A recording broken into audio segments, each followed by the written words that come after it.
up? How's it going? Oh my god, I sound sick. I mean, I am a little bit under the weather, but I sound sick. Am I gonna be okay? Am I gonna survive for the day? I guess I will. I mean, at the end of the day, we could always just end it whenever. It's not for any specific like time zone or any specific deadline on it or anything.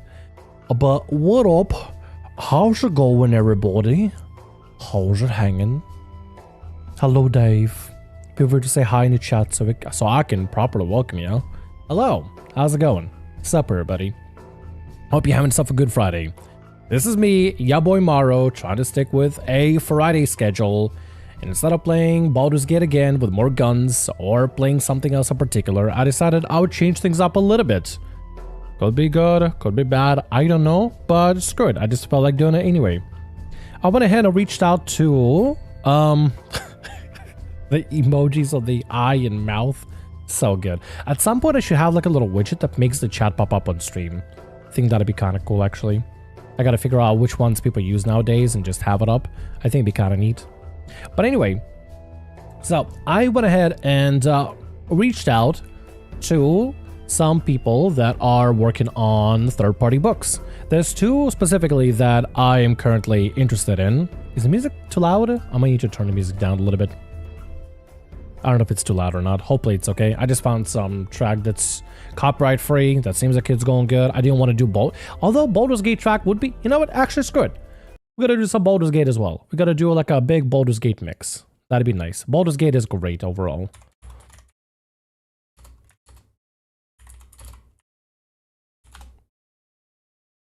Kind of an easy one to use, but you know what? No complaints from me.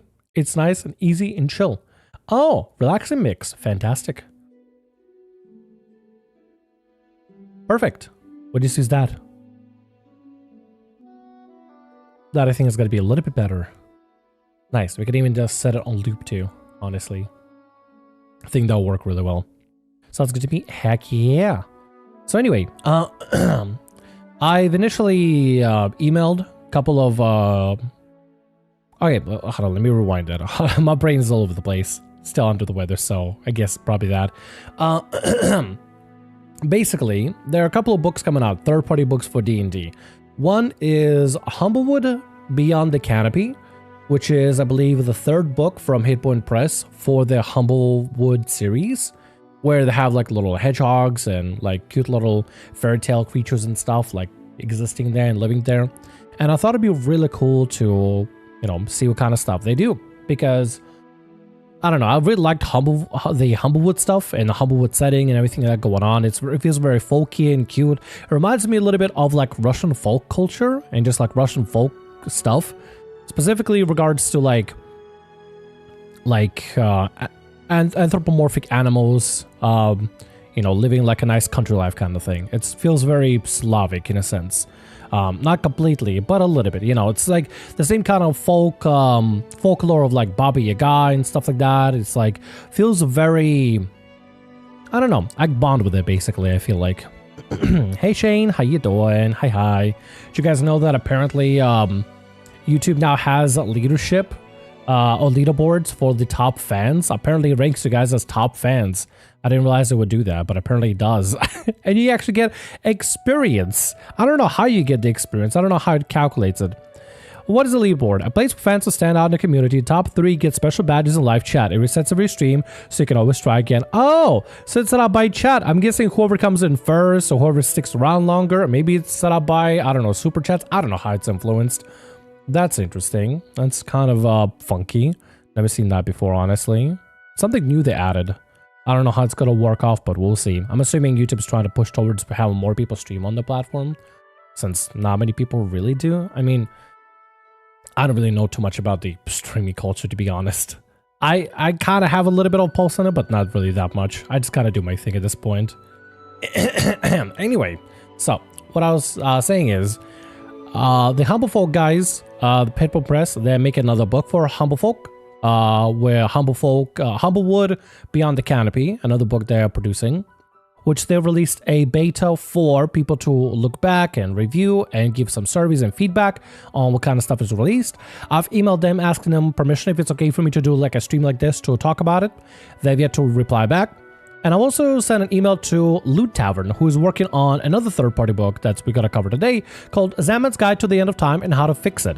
They are the same people that made Helena's Guide to Monster Hunting, which is really cool. It's like 600 pages worth of stuff for like crafting, gathering, new subclasses, new racial selection, races and species and stuff, new monsters, new creatures, new systems in general to give a little bit more depth, a whole new class that was added, Tamer from them, a homebrew class, which is basically like, if you ever play Pokemon, is basically that.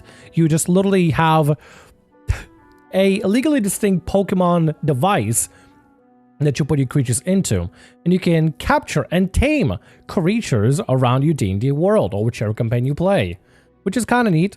I've been interested in testing it out and having the stuff like, you know, test it out, see how it plays, but haven't got around to doing so. Baldur's Gate 3 with guns after? Probably not for today. No, I think we're not going to return to Baldur's Gate 3 with guns, mainly because I kind of feel like it just get boring, because like the rest of the campaign, the rest of the game would just be kind of too easy to do. I think what I would love to do is maybe see if I can get, if not Mary and Micah, maybe get somebody from my D&D server to get together so we can play every Friday night. Actually, maybe I can get somebody from my D&D server so we can play every Friday night together and I can just stream the adventure. We could just remake our characters from our campaign into this campaign and just basically dick around and have fun, role-playing, goofing around, and just being silly in Baldur's Gate 3, but with our campaign characters, basically. I think it'd be kind of cool. I mean, making Morrow or remaking Morrow would be really easy. I mean, Hexbait Warlock, try to find a face that looks pretty generic, but also kind of like has the RBS, resting bitch face. Not sure if anybody heard of that term before, but that's basically Morrow's simple appearance. It's very easy to do. It's extremely easy to do. But yeah. So it really depends. It really depends. I think it'd be pretty cool. Baldur's Gate 3 Honor Mode with friends. Be fun challenge. Honor Mode would be brutal. I would have to play the game like crazy to really like allow myself to play in Honor Mode. I feel like that'd be too much for me. I think I'll first have to beat the game, then get really good at the game, and then I'll be brave enough to try Honor Mode. I haven't even finished Baldur's Gate. That's the worst part. I never got to finish it, and most of my friends I know never really beat the game. They will start playing it, maybe with a group of friends or whatever. They'll get past Act 1, past Act 2, and then they'll never like have the time to finish the rest of it, or they'll just kind of, you know, something gets in the way. It's kind of like when you're working out, right? It's easy to work out with somebody when you have another person that keeps you on track, right? So you need somebody there, or like a group of people that you can do this on a regular with, in order to keep it rolling and keep it moving. So I think that's what I need. I need like a group of people to basically help me stick to it and actually beat the game. So I may just ask somebody from my D&D server to see if anybody wants to play with me on like Fridays or something, or maybe even every other Friday, preferably every week. I think that'd be kind of cool. If not Friday, pick a different day and we'll just do this, you know, do 2 streams a week. Screw it, why not? But anyway, Baldur's Gate will return at some point. For now though, I was thinking we could cover the new stuff we got for Zaman's Guide to the End of Time and How to Fix It. Now, this is all beta material, but I have received permission from a representative from Loot Tavern that it's okay to do this stream and to look through all this stuff and check it out together. So, as you can see at the very bottom, they've made sure to be very specific to make sure, to let you guys know that this is all beta material, is not fully finished, and I'm not affiliated with Loot Tavern. If you look at the description, it says multiple times, I'm not affiliated with Loot Tavern in any way. I'm just a random tiefling on the internet that just saw the book and was like, okay, well, that actually looks like a really nice book. I want to look at it. I want to read it together. So that's what we're going to do today. We're gonna just check out the book together and see what it's like. This is Zaman's Guide, same creators of Helena's Guide.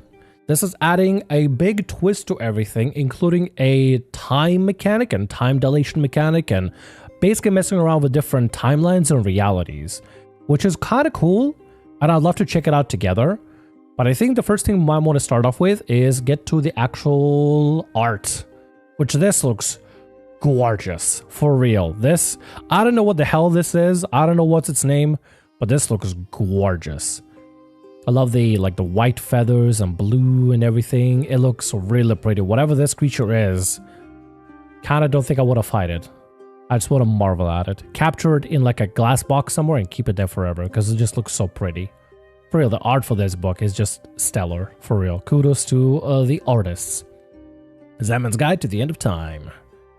Obviously beta material, everything is beta. They do have a survey link for me to use to give some feedback. And once I test some of the material out, I would love to definitely test this out. But let's go to the context. So, we got the beta test here. We get the introduction of the rule system, which we don't really have to worry about it too much. It's using the new 2024 D&D 5e rules, which can be easily converted. I believe the official book will have an automatic pages like put in there with 2014 conversion as well, or tips on how to easily convert it back and forth, just to make it easier. Because there's a lot of people that are still using the 2014 rules for D&D 5e, including myself, and I would really appreciate it. I'll be grateful for that. Not really vibing with the 2024 rules. Some of the stuff I vibe with, like monk changes, they're cool, they're great. But core of the stuff, majority of the stuff, not really. At least for my campaign. Alright, so we got here. We got the rule system. We got the paradox system, which is the big thing regarding time travel and everything. We got the crafting system, which I definitely want to skim through a little bit. I'm interested in crafting, but my campaign already has its own crafting system using the modules that we have for our VTT Foundry, the virtual tabletop.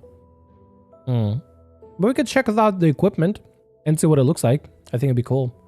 There's also the species, and they look really neat. Really neat. Specifically Rockborn. This looks so cool. We got another really cool birdfolk race, and it's just, so cool. We got new dwarves as well. Scorpid also is very interesting. I don't know if I like the art for a lot of the species stuff. I hope they can be swapped out with something a little bit cleaner. I don't know. They're just very busy. The artwork is just very busy, and it makes my eyes kind of go all over the place. So I hope, maybe we get swapped out to different art, or, if it stay with the same art, that's whatever. But either way. Then we have the subclasses, including a new class that is specifically added as part of this book, which is the Gunner. The Gunner is primarily a shooty bang class that they're adding as part of this book, and it looks heckin' cool, like really heckin' cool. Actually, we don't need this side here. There we go. I think it'll be fine. It looks really neat. It's basically like taking the fighter subclass, the gunslinger, and just making a whole class about it, while also adding its own bells and whistles and mechanics. I think a gun-related class would be sick to have. Especially the subclasses complement with the whole like shooty bang kind of style to it. It looks a little bit complex, but most homebrew classes really are. They have extra things stacked onto it to make it feel more customizable or more versatile, or borrows ideas from something else or adds brand new ideas entirely. It looks pretty neat though. Definitely want to cover it together here. Hopefully, as long as my voice will allow me and my throat doesn't kill me. We also got additional backgrounds, feats, spells, and then the safety tab. I'm not sure what the safety tab is really for. I haven't really checked it out. But I suppose we can start off by maybe checking out the species. How does that sound? You want to see what they look like? Look pretty sick though. Text to be written, 2014 versus 2024, text to be written. So at some point they'll be adding the 2014 version for it, which is going to be really nice. At least I will appreciate it. I'll be very much grateful for the conversion. I think it'll be very nice overall. By the way, if you haven't said hi in the chat, please do say hi in the chat so we can properly welcome you. Or if you don't want to, you don't have to. It's okay. You can lurk, it's okay. This is going to be mostly I think it's going to be mostly an audio-specific stream. So if you want to just have it on the side while you're doing something else, that's completely fine. I'm just going to be doing a lot of yapping and reading. But anyway, let's go ahead and begin with Cactar. Look at this little art. Looks so cool. Immediately already when I look at this, I'm thinking cactus person. This looks very busy. Very busy. Some of the art does get extremely busy, and I'll show the one that makes my eyes freak out a little bit. But that's just mainly me. Maybe it could be just a me complex. Anyway, beta material. Let's dive into it. Cactar. Among hot, dry dunes that many would deem inhospitable, the resilient Cactari form tight-knit communities, Despite their prickly appearance, these green-skinned plant humanoids are typically welcome to visitors, offering oasis to weary travelers and sanctuary from the roaming predators and blistering sun of the desert. Indeed, such as Cactar, propensity to foster community that, whenever they settle, they form bonds as deep and trusting as any biological family. Which is pretty neat. We get like another plant humanoid. I'm mostly seeing plant humanoid creatures from homebrew stuff, but it's still really cool to have more of them being added and stuff. Got a bunch of flavor text for a lot of lore for them, like the nursing site. Infinites remain rooted in the community's nursing site for the first 2 seasons of their lives. Such sites are sacred, shady spaces, selected to give cutting and infants just enough dire sunlight to grow, while protecting the fragile youth from desiccation. These nurseries can take the shape of a hardy tree, a rocky outcrop, or a shallow ravine. Come winter, the infants separate from their roots, the umbilical cord through which they were suckered by the land, and take the first tentative steps as saplings, which is really neat. They're literally just plantkin that just get up and walk around, and are probably really prickly and stuff. For the lineages, we have 3 of them. We got the Broad Barrel, Cola Spring, I hope I pronounced it right, or Chola Spring, I don't know, and Spindle Spear. Broad Barrel, Cactar are stout, powerful people whose heft makes them formidable melee combatants. With a swift pumping of their legs, pumping? Really? Okay. These Cactari can become spiky cannonballs, knocking down foes in their path. I'm imagining like a very slow version of when Sonic rolls up into a ball and rolls through people. A little bit like that, except as a giant spike ball. We got the Cola Spring. The Cola Spring Cactari are named after the flora whose defense system they emulate. Like the Cola Cactus, these Cactari are capable of ejecting small cactus balls replete with barbed spines onto the assailant, discouraging further conflict. Despite the bristly adaptation, Cola Spring are the most affable of the Cactari, jumping in to help in time of need and sticking around when times are tough. Hey, Pandora's Box, how you doing? Cat Cactus? Just gotta end the player base. It's more cactus humanoid than it is cat cactus. But I suppose if you wanted to make your Cactari look a little cat-like, I didn't see why not. I think that'd be kind of neat. Like a cat pun, kind of, you know? Like a cactus and a cat pun. Cactus. Something like that. I don't know. A cat cactus. Still pretty cool, though. And then we have the Spindle Spear. With torso that are tangible or interwoven spindly stems, Spindle Spear Cactari tend to be the tallest of the desert-dwelling lineages. The long, skinny limbs hang up almost to the floor, giving them an extraordinary reach. So, for the art specifically, I guess to give a little more visual representation, the Cola Spring would be more like these, a little bit. A bunch of little spiky balls at their behest. Then we have the Broad Barrel. We have them over here. There'll be more brawny ones. And then we got the Spindle Spear that I think would be more like this. Very elongated and spindly and have like a whole vine carrying them. That's kind of sick looking. Yeah, regarding to the art though, I don't know why. I don't know if it's maybe just me. It could be just me. Let me know if it's just me. But when I look at this, my eyes for whatever freak out. I think it's just the leopard print. Maybe the leopard print just makes my eyes just bounce around all over the place and just so prickly and stuff. I don't know. When I first looked at it, it made my eyes kind of freak out a little bit. Like, kind of in like an uncomfortable way. I don't know how to explain it. It's just make my eyes just kind of dart all over the place. I couldn't exactly get this silhouette for this specific character. The rest of the art can be pretty good. The subclass art is incredible. I love it so much. Some of the species and like races and stuff, the art there could be a little bit hit or miss. But, you know, just kind of my preference. This, for a particular reason, I don't know why. Leopard skin just makes me kind of dart all over the place. But let me know if it's... if you have like a different experience with it. I could see a desert themed campaign so far with races found in deserts. Oh yeah, 100%. This entire campaign I think is basically set to be around deserts and like exploring tombs and traveling through time. This whole book is basically all about, hey, this is the desert exploration book. We could do a lot of desert exploration and time travel and time convulsion? I don't know. Time dilation, stuff like that. Working with time mechanics, paradoxes and stuff, you know? Well, anyway, let's look at the traits. So, depends on the lineage, your size is going to be different, but the most part have 30 feet of movement, live up until 200 years ago. Anatomy, I think that's a new D&D 2024 thing. 2 arms and 2 legs to describe anatomy. That's gonna assume that if they have an extra anatomy or extra features, that would just be part of features, but whatever. Anyway, Desert Blossom. Choose 2 of the following skills: Insight, Nature, Persuasion, or Survival. You have proficiency in those skills. Very standard. Photo Absorption. When you take radiant damage, you can take a reaction to halve the radiant damage against you.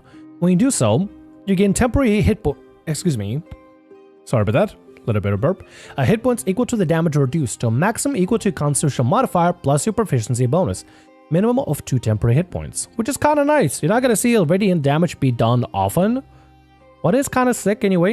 You know, let me move this text here real quick. I just realized the text kind of at the bottom of the screen is sort of covering some of this stuff. So let me just move it over to another side instead. I'll move it over here. There we go. They specifically asked me to be like clear that this is beta material and I'm not affiliated and stuff, so that's why it's on screen. So yeah. Anyway, if you're asking about that, there we go.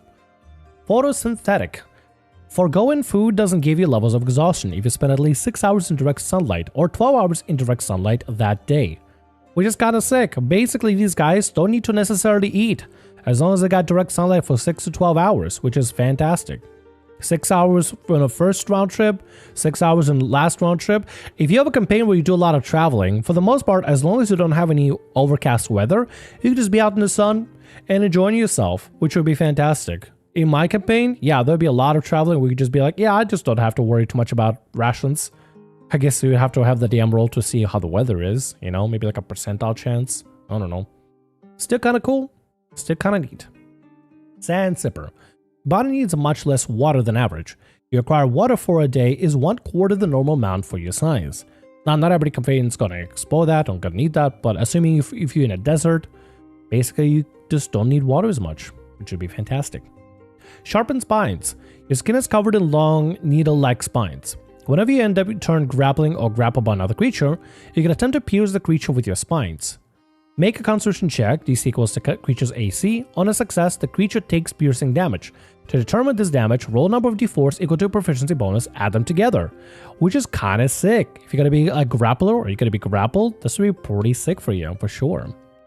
Cactar have evolved many different morphologies. Each of them can exist with the same community. Choose one of these lineages, and that's where you choose one of your lineages, which can be pretty sick. We got the Broad Barrel, Cola Spring, and we have the Spindle Spear, and they only have 1 feature each. Broad Barrel have Barrel Charge. If you move at least 20 feet in a straight line towards a target no more than 1 size larger than you immediately before hitting it with a melee attack roll as part of the attack action, the target must succeed on a strength saving throw, DC 8 plus your strength modifier, or take an extra 1d8 piercing damage and be knocked prone, which is really sick. Especially if you're going to go for a kind of character that's going to be more about just charging into enemies, like a barbarian or fighter or something, or even a monk. This would be pretty sick for sure. And now that I think about it, you keep your features when you shapeshift in as a druid, right? When you wild shape. So theoretically, right, wild shape into a dire wolf pretty early on, or bear or something, and just charge into an enemy, and basically you'll be able to barrel charge into the enemy, right? Because I think it still keep your features even when you like wild shape. I might have to double check on the rules for druid. This is the one class that I'm not 100% familiar with, but I'm pretty sure you keep some of the features whenever you do wild shape, which would be kind of neat. But anyway, then we got the Collar Spring trait. They can be either medium or small, but they got the jumping cactus ability. When another creature within 10 feet of you damages you with a melee attack roll, you can take a reaction to release a barbed steam that attaches... specifically steam. Okay, that attaches to the creature. Creature immediately takes 1d4 piercing damage, and each time it takes bludgeoning damage while a stem is attached to it, it takes an extra 1d4 piercing damage per attached stem. If the creature takes fire damage, all stems on it fall off. A creature can use its action to make a medicine check, DC 8 plus a Constitution modifier and proficiency bonus, moving 1 stem from itself or another creature within its reach on success. You can take this reaction a number of times equal to a proficiency bonus, and you regain expended uses when you finish a long rest. So basically, you just load up somebody with these stems, jumping cacti stems, and then somebody else with like a maul or bludgeoning weapons or melee, fists as a monk, just goes and bludgeons somebody and do extra damage. This could theoretically be a great way to potentially just be a tank as a cola spring, be attacked by attacks, and then apply these stems onto people, and then have somebody else like a monk come over there and just start using bludgeoning attacks to basically do extra damage on top of the 1d4 piercing damage for each time it takes bludgeoning damage, right?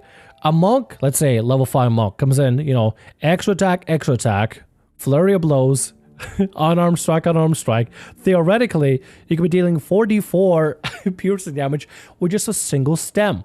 Put 2 of them on there, that's 2d4 per bludgeoning damage. That'd be insane. That'd be an insane combo. Crazy combo. I mean, it would still take several rounds and stuff, but damn, that'd be so good. And then finally, we have Spindle Spear. Long-limbed. When you make a melee attack or cast a spell with a range of touch on your turn, it reaches 5 feet greater than normal. So that's kind of neat. They just got the bugbear ability where you just have the ability to, have a longer range. But it affects not just the attack, but also a touch spell, which is kind of sick. It's kind of cool. It's pretty neat. For somebody that, I don't know, going to be more like a spellcaster that needs a little bit of that extra range and stuff, that'd be pretty awesome for sure. But yeah, they'll probably change up some of this stuff here and there, but we'll see. They do have the additional Cactar trait here specific for the 2014, but they don't have a full conversion for it. I'm assuming the full conversion is going to be available in the final books, maybe. Monk, Open Hand, Rogue, Thief, be insane with this race? Yeah, it'd be so good. It'd be absolutely fantastic. It'd be really good. Even somebody like like a barbarian, right? Somebody like a barbarian with just like a maul as a weapon or a warhammer. Oh, it'd be fantastic. Just make sure you have the bludgeoning weapon on you to make sure that you can use the Cold Spring trait multiple times. Let's see here. You can take this reaction number of times equal to a proficiency bonus. So like you can theoretically at level, let's say you start a campaign at level 3, right? I'm just assuming. You start at level 3, you get your class, you get your subclass, you choose Cold Spring trait, and then you basically get 2 of these stems that you can apply to somebody, either 1 creature each or 2 separate creatures. It's part of the reaction before a long rest. And there you go. Stack it on 1 creature, that's extra 2d4 per bludgeoning hit. Not even just per the damage you take, but the rest of the party takes with bludgeoning weapons too. So this would line up incredibly well if you have a barbarian with bludgeoning weapon, a fighter with bludgeoning weapon, a monk with using the fists, even a rogue if they decide to use clubs or something, Oh, that'd be so sick. That'd be sick as hell. So yeah, we got the cacti. Next, we have the Camelkin. Basically become a shredder. Basically, yeah. It is so good. Absolutely stellar. Now we got the Camelkin. Speckled across the desert like stars in a sea of sand, Camelkin are a race of carefree nomads, curious collectors, and well-stocked merchants. These tireless wanderers travel the dunes for weeks with trade goods in tow, unfazed by the extreme conditions of the desert. In fact, when 2 Camelkin come across one another, not even a raging sandstorm could disrupt the lively conversation. Therefore, Camelkin gather at oases and bustling markets to exchange tales and trinkets alike, where they bond over a shared interest in specific goods, such as jewelry, textile, and magic items. During these gatherings, many Camelkin form groups known as caravans, embarking on gather to explore the world and expand their collections. This would be a perfect idea for a merchant NPC in a desert. Just make him a silly little camel, give him a goofy little voice. Look at this goofy little guy. The art looks great too, by the way. This looks fantastic. I love it. Out of all the species art and race art, this is great. Fantastic. Got a lot of flavor text for it as well, regarding to the nomadic nature, but let's go jump to the features directly.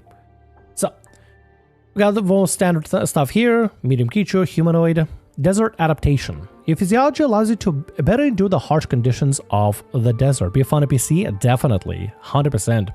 You automatically succeed on saving throws against extreme heat. In addition, you can spend 8 hours gorging on 7 days worth of food and water. If you do so, foregoing food and water doesn't give you levels of exhaustion for the next 7 days, which is fantastic. Allow you to basically just gorge food like crazy, so that as you explore in the desert, don't have to worry about dealing with rations or anything of that like for next 7 days. It's like preemptively gorging, basically. It's kind of nice, honestly. A camel paladin would be so sick. Honestly, it would be really sick. It would be absolutely awesome. They also got fluid storage. When you drink a potion, you can choose to store it in your hump instead of having it take effect immediately. When you do, choose a trigger from the following list. When this trigger occurs, the potion immediately takes effect, no action required, as if you just drank it. When you roll initiative, when you reduce below 3/4, half, or 1/4 of your hit point maximum, you take damage of a specific type, or a creature of a specific type hits you with an attack or subjects you to a harmful spell or effect. Once you store the potion in your hump, you can't do so again until you finish a long rest. If you already had a potion stored when you store another, the older potion loses its potency, which is really sick, as a way to basically give you a trigger of free potion usage. How sick is that? If you're going for a big boss fight and you know you're going to be taking some specific type of damage, you're going to be like the tank of the party, like a paladin camel, right? Imagine you are indeed the tank of the party. Drink a greater potion of health ahead of time, store it in your fluid storage, set the trigger to be whenever you had, 1/4 of the health or something, and then the potion gets activated automatically. It's a way to preemptively get yourself prepared for whatever situation that you need to be in, which is sick as hell. Basically, you don't need to use your action, or in 2024 rules, bonus action, in order to use a potion. You just use it for free. It takes no action, which is sick as hell. That is awesome. It doesn't specify that you can spit the potion out or spit the liquid out. It would be cool if you had the ability to spit the liquid out. Like, let's say, I don't know, you drank some, let's be, on the silly side. You drink some grease, right? Like a liquid of grease, And then you could just spit the grease out and you just made a puddle of grease that people have to make a dexterity check or save in order to not fall over, stuff like that. Or let's say you drank some oil, right? Literally some flammable lamp oil. And you stored it. Spit it back out, spurt it to somebody right in the face, and then bring a torch to the face and light them on fire. That'd be kind of sick. Might be a little bit too much, but it might be kind of sick, honestly. The Camelkin, who hails from the Camelot. You can have a lot of great puns with that, 100%. But it's still really cool. That's still a really cool feature, and I like that. That's actually really, really neat. It's cool that they're combining giving the features based on camel's ability, like natural physiology and stuff. They can, store food and everything, and they can survive for long periods of time. So, I mean, it's really cool that they're putting this stuff to the fantasy. You also have a powerful build. You have advantage on any saving throw you make to end the grappled. You also count as one size larger when determining your carrying capacity. I think they changed something with powerful build here compared to how powerful build is in 2014. I don't mind it, actually. I think it's kind of cool. Powerful ability should be, pretty good against grapples and stuff, or better at grapples. Count one size larger, so should make sense. I think they just clarified on here. Anyway, powerful build still good. It means you can carry stuff. Even if you're like, a squishy spellcaster or something. Powerful build is still hella good. Reflective Spit. Whenever you're being attacked or merely insulted, you always have the perfect retort. When a creature you can see makes a melee attack roll against you, you can take a reaction to spit at it, imposing disadvantage on that roll, which is hilarious. I love it. Here's the thing. When a creature you can see, imagine, if you will, you see somebody from 300 miles away, not miles, sorry, maybe 200 feet away. You technically can't see them, so you just do like a sniper spit at them, where it just flies across the sky, just lands on their face, giving them the disadvantage. Imagine somebody from far away, from 150 feet away, is casting, oh no, okay, they can do fire. Oh, let's say, for example, 120 feet away. Somebody's casting Firebolt on you. You just do a 120-foot spit take at them. That'd be insane. That'd be nuts. Absolutely nuts. You can take this action number of times equal to proficiency bonus. You can expend use it when you finish long rest. That is sick. I love that. That is hilarious. And also Wayfinder. You can trace back your steps just as easily as you can find your way forward. Your proficiency in survival skill, which I think fits really nicely. I like this. This is great. This is really cool. There's some adjustments here. They don't specify on languages, I think because languages are tied to the backgrounds now or something. But whatever. Continuing. We got the Desiccated. Another undead-like creature. I think this one specifically has the undead property, but it treats it a little bit like the Risen do in... I think it was Ravnica, Ravenhold, one of those books. Basically a way to play as a pseudo-undead. Unlike the rotting corpses or zombies and the bare brittle bones of skeletons, Desiccated are formed from cadavers preserved by the complete lack of moisture, skin, fat, and muscle, or remaining intact in a withered reflection of life. Many cultures such as the valley folk of the time-spawned sands mummify their honored dead deliberately through traditional embalming techniques. Other desiccated form due to the environmental factors such as drying out in hot desert sands or getting pickled by the acids of a peat bog. Imagine getting pickled. Who is your mummy? That is actually a name for one of the wizard features. A level 2 wizard feature, or level 3 if using 2024 rules. Like automatically, it's called Who is your mummy?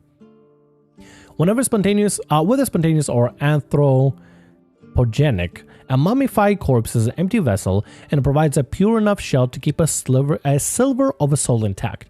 Whereas most undead are soulless flesh heaps of bodiless vapors, a desiccated keep a bit of both. That sliver of soul, dragged back into the ethereal mist to a preserved carcass, retains a sense of identity and self, making this desiccated more sapient, usually less malicious than their reanimated relatives. So basically, yeah, you are just an undead, born of necromancy, but not as a rattling pile of bones, but instead as a mummified corpse, which is kind of sick. Honestly, having more undead variations is kind of cool. Just having undeads in general would be pretty sick. You got your desiccated origins as well. Amateur cleric really botched the resurrection ritual. You weren't even the original target. You're entombed in a powerful artifact as a guardian against intruders and yada yada. It just some really great ways, great ideas to have your character be starting off in some tomb. Maybe the party starts adventure in a tomb and then stumble upon you. And you were there, and it becomes like a big story hook of maybe you had some sort of an artifact, or maybe related to like a powerful necromancer that initially resurrected you as his guardian, but maybe the mission is forgotten, necromancer is gone. I don't know. It's a great place. It's a great way to hook a player into the story because you physically come from being mummified in some capacity in this world. So it'd be a great way to hook a player just specifically on that story narrative too, which is just really cool. Plus, just more undead. I think undead are kind of cool. We should have funky new like options for players to play as like maybe another pseudo-vamp. Like let's say for example Dampier or Hexblood. I think that's so cool. Hexblood, Dampier, Reborn, they're all really cool. And now we got an actual mummy. This mummy orc looks like something from World of Warcraft. It looks really sick though. I love it. Looks super, super cool. Anyway, features. Let's go ahead and go towards that. So this one specifically is tied to whatever you selected your character to be initially. Like you select your character to be like an orc or dwarf or human or whatever. And then they will mummify in some process at some point. So actually keep some of the features from your initial racial selection, which I think is really neat. But let's cover that bit by bit. Between life and death. You're still affected by the spells or other effects that normally don't affect undead as long as they can affect humanoids, such as a Cure Wounds spell. Kind of important. I had a player that specifically wanted their character to be an undead, where magic can restore him, but not potions, because they had no innards to process the actual healing potions and stuff. They specifically wanted to play that kind of a hardcore playstyle, and I mean, you know, kudos to them. Completely let them to do it, but yeah, this is kind of important to have, like be able to at least heal others through Cure Wounds. It's kind of important as well. Endless Shamble. You have advantage on saving throws to avoid or end exhaustion. Makes sense. You're already dead. How much more exhausted can you be? Eternal Legacy. Although you've been reborn as a desiccated, traits from previous lives still shine through. During character creation, choose another species presented in his book or a different one. That is a species you were in life. You keep the same size and anatomy as a previous life, as well as the other special traits from the species you were in life. This trait cannot increase your ability score, provide a feat, or give a fly, swim, or burrow speed. It also can't be a trait that grants you access to other special traits, such as mycelium symbiotic assimilation. That is from Hellions Guide specifically.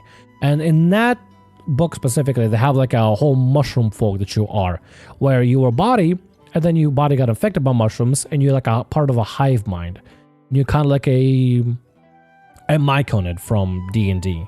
Except slightly different. Mushroom, but more humanoid. So this way, from what I'm interpreting it, if let's say you were a desiccated tiefling, you could probably keep your resistance, your fire resistance. Depends on what kind of tiefling you are, I guess. And then your infernal legacy trait, because it doesn't say anything about spells or anything. It just, the only limits it has is as well as one special trait. Oh, one special trait. So you get to choose one special trait that you want to have, whether it be like fire resistance or infernal legacy, stuff like that. That's kind of cool. But you can't gain anything that changes your ability score, gives you a feat, gives you a fly, swim, or burrow speed. It also can be trait that grants you access to other special traits, such as the Mycelian symbiotic assimilation. Other special traits. You see, they need to be a little more specific. I feel like they need to give examples, like what kind of traits can you keep? Like from a tiefling, let's say, for example. Can you keep like your infernal legacy, like feature with spells and stuff? If you learn spells, can you still keep that? I don't know. Anyway, under nature, you don't need to eat, drink, or breathe. You don't have blood, which is fantastic. Great. Unravel.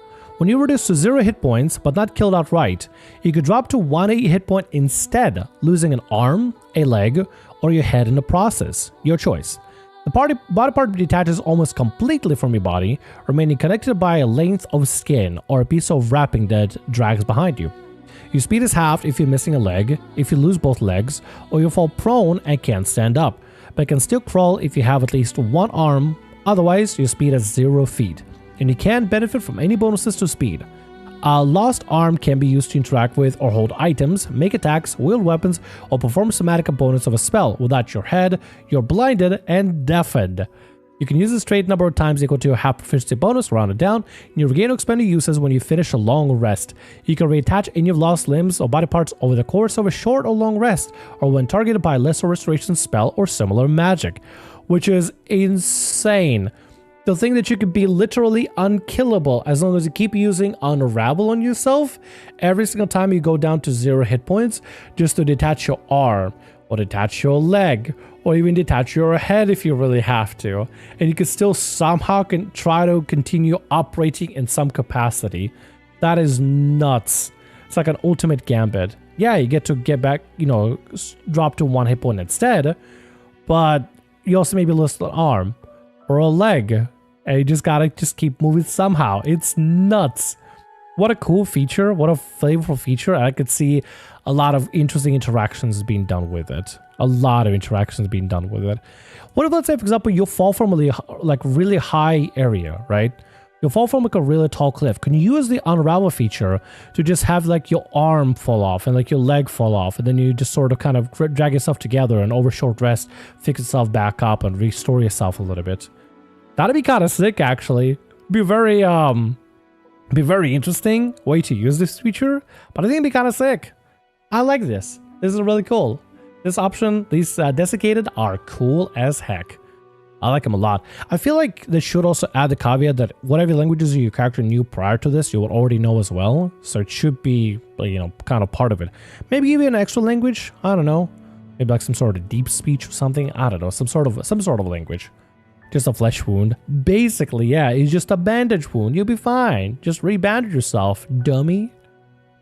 Then we get the G, which at first I thought were just genasi, but turns out they're not. Something a little bit more unique towards this book specifically.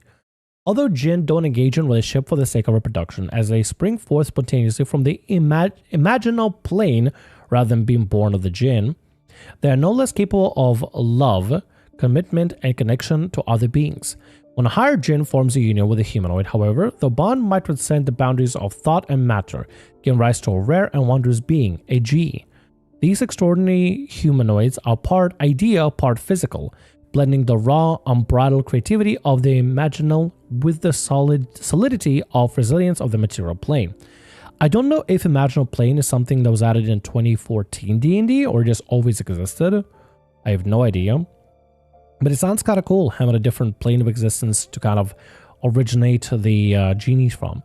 Actually, I don't even know if the genie or Jinn would be from a specific plane of existence. I would assume maybe from elemental plane, but that's just my assumption. Shows how little I know about him, doesn't it? Anyway, when concepts meet matter, this one's a little more complex. The creation of G is not a physical process, but a profound meeting of wills. Over hours of meditation, a jinn attempts to implant the thought of a child into the mind of its humanoid partner, which then requires intense concentration from both. While love is not strictly necessary for the conception of a G, unwavering devotion and shared purpose are essential. Without this bond, the thought cannot take root, leaving the dream of the G unrealized. Once the idea has been successfully implanted, it gestates until a gentle mist begins to pour from the humanoid, carrying with it the essence of the imagined child. This mist rapidly coalesces into the form of a newborn G, ready to dream its first wonderful dreams. Now, what do they mean specifically by gentle mist begins to pour from a humanoid? From the mouth? From the ears? From the body as a whole? Because I've been thinking about it, like mist. You probably just farted out. Do you just fart out a G? Just go, and there we go. There's a G, baby. I know it sounds stupid. It sounds really dumb. Trying to super chat, but YouTube is being special. Don't worry about it. It's okay. No biggie. Don't worry about it one bit. So anyway, yeah, I don't know how specifically these guys are made, but this is just my general assumption. I'm assuming you just kind of appear from imagination, but it takes like a force of will. This art here specifically, I think it's just leopard print, honestly. Makes my eyes bounce around. The art is cool, but the artist that initially made the art has another artwork of a G, like a pinkish. It looks really sick. I hope they use that in a book somewhere. Looks really awesome. But anyway, although the appearance of a G is always unequivocally otherworldly, it's dramatically unique even among those of the same lineage. Diverse is the gene in that realm that dreamed them into existence, yet freed them from their weakness by sturdy physical bodies. G assume a veritable kaleidoscope of shapes, sizes, and colors, influenced by the imagination of their progenitor. Their striking individuality extends to their abilities, making it nearly impossible to predict what tricks a given G might have up their sleeves. I'm assuming it's just something for people that want to have the most creative output for a character, maybe, potentially. That #1 spot, Dave. It's not that important. It's okay. I mean, if you want to, you're more than welcome to, but I'm not going to force you. At the end of the day, like, all of y'all are #1 to me in my heart. As long as you don't contribute in RPG horror stories. That's the only thing I care about. Don't be the RPG horror story. Be somebody that turns a horror into a positive experience. That's the only thing I ask for. Anyway, so we got some lineages. Cosmic and emotional. There is a caveat particularly here. Down towards past the art, it does say here that in the additional G traits for 2014 version, that you gain one of the following additional traits based on the subrace you choose, were cosmic, emotional, and primordial. So I'm assuming there might be a third, like, lineage or subrace for these guys. But there's no primordial written anyway here, so I'm assuming it just wasn't included or wasn't in time to be included. Maybe they had the idea to have 3, but just chose 2 instead. I don't know. Whatever though. Might have a third one. We might not have a third one. Not sure. Anyway, let's check out the traits. Low mass. You weigh half as much as a usual humanoid in your size and require half as much food to sustain yourself. Pretty cool. Power of imagination. For a brief moment, mind overcomes matter as you exert the influence of the imaginary plane over your body. When you make a d20 test using like a check, like a attack roll, saving throw, or ability check, basically, using straight dexterity or constitution, you can replace the modifier used with your choice of wisdom, intelligence, or charisma modifier. You can use a straight number of times equal to your proficiency bonus, and you regain or expend your uses when you finish a long rest. You also regain or expend your uses when you finish a short rest on the imaginal plane. Monetize this D&D reading. Thought it's not much. I want to show some support, give you something, but thank you, Shane. Thank you. Oh, I can also leave a heart. There we go. Thank you for that. I really do appreciate it. Thanks so much for the $5 reduce. Very grateful. That's very kind of you. You really didn't have to, but I appreciate it regardless. But still, this feature is pretty cool though. Basically lets you roll a intelligence or wisdom or charisma saving throw in case you need to do a strength or dexterity constitution. Basically, you swap one for the other, which is really sick. I like it. I think it's kind of cool. I think it's pretty hecking neat. Pretty hecking awesome overall. Look at me, I'm the captain of this chat now. Let's not turn it into competition, guys. I appreciate it anyway. Thank you, though. And then you have the G lineage, which I think each one just gives like 1 or 2 features. He uses spells, which is kind of sick. Cosmic traits. For the cosmic ones, I'm assuming the cosmic are the bluish looking ones, maybe? Like this. And these are the emotional, because the fiery red has that passion to it, you know? I'm assuming we're going to have primordial, but maybe not. We'll see though. I guess we'll have to see when the new version's out. But anyway, cosmic traits. Unenforceable. You have resistance to force damage. Very niche, kind of cool. Your embodiment of a fundamental law of nature. Choose an aspect from the cosmic aspect table. You know the cantrip associated with a chosen aspect. When you reach your character level 3 or 5, you'll learn a high level spell as shown on the table. You always have that spell prepared. You can cast it once with you without a spell slot, and you gain the ability to cast it that way when you finish a long rest. You can also cast a spell using any spell slots you have of the appropriate level. Spells cast with this trait do not require material components. Intelligence, Wisdom, or Charisma is your spellcasting ability for the spell you cast with this trait.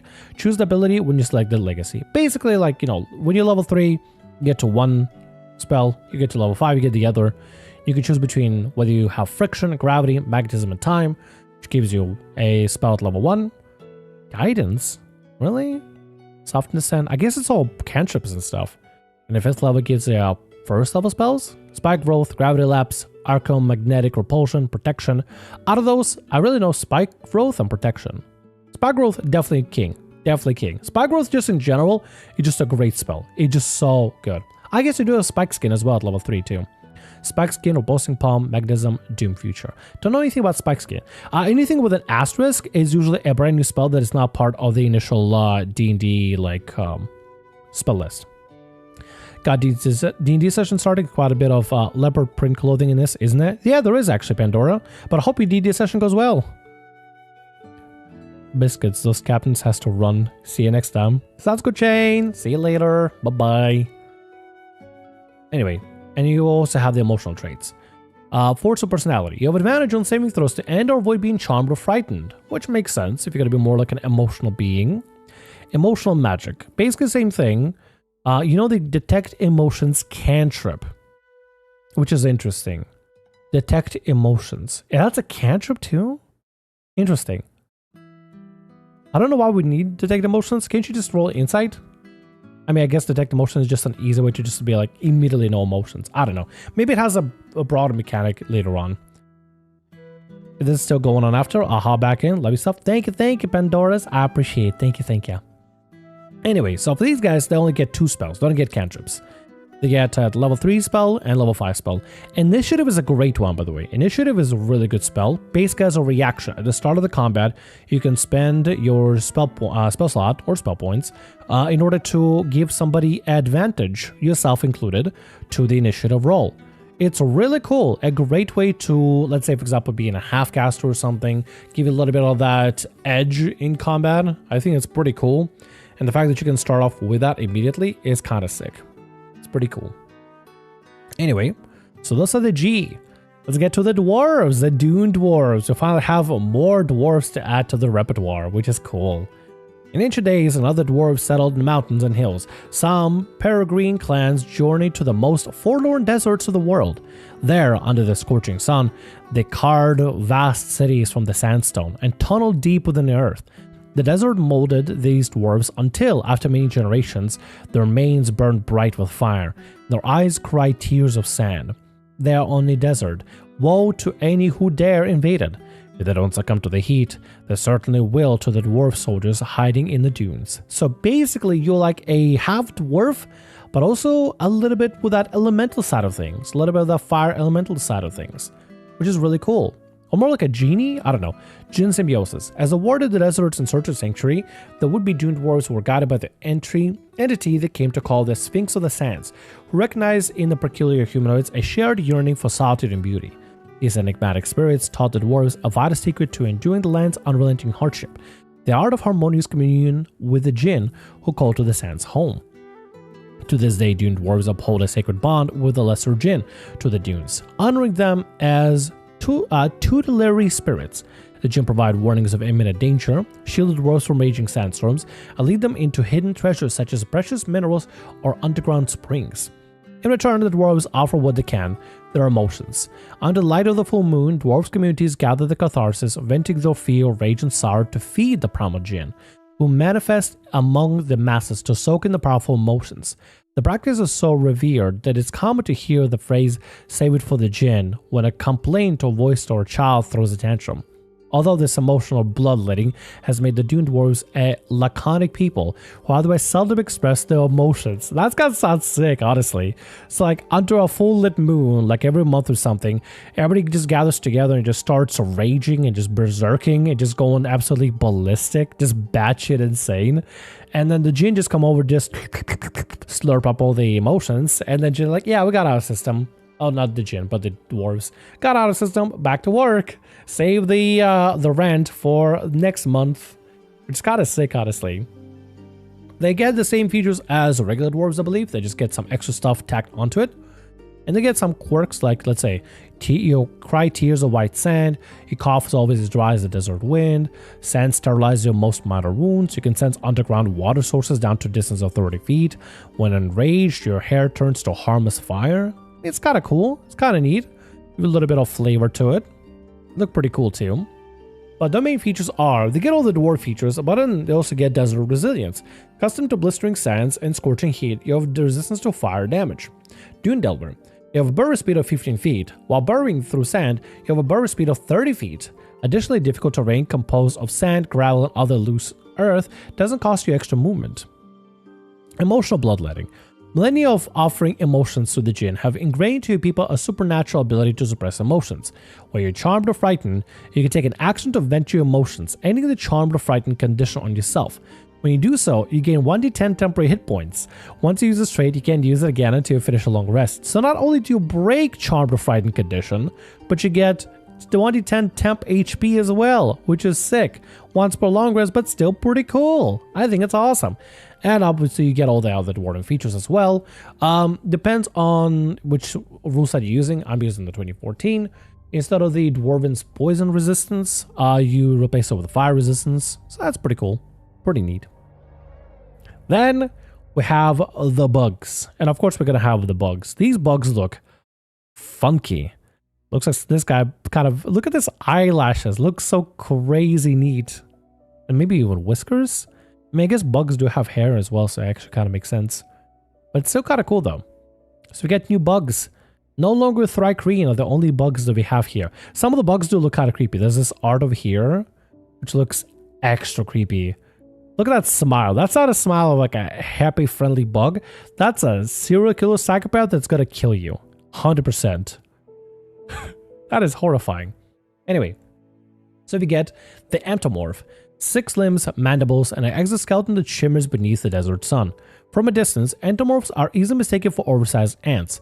Balking at a comparison, these insectoid dune dwellers rush to expand that there's more to them than meets the compound eye. Look at our complex communities of thousands of individuals, they decry, where each member works in unison towards the betterment of the collective whole. Somehow they never quite seem to realize that it doesn't exactly help their case. Being the whole hive mind and everything. So they have like a feature lore-wise for Sacred Hunger. It doesn't actually affect them necessarily, but it's kind of part of the thing. Food, or the distinct lack thereof, plays a central role in entomorph culture. Whatever scarce resources the desert offers are meticulously rationed and distributed with care among the entire community. An abiding entomorph consumes only enough to stave off starvation, no more, no less.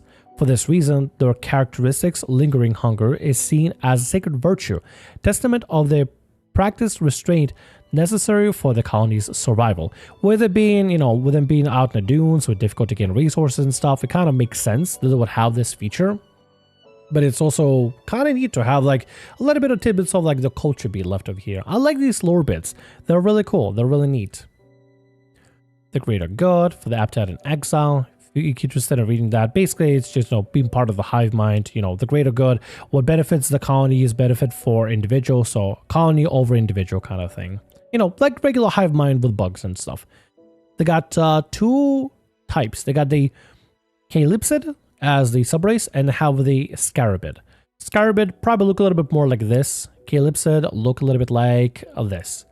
Creepy. Honestly, look very unsettling. Very unsettling. But anyway, let's look at the features. So they are 4 armed. You have 4 arms, 2 of which are smaller. Each of your smaller arms can only be used to manipulate objects or wield weapons with light property, kind of like Rakine. Entomorph lineage. and then you just immediately go into the lineage directly. So we got the Calypso traits. Devour.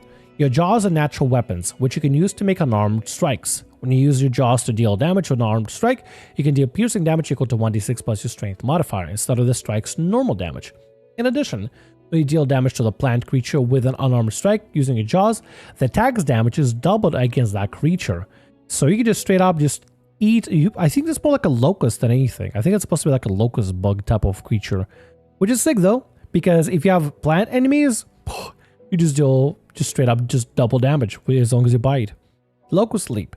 Your strong legs allow you to jump great distances, even from a complete standstill. Your long jump is up to 30 feet and your high jump is up to 20 feet with or without a running start, which is sick, especially if you want to make it like a really mobile looking like character that's all about jumping and hopping and acrobatics. Make it into a rogue, give acrobatics expertise, and man, it would be so good. Absolutely so good. Absolutely nuts. Even a monk would be great too, honestly. Swarm. Strength lies in numbers. You can make one unarmed strike with your jaws as a bonus action if at least one of your allies is within 5 feet of you. You can use this bonus action a number of times equal to a proficiency bonus, and you'll regain or expend your uses when you finish a long rest. So basically like a pseudo pack tactics per long rest. It's kind of cool, kind of neat. I like the design. I love the features. I hate the smile. Makes me feel very, very uncomfortably. I hate the smile. I wouldn't want that smile looking at me. I just want to grab a book or a book and just smush it immediately. The other one, the Scarab, is kind of cool though. Kind of cute. Scarab trait. Mirrored capacity. Carapace, not capacity. Your tough carapace can shrug off and even reflect magic. When you take damage from a spell attack, you can take a reaction to roll 1d6 to add your constitution modifier to the number rolled. You reduce the damage taken by that total, the attacker takes the same amount of force damage. You take this reaction number of times equal to a proficiency bonus, and you regain or expend your uses when you finish a long rest, literally reflecting spells, which is sick. Not only do you reduce the damage, but you deal the damage back, which is sick as hell. Roly-poly. Your carapace is composed of interlocking plates that allow you to roll into a ball as a bonus action. Anything you're wearing or carrying that is at least one size smaller than you before you roll into a ball is folded in with you and can be used until you unroll. You unroll at the end of your turn. It takes if you take any action other than the dash or disengage action, or if you choose to do so, no action required. While rolled up, you gain the following benefit. Your size decreases by 1 category, opportunity attacks have disadvantage against you, and you can move through the space of any creature that is the same size or larger than you, but can't stop in the same space. It's kind of cool, kind of neat, kind of cool, honestly. I don't know, I mean, the opportunity attacks have disadvantage against you. I think that's the only real benefit of it, that you'll be able to just kind of move in more nimbly and stuff. Moving between creatures will also be pretty cool too, just get yourself out of dodge. Probably be pretty cool. Be able to take dash and disengage action as the only actions you can take is kind of limiting, but I'm assuming it's going to be just a very niche trait. Still, the mirrored carapace feature is hella cool. Very, very neat. Then you have the Rakine. Rakine were already given out in Heliana's Guide as a species or race, and they're more like a raccoon folk or possum folk, you know? Basically, I don't even know how to even call it. Rodents? I guess rodent folk. That'd be the best way to call it. And in this one, they have a new one being added called the Fennekin. Basically, fennec foxes. Which this one looks a little bit crazy. That's really cool. That's really neat. And they get the same Rakine features as before, which I don't remember 100% what they have. I think they have dark vision. They have another thing. Oh yeah, there we go. Right here. It actually describes right here. You get dark vision of 60 feet, and you immediately jump into the lineage. So, for the lineage, the Fennekin get keen hearing, your proficiency in a perception skill. Pretty cool. Mirage, as a proficiency in a perception skill. Specifically, they don't even specify that it's like hearing-based perception, which is interesting. It's just straight up perception skill in general. Cactus from earlier won't stand a chance against those chompers. Probably won't. But it's cool to see that, like, you know, have a little bit of that overlap, because if you're going to be playing in a campaign that's primarily using this book, you're probably going to find a bunch of like cactus folk that you're going to be fighting, or different plant folk. So it kind of makes sense to have that, you know, maybe that interaction. Still cool though. Anyway, Mirage. As a bonus action, you can create one illusionary image of yourself as per the mirror image spell. The illusionary image lasts for 1 minute or until it's destroyed. Once you use a trait, you can't use it again until you finish a short or long rest. That is sick. That is actually sick. I mean, I guess it makes sense to... You are small, so I guess it makes sense that you'll be able to create something that's basically about as big as you. If you're a medium creature, you probably won't be able to create. At least I don't think you'll be able to create. Can you use mirror image? Oh, no, not mirror image. I'm thinking of minor image. Mirror image is pretty great, though. Be able to create only one illusory image, however, is going to be a little bit... Well, actually, no, it's not bad. I mean, it's basically get a mirror image, and you cause enemies to potentially attack your mirror image instead of yourself, which could be beneficial. And honestly, be able to just give that for yourself is pretty good. It's like a little mirage. And then venting. Flapping your huge ears allows you to quickly dampen event heat. When you take fire damage, you can take a reaction to have the fire damage against you. So you just start flapping those big old ears together just to take half damage. That is nuts. That is absolutely nuts. Let's see if they have unique lore to it. For Fennekin. Following the great fox spirit, the Vulpine Fennekin settled in quiet deserts of the world, carving out sandstone burrows among the dunes, far from the reach of predators and conquerors. Silence once, but a necessity for survival, as the Fennekin hid from their enemies, evolved into a cardinal vulture upheld in all aspects of their culture. Entire communities worked together with hardly a word, relying on sign language during perilous hunts and arduous digs alike. This reverence of silence, however, does not preclude the Fennekin's ancestral love of tomfoolery. It serves only as an added challenge. To draw a mirthful chuckle or a startled yelp from another Fennekin is seen as a mark of an artful prank. Which is interesting that we have this feature regarding to, like, you know, be able to communicate without words, but it doesn't translate into their features. The features kind of end at venting, and that's about it. I wish we had that a little bit more. Like, if, like, communication with other Fennekin, you have advantage when communicating with other Fennekin just through just like hand gestures alone or something, you know?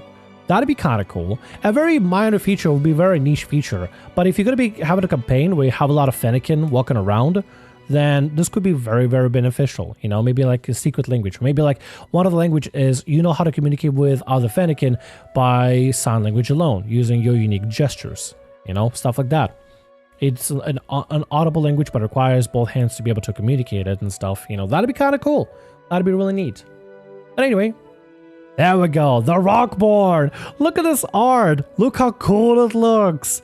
You just straight up a falcon. It looks so sick. I love it. It looks cool. Honestly, one of my favorite species art just ever from this entire book. It looks absolutely stellar. The Rockborn.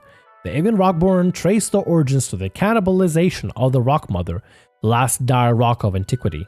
As age passed, the Rockborn lost the ability to fly. Now the civilization is burdened with the memory of what once was, and many still desperately cling to the Sky-born legacy.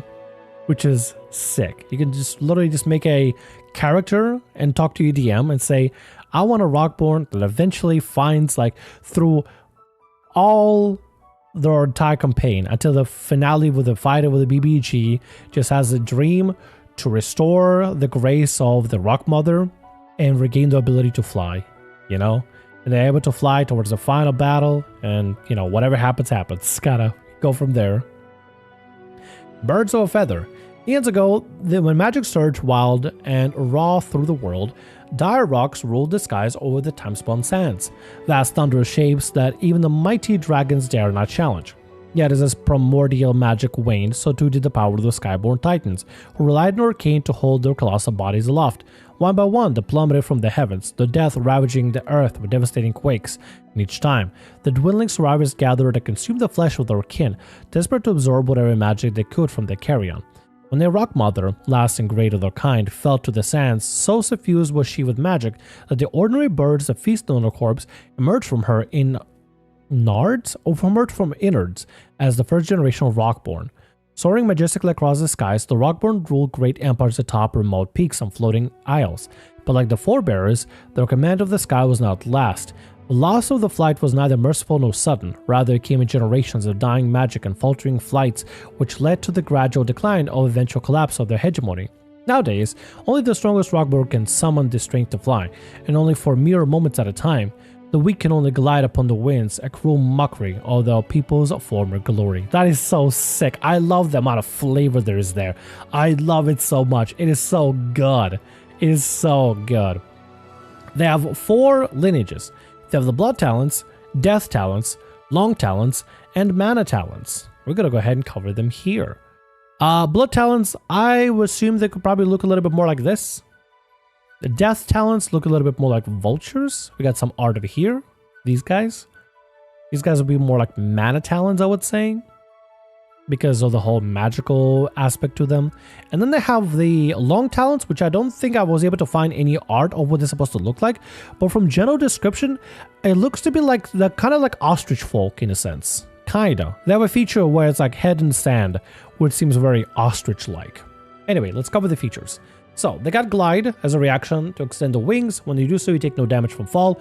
You can maneuver 1 foot horizontally for every 1 foot you fall, up to maximum distance equal to your speed. So they can basically, they don't fly, they glide. Preen. You can spend 10 minutes preening your feathers, giving you advantage on next charisma check you make before you finish a long rest. Sick.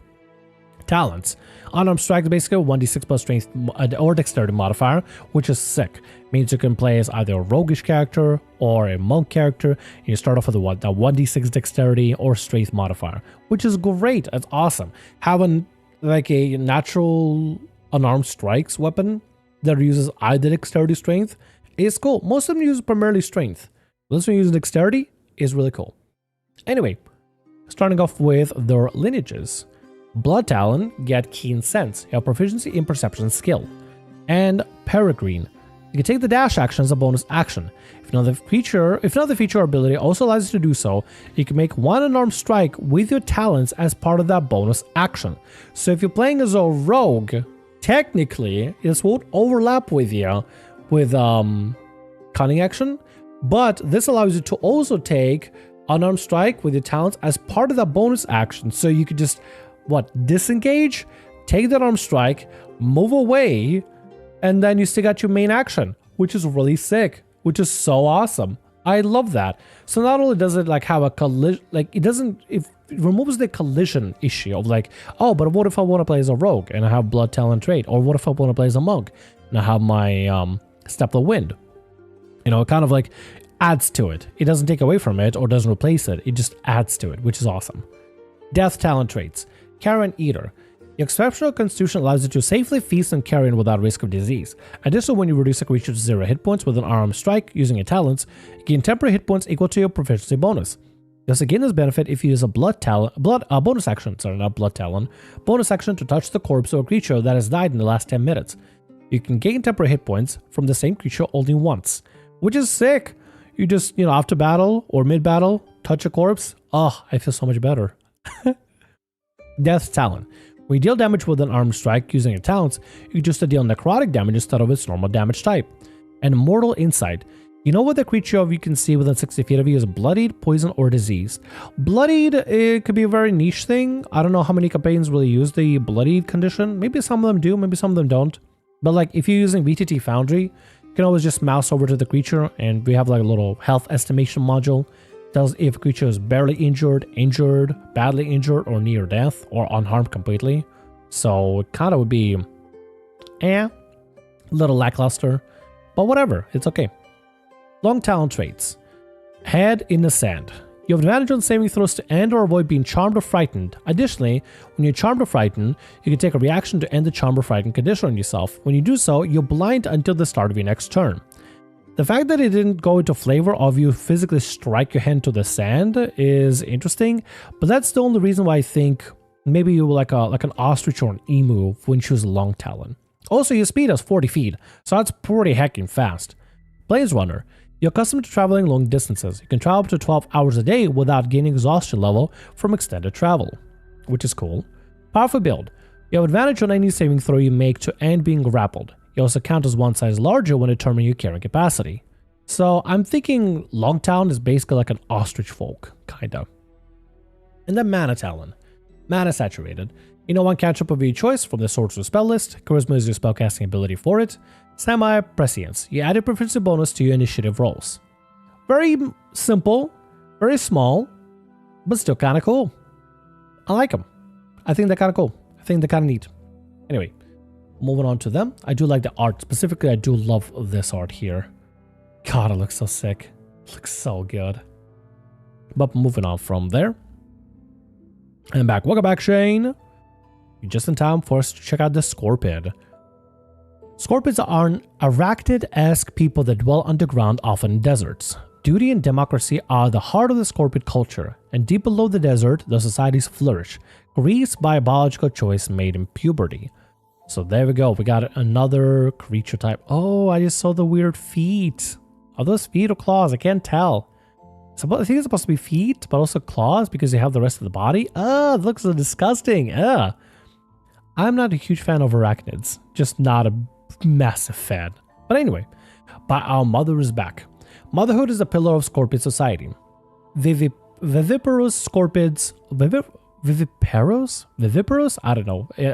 I don't know how to say that word.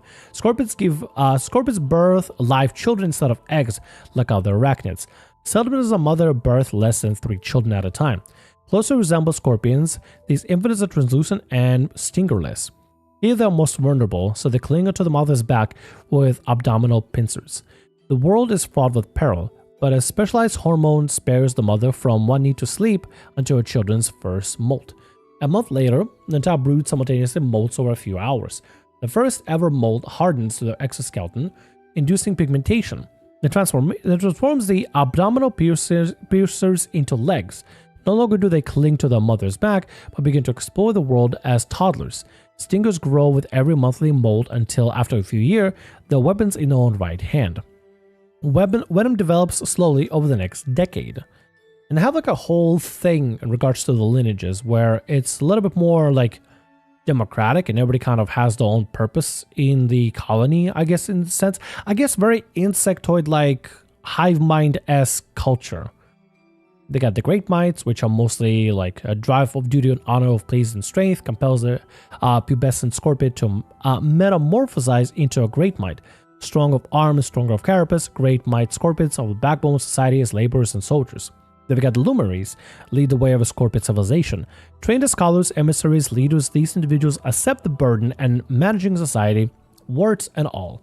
Small in stature, these Scorpids possess a unique defense mechanism to radiate biofluorescence, which doubles as a great reading light, not insight. And then Sandstalkers, that do the dirty work of Scorpid civilizations, espionage, assassination, and worse, lithe and nimble, that train for the weapons, or for the shadows. Sorry, why am I having a hard time reading, dude? Jesus Christ, I think I'm getting tired.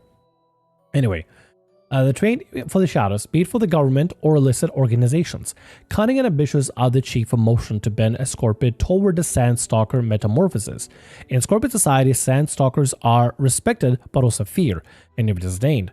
Superstition holds that only an amoral Scorpid metamorphoses into a life of subterfuge and venom. So in a sense, they kind of metamorphosize into what role they're going to have in society. Are they the worker? Are they the leader? Or are they the, I guess, the skulky, sneaky, stabby kind of person? Whether they do it for the greater good or for themselves. We got a couple of cool traits for them too. Loving these races, get tired of the humanoid ones in D&D. So nice to see the monstrous ones. I think it's so cool. I think it's really neat. I love the combination of both monstrous and funky ones, but also a little bit of humanoid stuff too. I think it's cool. I think it's awesome. Anyway, their traits are Dark Vision, up to 60 feet. Desert Adaptation. Physiology allows you to better endure the harsh conditions of the desert. Automatically succeed on saving throws against extreme heat. And your required water a day is half the normal amount for your size. Okay, so we got still that whole water dependency thing. I feel like if you're going to be playing this kind of campaign, you need to make sure you check back on the rules about the water dependency and how often you need the water. Natural Armor. While you aren't wearing any armor, your carapace provides you base armor class of equals to 13 plus your dexterity or constitution, whichever one's greater. You can use a shield and still gain this benefit. That is fantastic. That is awesome. I like that a lot. Stinger. You have a stinger that you can use to make attack rolls with unarmed strikes. When you deal damage, blah, blah, blah, we're just going to go through. I mean, it's going to be basically a regurgitation of every other unarmed strike natural weapon. Basically, deal damage 1d6 plus your strength modifier. In addition, you have a limited reserve of venom, which you can inject. When you deal piercing damage with an unarmed strike using a stinger, you can deal an extra 1d6 poison damage. You can inject venom in this way, number of times equal to a proficiency bonus. You gain no expended uses when you finish a long rest. And then you go into the lineages. We'll start off with Great Might. Medium, 30 feet. Molting. You molt far faster than you can, negating harm to your carapace. When you finish a long rest, you gain temporary hit points equal to twice your constitution modifier. Minimum of 2 temporary hit points. That's kind of sick. That's kind of awesome. You just start off with temporary HP, but I'm assuming you just leave your molt behind, which is kind of cool, but also could be gross. Luminary. Small, 25 feet movement. Biofluorescence. Your carapace absorbs ultraviolet light, allowing you to glow at will. You can take a bonus action to cause yourself to shed dim light in a 15-foot radius emanation or to extinguish light, and you get blinding light. As an actionable bonus action, while your bioluminescence trait is active, you can release a burst of dazzling radiance. Each creature in a 50-foot radius emanation originating from you that can see you must succeed on a Constitution saving throw, DC 8 plus Constitution modifier, or be blinded until the start of your next turn. Once you use this trait, you can't use this trait again until you finish a long rest. So not only are you a glow-in-the-dark scorpion, but you can also blind creatures, which is pretty sick. And then we have the Sand Stalkers, medium, 30 feet of movement. Long-tailed. Your stinger is exceptionally long, lithe, and dangerous, granting you the following benefits. When you make an armed strike with your stinger on your turn, your reach is 5 feet greater than normal. You can use your dexterity instead of strength for attack and damage roll of your unarmed strikes using your stinger. When you deal poison damage with your stinger trait, you can add your constitution modifier to that damage roll. Basically make it so you can be as a monk or a rogue and be really good as a Sand Stalker, which is pretty cool. There's also some rules about playing an unevolved scorpion in case you want to do that. Startup size was small, speed of 25, and playing some extra rules and stuff before you do your proper molting, which I think is pretty cool. In Ryoku's guide, they have a specific race that is called the Nishikin. It's basically like a koi fish. And at level 7, you metamorphosize and go through a whole process to become a actual like dragon folk, a Ryujin. Basically it's not a dragonborn necessarily. A little bit similar to dragonborn, but it's more of like a elongated dragon. Like, you know, like those Chinese dragons that are like very long and stretchy, like from Dragon Ball Z, you know? It's kind of like that. You become more like a Dragon Ball Z dragon than you do a dragonborn, which is still pretty cool. You just metamorphose from Nishikin to Ryujin at level 7. This one gives you an option to kind of maybe start off at level 1 as being an unevolved scorpion, and later on you evolve into your particular stance or pose and stuff, you know? Make it harder for stealth missions? For sure, definitely. That could be useful. I mean, as Luminary, yeah, it probably won't be a stealthy one. Sand Stalker would be more for somebody that's primarily focuses on stealth. Luminary would be maybe, I don't know, a cleric or a scholar, not scholar, wizard or sorcerer, stuff like that. Anyway, subclasses. Let's cover the subclasses. These are super fun. I've looked through them. I read through them. I started slowly, you know, kind of dissecting them and kind of learning stuff about them. And I really, really like them. The Warlock one is so cool. The Wizard one is so cool. They're all very either Djinn-oriented, desert-oriented, time-oriented, chance-oriented, divination-oriented, and just really interesting. Really, really interesting. Specifically, some subclasses specifically focus on changing how the dice roll, which is great. These some interesting desert-themed races. They are dark, yeah. They're really cool. Checking out some of the stuff from Zaman's guide. Same people that made Helliana's guide, which works really well with Helliana's guide stuff too. So we got Barbarian, Path of the Vessel. Basically, you are a vessel for a djinn, and emotions are your strong suit in this one. Specifically, starting off with emotional outbursts. Your heart rings out in the open invitation to djinn, who use the body as a tether to the material plane. While your rage is active, your charisma score equals to your strength score, unless your charisma score is already higher. In addition, when you activate your rage, you can allow yourself to become a vessel for a djinn, choosing one of the types listed below to manifest. You choose the specifics of the djinn's appearance, which is always wispy, ethereal, and medium size, whether it appears in unoccupied space you can see within 30 feet of you, or surrounds your body and moves with you. Whenever djinn persists, you can take a bonus action to move it up to 30 feet to another unoccupied space, or to your space. If you move it to your space, the djinn surrounds you and moves with you until you move it away. If you're over more than 100 feet away from the djinn, it disappears and appears around you, as if you move to your space.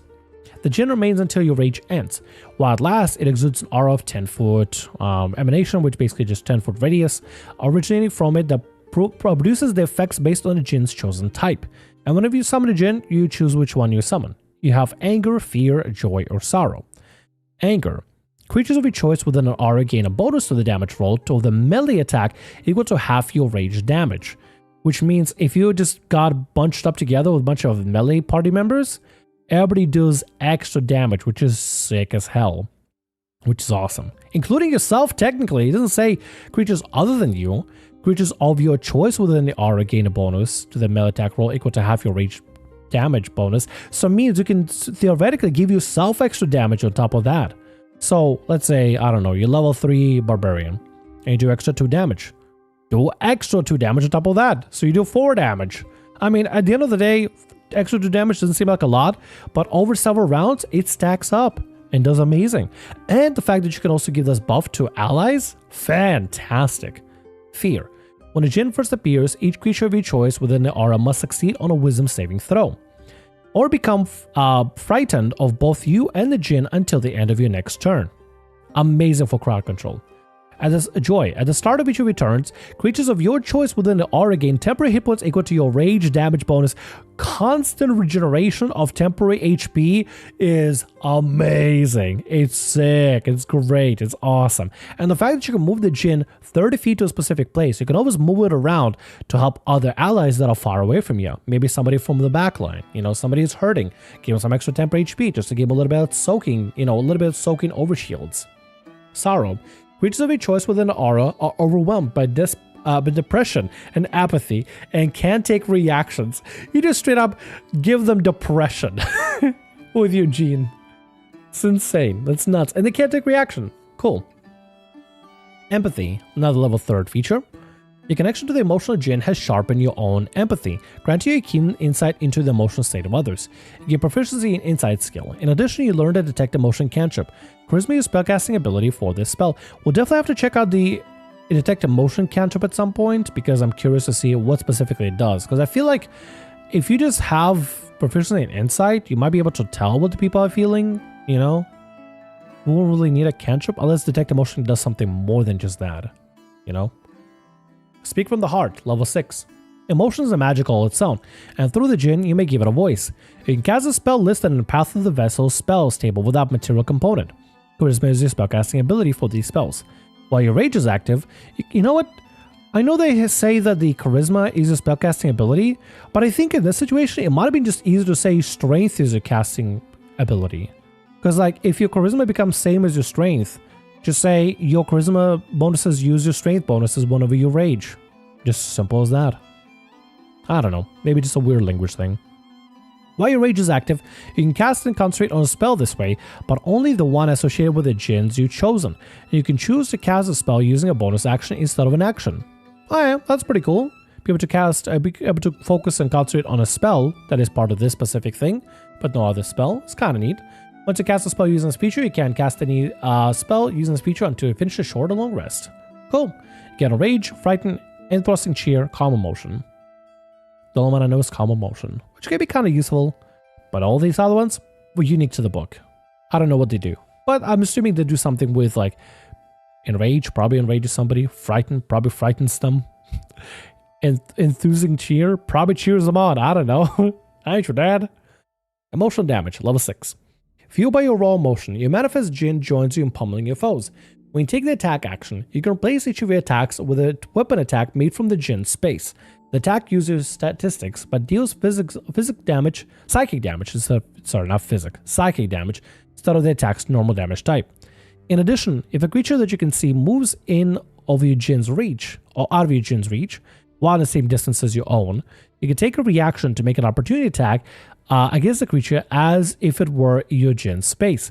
Reminds me a little bit of the... God, what was the name of that one? It's a specific subclass for fighter. What is the name of it? It's like we make your own little mirage basically with you. Oh God, what is it called again? I need to look it up again. Fighter. Where is it here? Echo Knight. Reminds me of Echo Knight feature. As an Echo Knight, whenever you are just like fighting something, you create an echo. I think as part of a bonus action or something. And then when you're fighting with the echo, you can take turns and take attacks as you echo instead of yourself. And same thing when it comes to proc and opportunity attacks, I believe. Maybe not.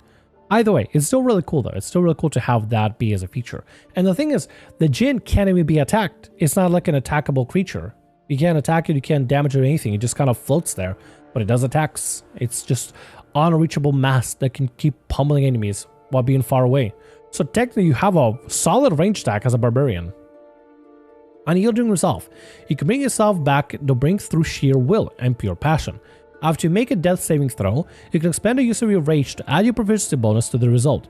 If this brings a total of 20 or higher, you immediately regain hit points equal to 1d6 plus your rage damage bonus. Ride yourself from prone and activate your rage without needing to expend another use of it. Once you use this feature, you must finish a long rest before you can use it again. That's awesome. Very niche, because you gotta make sure you bring a total to 20. Very, very niche. Could be very rarely used, but man, when it's used, God, it's gonna feel so powerful. And then Catharsis, level 14. Your mastery over your own feelings allows you to express complex blends of emotions and serve as a channel for multiple djinn at once, however briefly. While your rage is active, you can take a bonus action to manifest a djinn for an instant, even if another djinn is already present. Choosing an emotion from the options below that different from the one embodied by your manifested djinn. If an effect inflicted by this feature requires a saving throw, the DC is 8 plus your proficiency bonus plus charisma modifier, which basically using your strength. Anger. You assault the mind of a creature that you can see within 30 feet of you with a wave of pure fury. The target makes a wisdom saving throw, taking 4d12 psychic damage on a failed save, or half as much damage on a successful one. The emotional wave that ripples out from it, and each creature of your choice within 30 feet of the target takes psychic damage equal to half the damage taken by the original target, which is insane. Pick a target within 30 feet, it does a splash damage of 4d12, and everybody else within the vicinity of the target creature within 30 feet of it takes half of the damage. Nuts. That is amazing. That's like a psychic fireball, except larger too. That's insane. Fear. You sow a fear in the hearts of your enemies. Each creature of your choice you can see within 30 feet of you must succeed on wisdom saving throw or be frightened of you for 1 minute. While frightened this way, a creature must take a dash action and move away from you by the safest available route on each of its turns, unless there is nowhere to move. Creature repeats the saving throw and at the end of each of its turn, ending the effect on itself in a success. Whenever a creature fails a saving throw against this feature, it takes psychic damage equal to your rage damage bonus. That's awesome. Joy. You remind your allies that there's still good in this world and it's worth fighting for.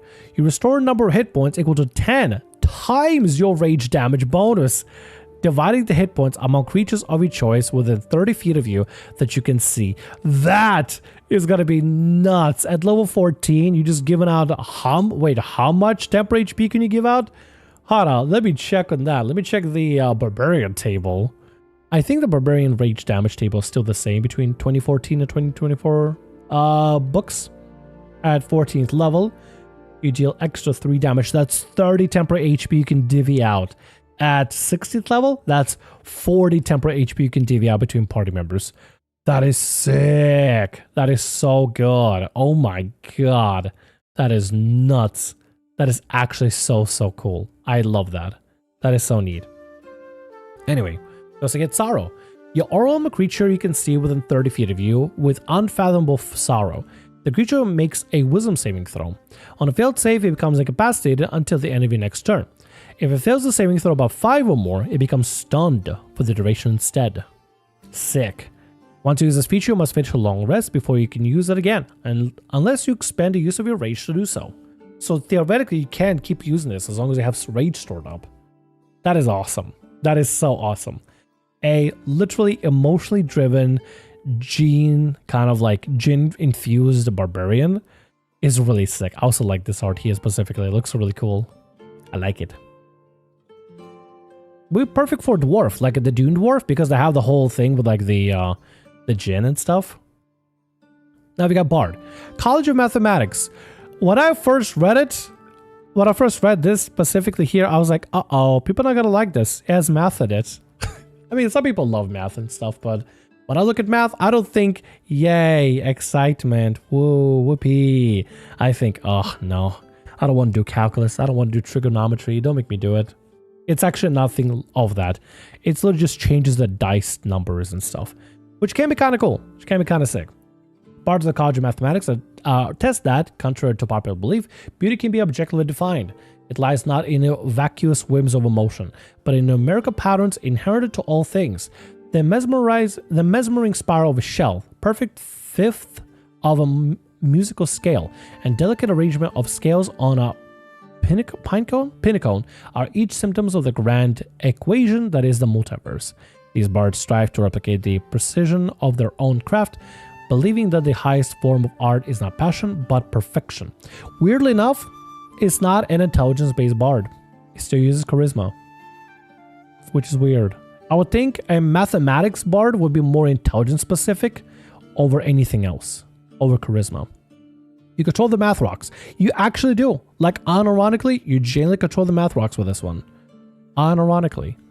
Still, let's go ahead and check it out. Also, the name multiverse, metaverse, or multiverse. I've seen so many companies use metaverse and multiverse repeatedly ad nauseum. When I see the word multiverse or metaverse, it just makes me want to gag. It's marketing buzzwords that have lost all meaning because they've been so overused. Remember when Facebook switched over to Meta? The metaverse was just constant buzzword that was just thrown around willy-nilly, usually related to like cryptocurrency games. Oh, I hate it. Something that could have been cool just got absolutely ruined. Thanks, corporations. Anyway, got really cool art of a guy looking at a giant stack of papers. It's a giant mathematics tool of some kind. I don't know. Looks cool though. Anyway, integer overflow. You can push others beyond the threshold where competence bleeds into recklessness and desperation turns into determination, twisting a sure success into devastating failure, or vice versa. Whenever a creature you can see within 60 feet of you makes a d20 test, you can take a reaction to learn the result of the roll before any modifiers are applied. After learning the result, you can spend a use of your Bardic Inspiration rolling a Bardic Inspiration die. You can either add to or subtract the numbers rolled to your Bardic Inspiration die, your choice, from the d20 result before any other modifiers are applied. If adding the die will put a d20 result above 20, subtract 20 from the total of the roll instead. Subtracting the die would put the 20 result into below 1, add 20 to the total of the roll instead. So realistically, what you can do in this situation is, let's say for example, somebody in your party member rolled a 1, right? And you use this feature, you roll Bardic Inspiration, you take whatever number you have, you subtract from the number that is given, the number that your party member got, and instead of going into the negatives, it almost like loops back from 20. Let's say you rolled a 3 in Bardic Inspiration, right? So instead of going to 1 into -3 or -2, it will go into 1, 20, 19, turning a complete critical fail into a success, a potential success. It's not a guaranteed success, but you never know. Or if an enemy rolled a 20, use this feature and just flip the roll to a lower roll. Even if it doesn't hit, you can still avoid a critical hit, just like that. And it takes a use of your Bardic Inspiration, which is awesome, which is fantastic. It's a great way to literally manipulate. You use your feature to manipulate the dice rolls in one direction or the other, cause the numbers to bleed over and start over and bleed over, into another overlap, which is amazing. That's so cool. I love that. Now, a bunch of subclasses like this, like one for warlock as well, and I think sorcerer as well, that also use that. No, sorcerer doesn't use that. Sorcerer uses something else. Definitely this is not the subclass that uses it. I just don't remember what it is. But anyway, vector math, level 3. By weighting variables like momentum, wind velocity, and angle of fire, you can substitute natural agility for careful positioning and calculated action. You can use your intelligence modifier instead of your dexterity modifier for initiative rolls and ranged weapon attacks. In addition, when a method of calculating your AC reference your dexterity modifier, you can replace dexterity with your intelligence modifier, which is really sick. This is the kind of bard you can maximize charisma in, and then second highest stat, intelligence. Because you just don't have to worry about dexterity at all. Everything else we just use dexterity instead of it. Everything else that use dexterity, we use intelligence instead. It would be cool. No, actually, no, I take it back. I said it would be cool if, let's say, stealth could use intelligence, but no. No, that'd be kind of lame. You have an AC and dexterity modifier stuff, use intelligence instead. I think it's cool. I think it's sick. Which means you can maximize on intelligence, charisma being the second highest, and there you go. Off you go. And it won't help with, like, your casting modifier, but I think it'd be kind of cool anyway. Anyway, level 6, comparative analysis. A heightened ability to collect and process data allows you to obtain priceless information for the most fleeting glances. As a bonus action, you can examine a creature that you can see within 60 feet of you. Estimate one of its following: current HP, hit points, maximum, armor class, or one of its ability scores. GM tells you whether your estimates are too high or too low or correct. Which is interesting. You can just straight up guess and GM can just be like, okay, that's too high, too low, or right on the money. In addition, you have advantage on next attack roll you make against the creature before you start your next turn. Once you use this feature on a creature, you can't use it on the creature against the next 24 hours. Basically, this ability has no cooldown, but you can only use it on one creature at a time every 24 hours, which is sick. That is great. That is awesome. Rapid calculation, level 6. You understand physics combined with the ability to quickly analyze your surroundings, allowing you to perform feats that would be impossible under normal circumstances. You get proficiency in intelligence saving throws and can add your intelligence modifier to acrobatics and athletics check you make, which is insane. In addition, when you make a dexterity saving throw, you can take a reaction to add your intelligence modifier to that saving throw. You take this reaction a number of times equal to your charisma modifier, and you gain no expended uses when you finish a long rest. So this is basically charisma first, intelligence second kind of bard. Or if you're going to be primarily weapon focused, intelligence first, charisma second. Or try to keep them both at an even score so you have like really high of both. Like, you know, try to get to like, I don't know, 18 and 18 if possible. Be so good though. Curve adjustment. Level 14. By tweaking the minuscule patterns present in the threads of the weave, you can drastically alter the volume of magical energy flowing to the spell. When you're a creature you can see within 60 feet of you, cast a spell with a verbal, somatic, or material component that either deals damage or restores hit points, you can take a reaction to attempt to adjust the curve of that spell. Make an intelligence check, templates your spell's level.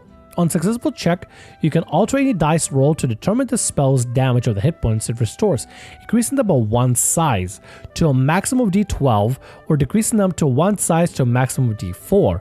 Once you successfully alter a spell with this feature, you can use this feature again until you finish a long rest. You also restore your use of it by expending a level 3 spell slot, no action required. This is really cool.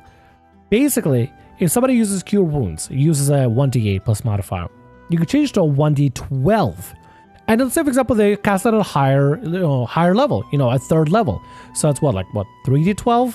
Basically, 3d12 plus modifier. That's a higher chance of potentially getting to be a higher number than a lower number. That's sick. Also, alternatively doing this against a creature that is attacking allies or attacking you. Oh, that is so sick. You'll literally manipulate the dice in the most creative way that I've ever seen being done. And it's so cool. You physically make an enemy roll a different type of die instead. That is nuts. That is sick. Also, it'd be a great way to troll somebody. Like, if they're getting hit by, 1d8 weapon attack, 1d12 instead, loser. And it crits, kills your ally. What the hell? All right. Cleric, Judgement Domain. First, look at the art. Look at this. Look how good it looks. Look how good it looks. God, it looks so good. So fabulous. So good. I love it. Design is so cool, and the whole Anubis thing. Oh, looks so nice. Anyway, so Judgement Domain. Foremost clerics of the gods of judgment, such as Ammit, Anubis, Cerberus, Cerberus, and Rashnu. I think Rashnu. Serve as preachers, judges, and executioners. The weight and sins of supplicants, read the ultimate fates and crystal balls and religious trances to describe the paradises or agonies that await, and helpfully offer the deliverer absolution throughout punishment. God, I can't speak anymore. Anyway, we're just not going to worry about the flavor text. Let's get into the actual features themselves. You get Judgment Domain spells, Detect Evil and Good, Gentle Repose, See Future Death, Zone of Truth. All of those are from, I believe, Ryoku's and Heliana. See Future Death is a great one. Bestow Curse, Charm People. Charm People's a new one. Shackles of Pain, Soul Rend, both new. Contact of the Planes, Dispel Evil and Good. Cool. Very thematic, very good. I like it. Then you have Pass Judgment. As a bonus action, you can commend or rebuke the actions of a creature you can see within 30 feet of you. The next time a creature hits with an attack roll within 1 minute, roll 2d4 and add or subtract the result from the damage of roll. This roll increases when you reach Cleric level 5 for 2d6, level 9, 2d8, level 13, 2d10, level 17, 2d12. You can use this feature number times equal to your wisdom modifier, and you regain all expected uses when you finish a long rest. So it's something you apply to a creature, whether it be an ally or enemy. You can choose whether you are like commending it or rebuking it. If you commend it, they add a 2d4 for a whole minute, basically. Or for next time they hit, basically. I don't think it like lasts for a whole thing. Next time the creature hits one attack roll within 1 minute, basically. So it's only for one. So it's like a super buffed up bless, like extra bless. You can apply bless on somebody and it adds 1d4 to everything. But this is like a super buffed up bless, only use once. And you have limited uses of it. This could be great for screwing over enemies or buffing up party members. It would be so good. Helping with attack rolls, making sure that allies can actually hit instead of and making enemies miss. That is great. I love this. This is the other subclass that does stuff with dice manipulation. I love it. Eyes of the Truth. This is your channel divinity. You see truth about others that pray remain hidden, and your insight into the very soul tells you what they are about to do. As a bonus action, you present your holy symbol of your forehead and expand the use of your channel divinity to open your senses to the true nature of those around you. For 1 minute, you can sense the alignment of creature within 60 feet of you that you aren't behind total cover. When you use this feature, choose one alignment to condemn. Evil, good, or neutral. For the duration, each creature you can sense using this feature that is of that chosen alignment has disadvantage on the first attack roll it makes against you each turn. And you can use your past judgment feature without expending a use of it to rebuke creatures you can sense using this feature that are of the chosen alignment. Alignment stuff is an interesting way to go for, but I kind of feel like they would have an easier time just to signify and decide up to your wisdom modifier or something. Like, which creatures have disadvantage on the first attack roll make against you, you know? Or, I don't know, apply Eyes of Truth on an ally, you know? So maybe like a specific, you apply it yourself or you apply it on an ally, and you designate a certain amount of creatures up to maybe a proficiency bonus or something that have the first attack roll against a specific creature, yourself or the creature you designate, have disadvantage or something like that. I don't know. Having things to do with alignment is a little bit strange. I mean, I suppose you can do so, but also you gotta understand if the creatures around you have the alignment. I mean, you can sense the alignment of the creatures within 60 feet of you, which I guess kind of gives you that leg up, sure. But I don't know. It's weird. It's weird. I don't know if I'm vibing with the whole alignment thing. You know? I don't know. Anyway, still, disadvantage against you is kind of cool. It's pretty neat. Wages of Sin. When an enemy can see within 60 feet of you, forces one or more creatures to make a... Hold on a second. Oh, never mind. I thought I was hearing something weird. When an enemy can see within 30 feet of you, forces one or more creatures to make a saving throw, you can take a reaction to force the enemy to make the same saving throw, suffering the effects as normal. When an ally can see within 30 feet of you, cast a spell that affects one or more creatures other than itself, you can take a reaction to cause the ally to gain the effect of the spell as well. Once you use this feature, you can use it again to finish your long rest. If you try to use this feature against the effect caused by level 6 plus spell, the reaction fails, but the use of this feature isn't expended. Which means, if an ally is using Bless, like maybe yourself, right? Or it has to be an ally specifically.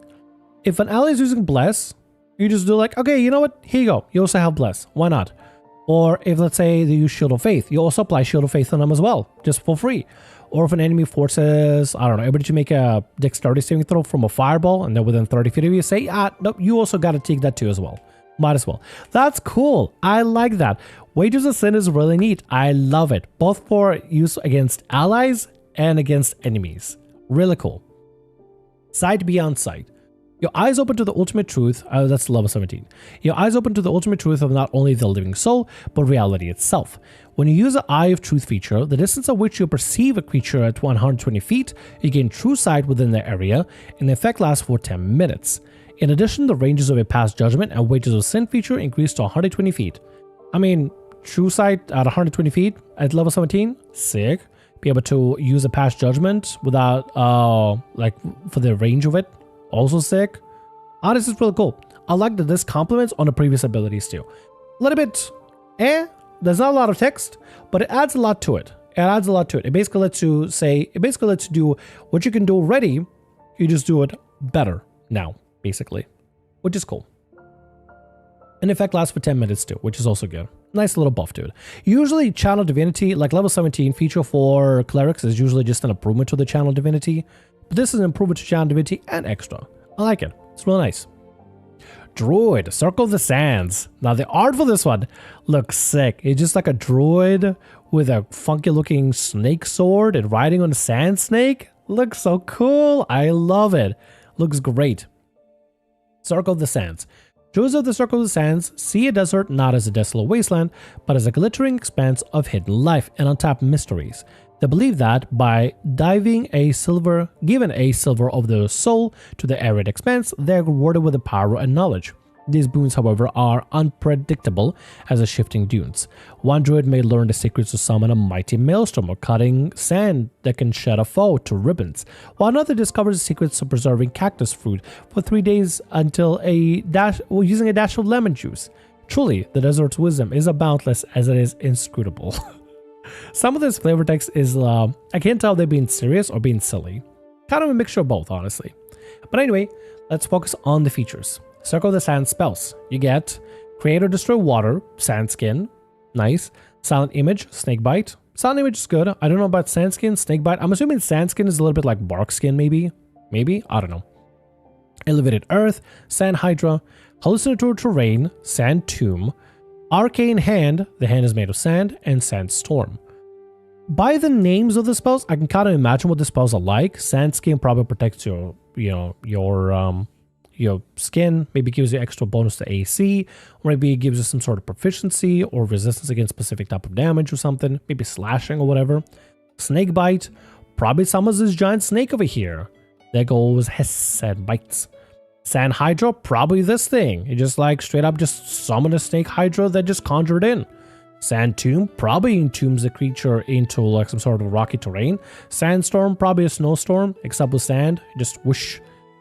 Slashing damage or piercing damage or whatever. Still cool though. Really neat. Sand Puppetry. You can conjure and manipulate sand into coarse, rough, bestial forms it gets almost anywhere. Almost everywhere. It's coarse and rough. It gets everywhere. Can't believe they put a stupid pun in. They put the meme of Star Wars into this. As bonus action, you can expand the use of your wild shape to create a sand puppet in the shape of a beast rather than turning into a beast yourself. The sand puppet appears in occupied space for your choice, as you can see within 30 feet of you. You must take the form of a beast you know that you wild shape feature and have a challenge rating no higher than 1/4 of your druid level, rounded down. It shares the same restrictions on fly and swim speeds as a wild shape feature. The puppet is an elemental that can occupy the same space as other creatures and heavily obscures the space it occupies. It can move through a space as narrow as 1 inch without expending extra movement to do so and has immunity to poison damage and the poison condition. Otherwise, the puppet has the same statistics as the beast it emulates. This is cool. Love the subclass? Same. This is great already. I immediately love what they got going on with the sand puppetry. Puppet in combat basically takes its turns like a steel defender would with artificers as part of your bonus action. You can move it, use your action on its own, or take an action as dodge. You gotta sacrifice your bonus action to command it. If you ever had like a companion pet battle type of system for a D&D subclass, you basically know what's up. And it has resistance. Let's see here, something specific. Whenever your sand puppet would take damage, you take the damage instead, and you have resistance to the damage. If you and your sand puppet take damage simultaneously from the same effect, only you take the damage. Specifically, that's about whenever you take the damage. So basically, it doesn't have its own health bar, but it shares your health bar, basically, which is kind of neat. Kind of cool. I hope with the 2014 conversion, they just kind of give you like a general stats. Like, your summon has, 5 plus your wisdom modifier times 3 or something. I don't know. Your druid level times 3 or something for health. That'd be kind of cool. Puppet lasts 1 hour until incapacitated or until you dismiss it. No action required. That's cool. I already love this already. Just the sand puppetry is great. Shifting Sense. Your connection to the sand and earth is so great that you can pick up on even the most imperceptible vibrations resonating through the ground beneath you. You can make a magic action to touch. I don't know why D&D 2014 added a magic action. Just so much easier to say. You can take an action to touch the ground and gain tremor sense. Why magic action? Do we need to have magic action? You're not casting a spell, you're just touching the ground to gain tremor sense. But anyway, and gain tremor sense out of a range of 60 feet. If the ground is sand, this tremor sense extends to 120 feet. This tremor sense lasts until you lose contact with the ground or no longer occupy the same space. No cooldown, by the way, so you can keep using it over and over, which is sick. Level 10. Precise Particles. A sand druid understands that each crystalline grain can be sharp as a dagger and harder than steel. That knowledge hand can turn into coarse desert dry into both weapon and shield. Whenever a creature is occupying the same space as your sand puppet, you can choose to either harm it or protect it, as detailed below. Harm. Creature must succeed on a Constitution save against your spell save DC when it starts its turn in the same space as your sand puppet or take 2d4 slashing damage. Protection. Creature gains +1 bonus to AC while occupying the puppet's space. Have the puppet on your space or on an ally space, gain plus bonus AC. Kinda weak at level 10, but it's okay. 2d4 slashing damage, also kinda weak, but I think it's also kinda okay too, because that means you constantly have the puppet constantly on someone's butt, constantly harassing them, or having it kind of in the backline, protecting an ally. Look at this Dune Sandworm wannabe. I literally, the first thing I thought of this subclass, it literally got inspired by Dune, with sandworms and everything. I was surprised the subclass wasn't like the final capstone of the subclass was about to summon a giant Dune sandworm or some crap like that. For real. Actually, autoerotic, this feels like so Dune. You ever seen like Dune movies or you read the books and stuff? I never read the books, but I played the game. Game is fun. I gotta get back to it at some point. Dune Body, level 14. Your control over the dune extends to your physical form, granting you the following benefits. You have burrow speed equal to your speed. You can regenerate any limb you've lost over the course of 24 hours by reforming from sand. Okay, hold on. What if you are like in the middle of a city, right? You just gone down away from the desert and there's no sand to find. There's no coast, no nothing. Are you just screwed? Or do you need to keep like pocket sand with you, you know? Oh, my finger lost pocket sand. Oh, it's back. I guess I just need to keep sacks of pocket sand with you just in case, honestly. Whenever you take damage, you can take the reaction to turn yourself and any item you're wearing or carrying completely into sand, gaining resistance to the triggering damage, and then move up to half your speed without provoking opportunity attacks before changing back. You can take the reaction a number of times equal to your wisdom modifier, where you can expend the uses when you finish a long rest. That is sick. The fact that you can just do it anytime you want, or I mean up to a certain modifier, or up to a certain limit, still really cool, still really sick. But it was like kind of the idea is, what if you're playing as a cat, and instead of turn to sand, you turn into like litter box sand. You just move away. I don't know. Anyway, still really cool, still a really awesome subclass. I love it. I love the flavor for it. I wish I knew more about the spells, but honestly, it's great. It's fantastic. Fits the desert theme. Unless you have no sand. If you have no sand, then this feature's kind of useless. You can't regenerate yourself because you have no sand. Would suck. Fighter, Blade Dancer. This one is actually really cool because it lets you wield 3 weapons. Like the one character from One Piece, the samurai that wields a weapon in a mouth. This one lets you wield 3 weapons. There's a caveat to it, but it actually lets you wield 3 weapons, which is sick. Style is everything to a Blade Dancer. Weaving in and out of the fray, these warriors utilize tempo, panache, and outlandish swordblade to bedevil the foes and bedazzle onlookers. Often doubling as both bodyguards and entertainers, Blade Dancers are favorable in noble courts, even in lands outside the time-bombed sands. Since Liberty's vengeance, the day when the Blade Dancer coterie disposed of the Blood Dune King and restored democracy to the Rockborn Cliff citadels, no aristocrats trust their own necks to those warriors. Now praised as symbols of liberty, Blade Dancers of the time-spawned sands bear a heavy legacy. And drink for free in just about any caravanserai? I don't know, I probably mispronounced it. Whatever. Blade Dancing. You power your graces and wild swordplay with dancing dice. You have 2 dancing dice, which are d6s. While you're wielding a melee weapon with light property in each hand, you can expend your dancing dice to use the technique below. You regain all expended dancing dice at the start of each of your turns, which is something interesting. You don't just gain as part of like a short rest or something, you regain as part of every turn. Deflection. When the creature you can see hits you with a melee attack, you can take a reaction to expend 1 dancing die. Roll the die and add the result to your AC against a triggering attack, potentially causing the attack to miss, which is awesome. Weave. Take a bonus action to expend 1 dancing die. Take the disengage action. Nice. Whirlwind. When you take the attack action, you can expend one of your attacks with a sweeping slash. You can replace one of your attacks with a sweeping slash. Expending a number of dancing dice and make a single attack roll against each creature within 5 feet of you. Roll a second d20 if needed to calculate advantage or disadvantage against any of the targets. Each creature you hit takes 1d6 damage per expended dancing die. Damages of the same type as one of the light weapons you're wielding. Put yourself in a big meat grinder, expend dancing dice, you attack every creature that is within 5 feet of you. Sick. Awesome. Loving it so far. But guess what? It gets better. Deadly Grace, level 7.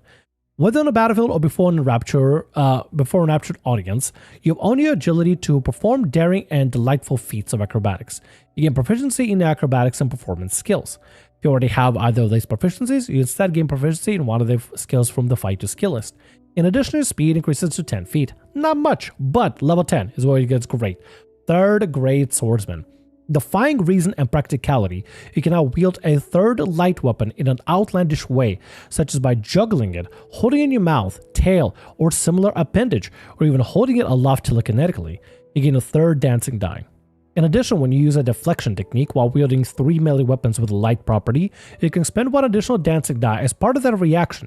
If you do, you immediately make a melee weapon attack against a triggering creature before resolving the attack. So not only do you do deflection to add to your AC, but you can also, as part of the same reaction, expend additional dancing die to attack it.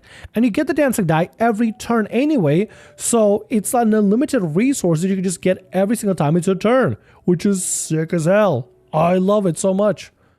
To the Tune of the Blade, level 15. There's a rhythm to battle and you play like a true virtuoso, making a sweet melody from the ringing steel and falling bodies. Your dancing dice becomes a d10. Sick. Always good. Always good that it scales up. Level 18. Storm of Steel. You weave beautiful and deadly attacks with each step you take, turning yourself into a whirlwind terror that sweeps across the battlefield. The dance must never stop. When you use an action surge and are holding at these 2 melee weapons with a light property, you become a storm of dancing steel. Whenever you move within 5 feet of a creature while in this state, you can deal 1d10 damage to it of the same type as one of the weapons you're wielding, your choice. The creature can only take this damage once per turn.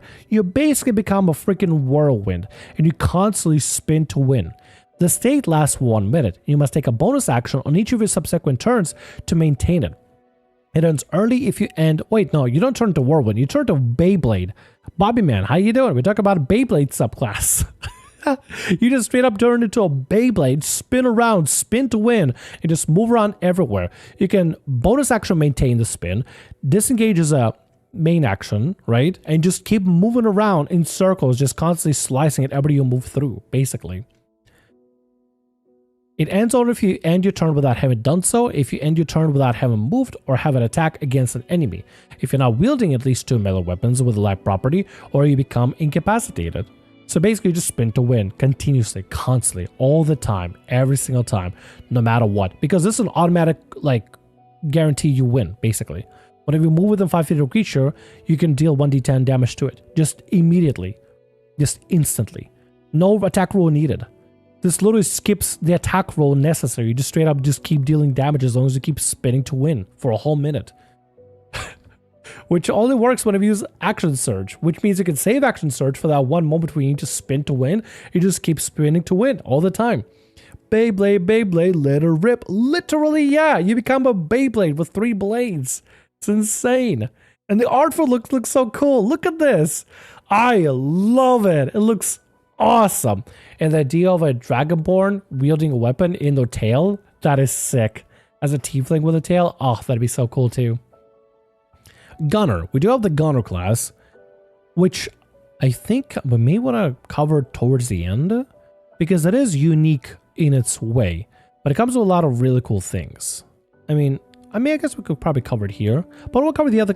Would y'all be okay with covering the other subclasses first before we come back to the gunner? Gunner has a lot of things going on for it, and it looks really exciting, but I want to save it like, you know, best for last kind of thing, because that is a new exciting thing and stuff, new cool features. The art for it looks really cool. It has a whole table and everything, so I think we'll just move that down for now.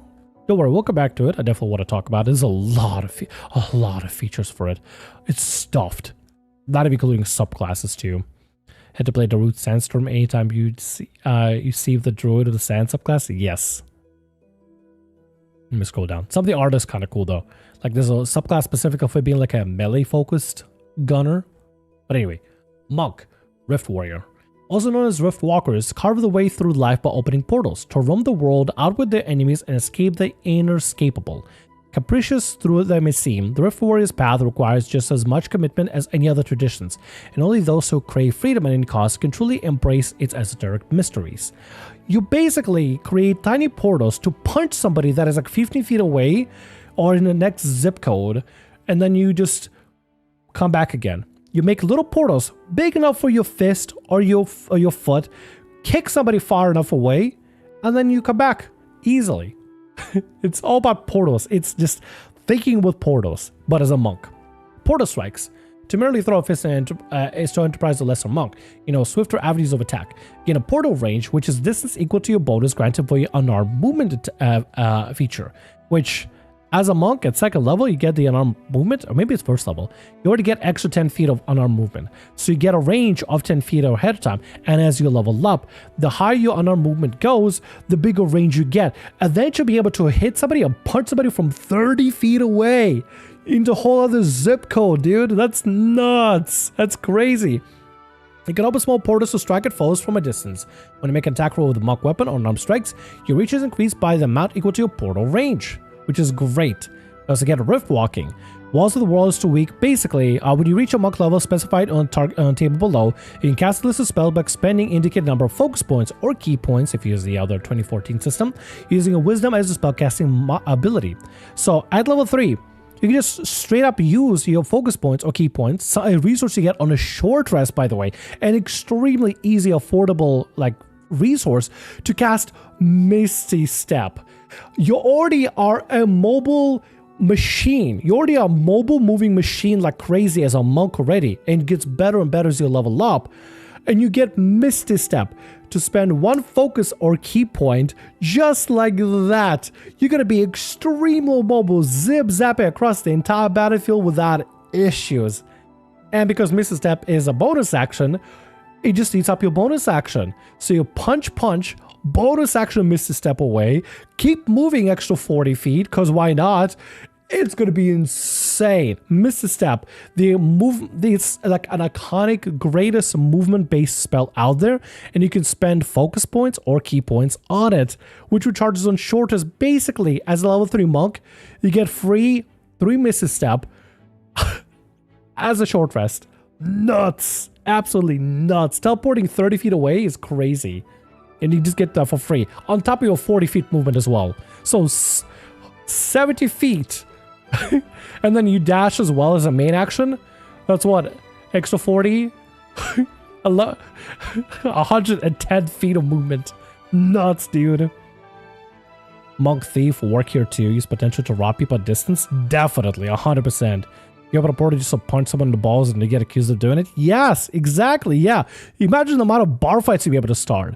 At level 11, you have Dimension Door. And even great, dude, that's 500 feet of movement with Dimension Door.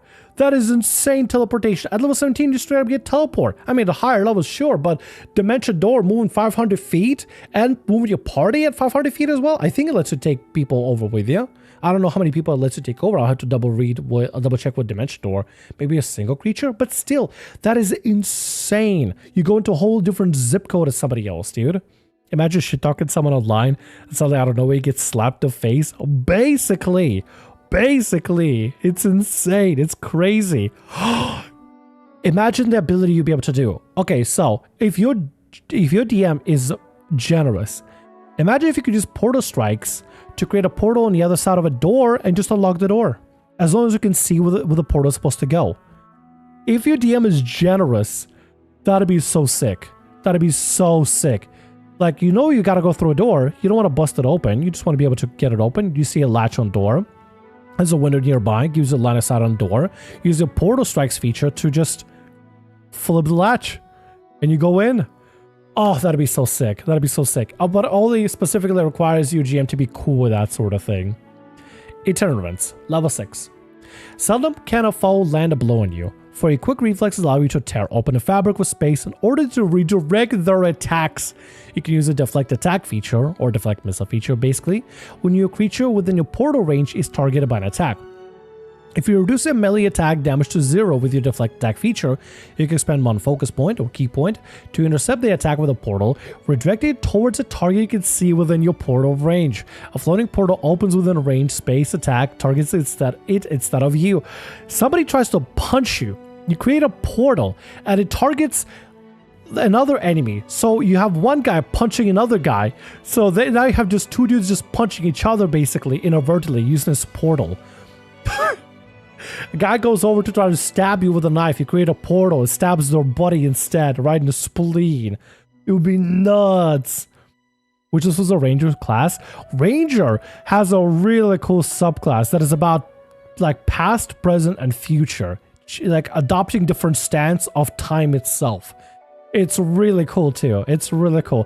Probably not as sick as creating portals just out of nowhere, but still really cool. Stealing the jail key from the guard from the other room. God, that'd be so sick. That'd be so cool. I'm surprised it doesn't have like a special caveat feature where you could just actually use the portal feature without making an attack roll. I hope they add to it for a final thing, honestly. Use the first guy's punch and redirect to the second guy's balls. Yeah. Basically. Peregrine hands. So easy is it to rip open the rifts in your hands that can wander through the void and all manner of mischief. As a magic action, you can open a 1-foot radius portal with an unoccupied space you can see within your portal range. As part of that action, you can reach through the manipulate objects and pull them through the portal. Portal closes at the end of the turn. Oh! So you do get this ability to like manipulate stuff into the portal, but it's at 11th level? Come on! Come on, writers. What's my there we go. Come on. Give that to us at 3rd level. Come on. We gotta get it early. In addition, when you use the deflect attack feature, you reduce the trigger attack damage by extra 1d10. That's great. But come on. You get manipulation with the portal at 11th level. Gotta give us early. Gotta give this early to us. Oh, that is so good though. That is so good. This needs to be lowered down to level 3, 100%. Replaced with a different feature. I don't care what feature. But then, you know, give something else for level 11. Because being able to manipulate things from a distance with the portals, oh, how sick that would be. I would love that. Give it to us early. Don't give us at level 11. It's a great feature. Just bump it out to level 3. Roundhouse Rift Kick. It is the responsibility of even lightened to share their wisdom. You can now share the lightness void with your enemies. When you use a flurry of blows and deal damage to the same creature with at least 2 unarmed strikes, you can spend 1 focus point to throw the creature through the portal that opens briefly in its space. Target teleports to an occupied space you can see within 30 feet of you. You know what would make it better? And you make the creature fall prone. Oh, unless... Wait.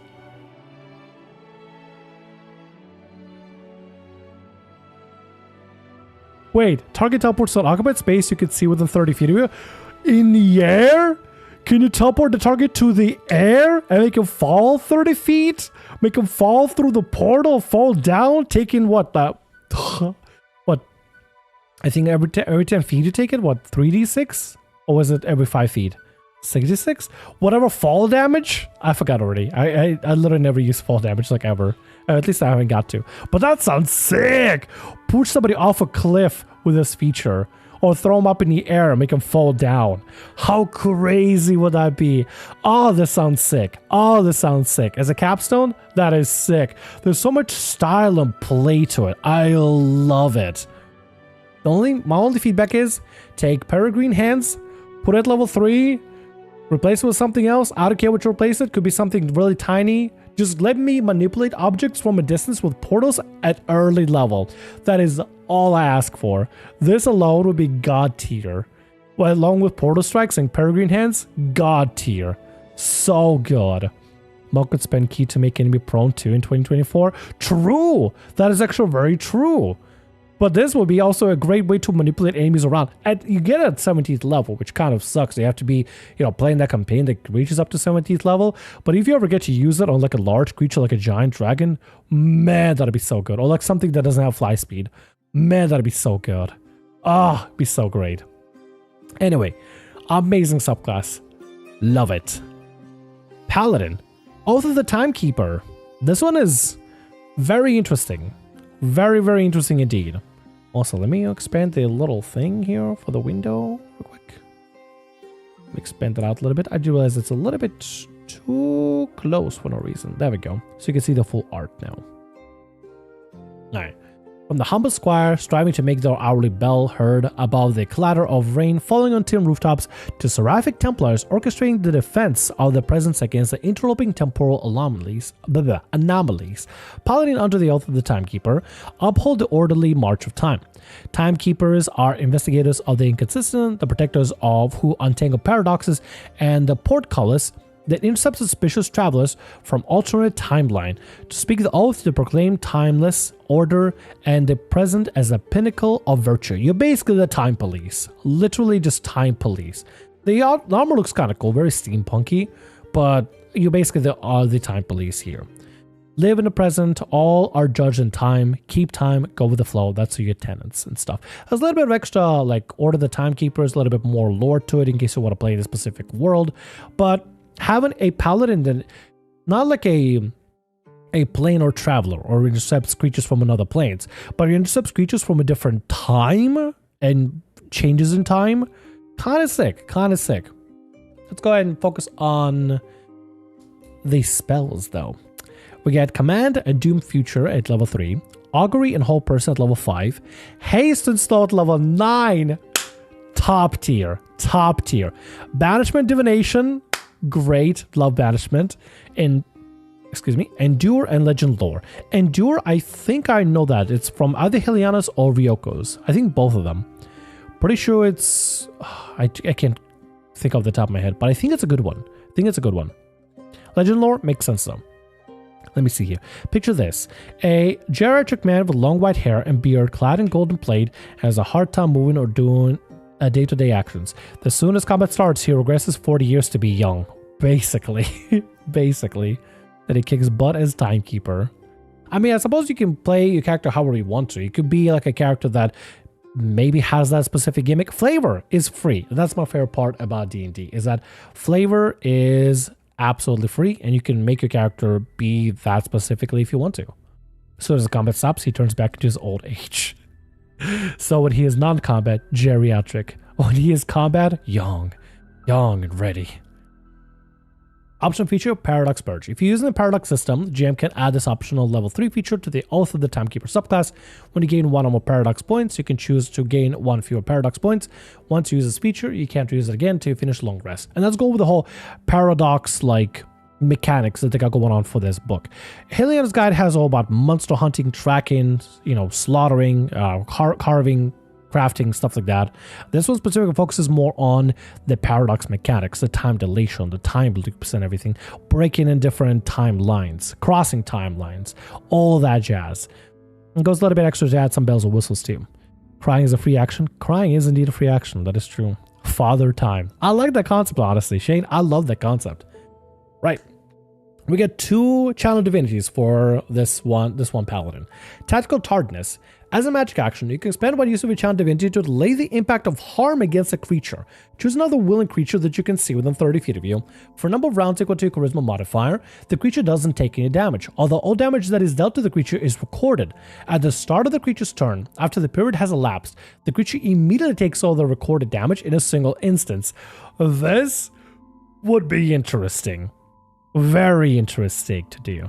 You just basically take no damage for a little bit, but then it still stacks and eventually will happen. That's cool though.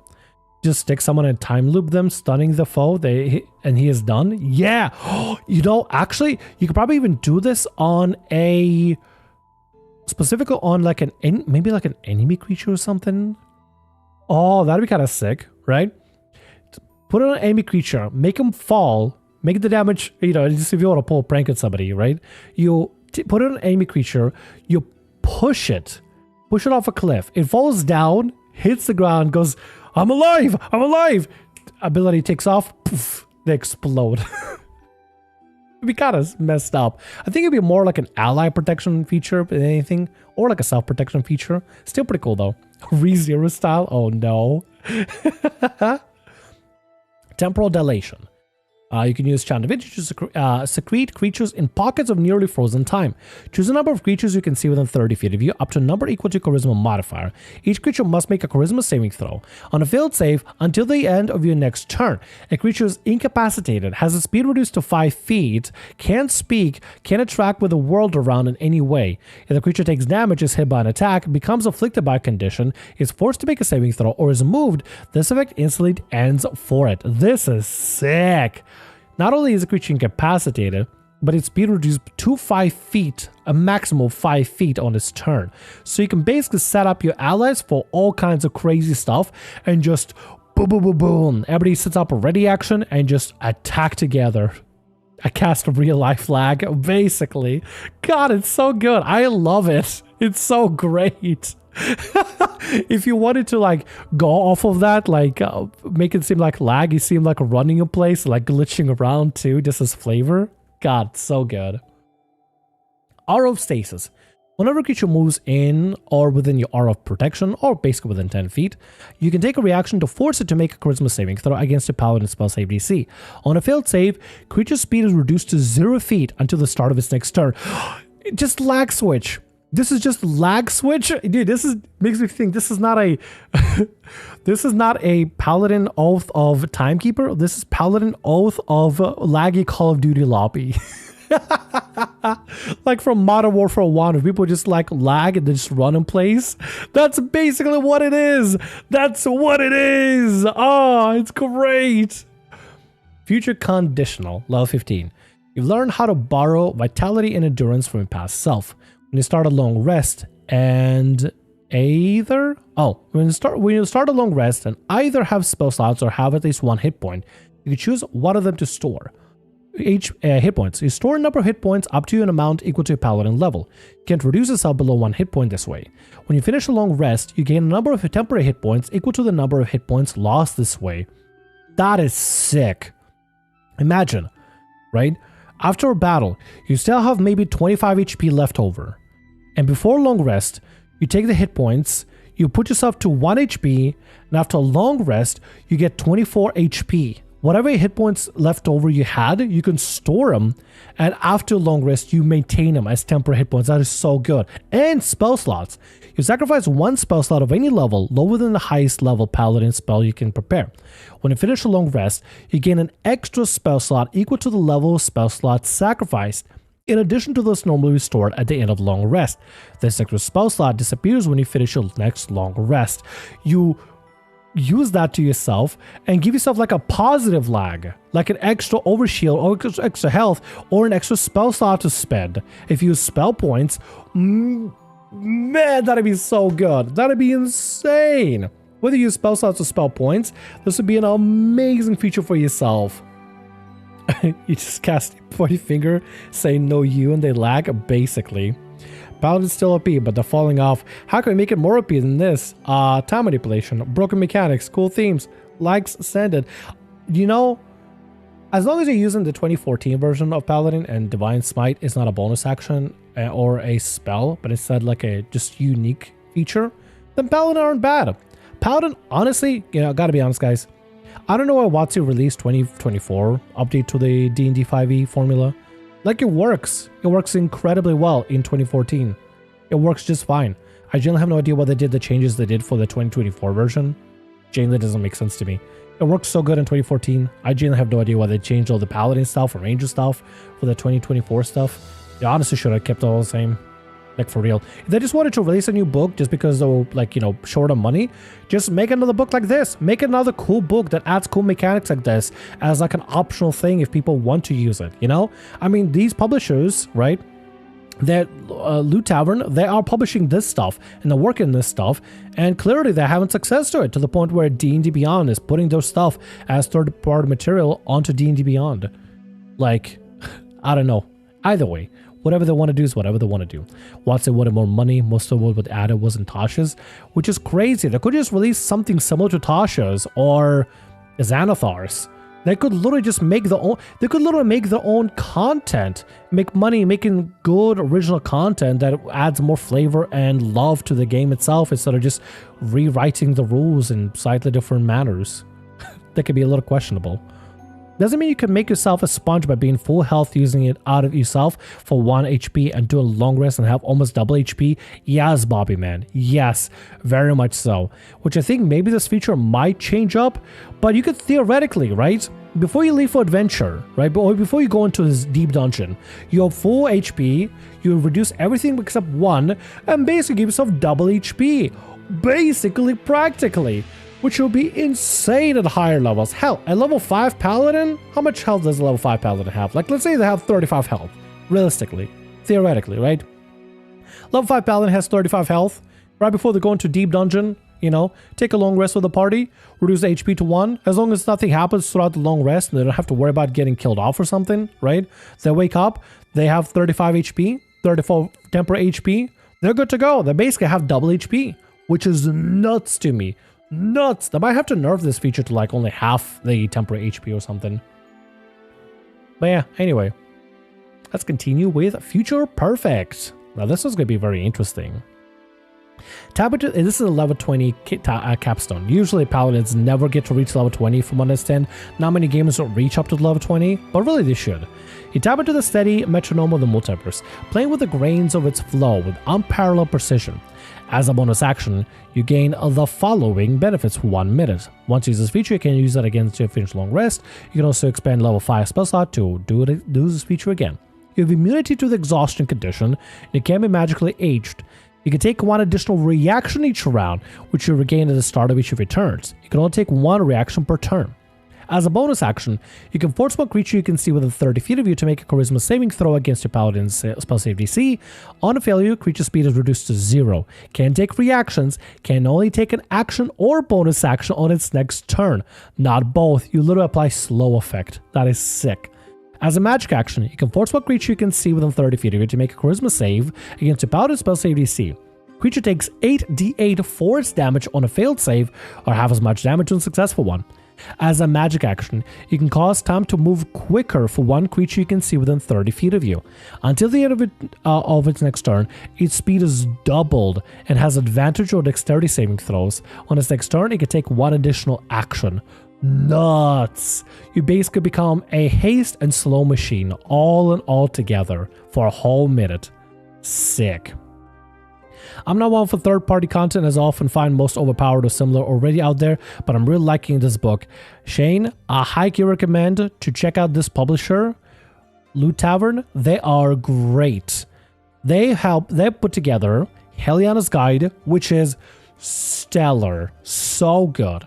They've helped put together Ryoko's Guide, which is also stellar. I've read through it, I've implemented my own campaign.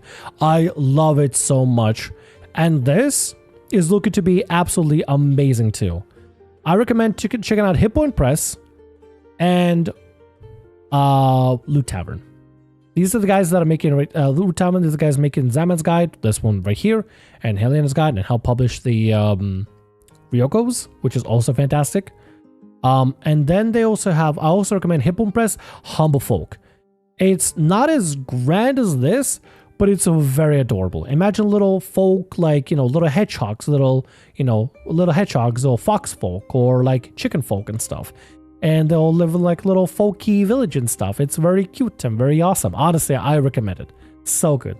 This stuff adds so much to it. And then we just talk about subclasses too. We don't talk about the equipment or the new class they're adding or the time dilation mechanics. We are just talking about subclasses, For real though, links in the description below if you do want to check it out. I'm not affiliated with them whatsoever. They may be specifically mentioned that I should notify and mention multiple times and stress it. I'm not affiliated with them. This is not hashtag, not sponsored, not ad or anything. I just really like the stuff. I saw they released the beta. I want to talk about it here. So not hashtag, not sponsored, not ad, but check them out. All credit to them. Or check out Roll Tavern, please. Please do so. Link down in the description below to check out the Kickstarter as well. Hope you get a promo code so I can buy it via your link, man. I don't know. Maybe. I don't know. Maybe it'd be kind of cool. It'd be kind of sick. I doubt it. I'm a tiny little channel. I'm a drop in a giant pond that is D&D YouTuber content, people.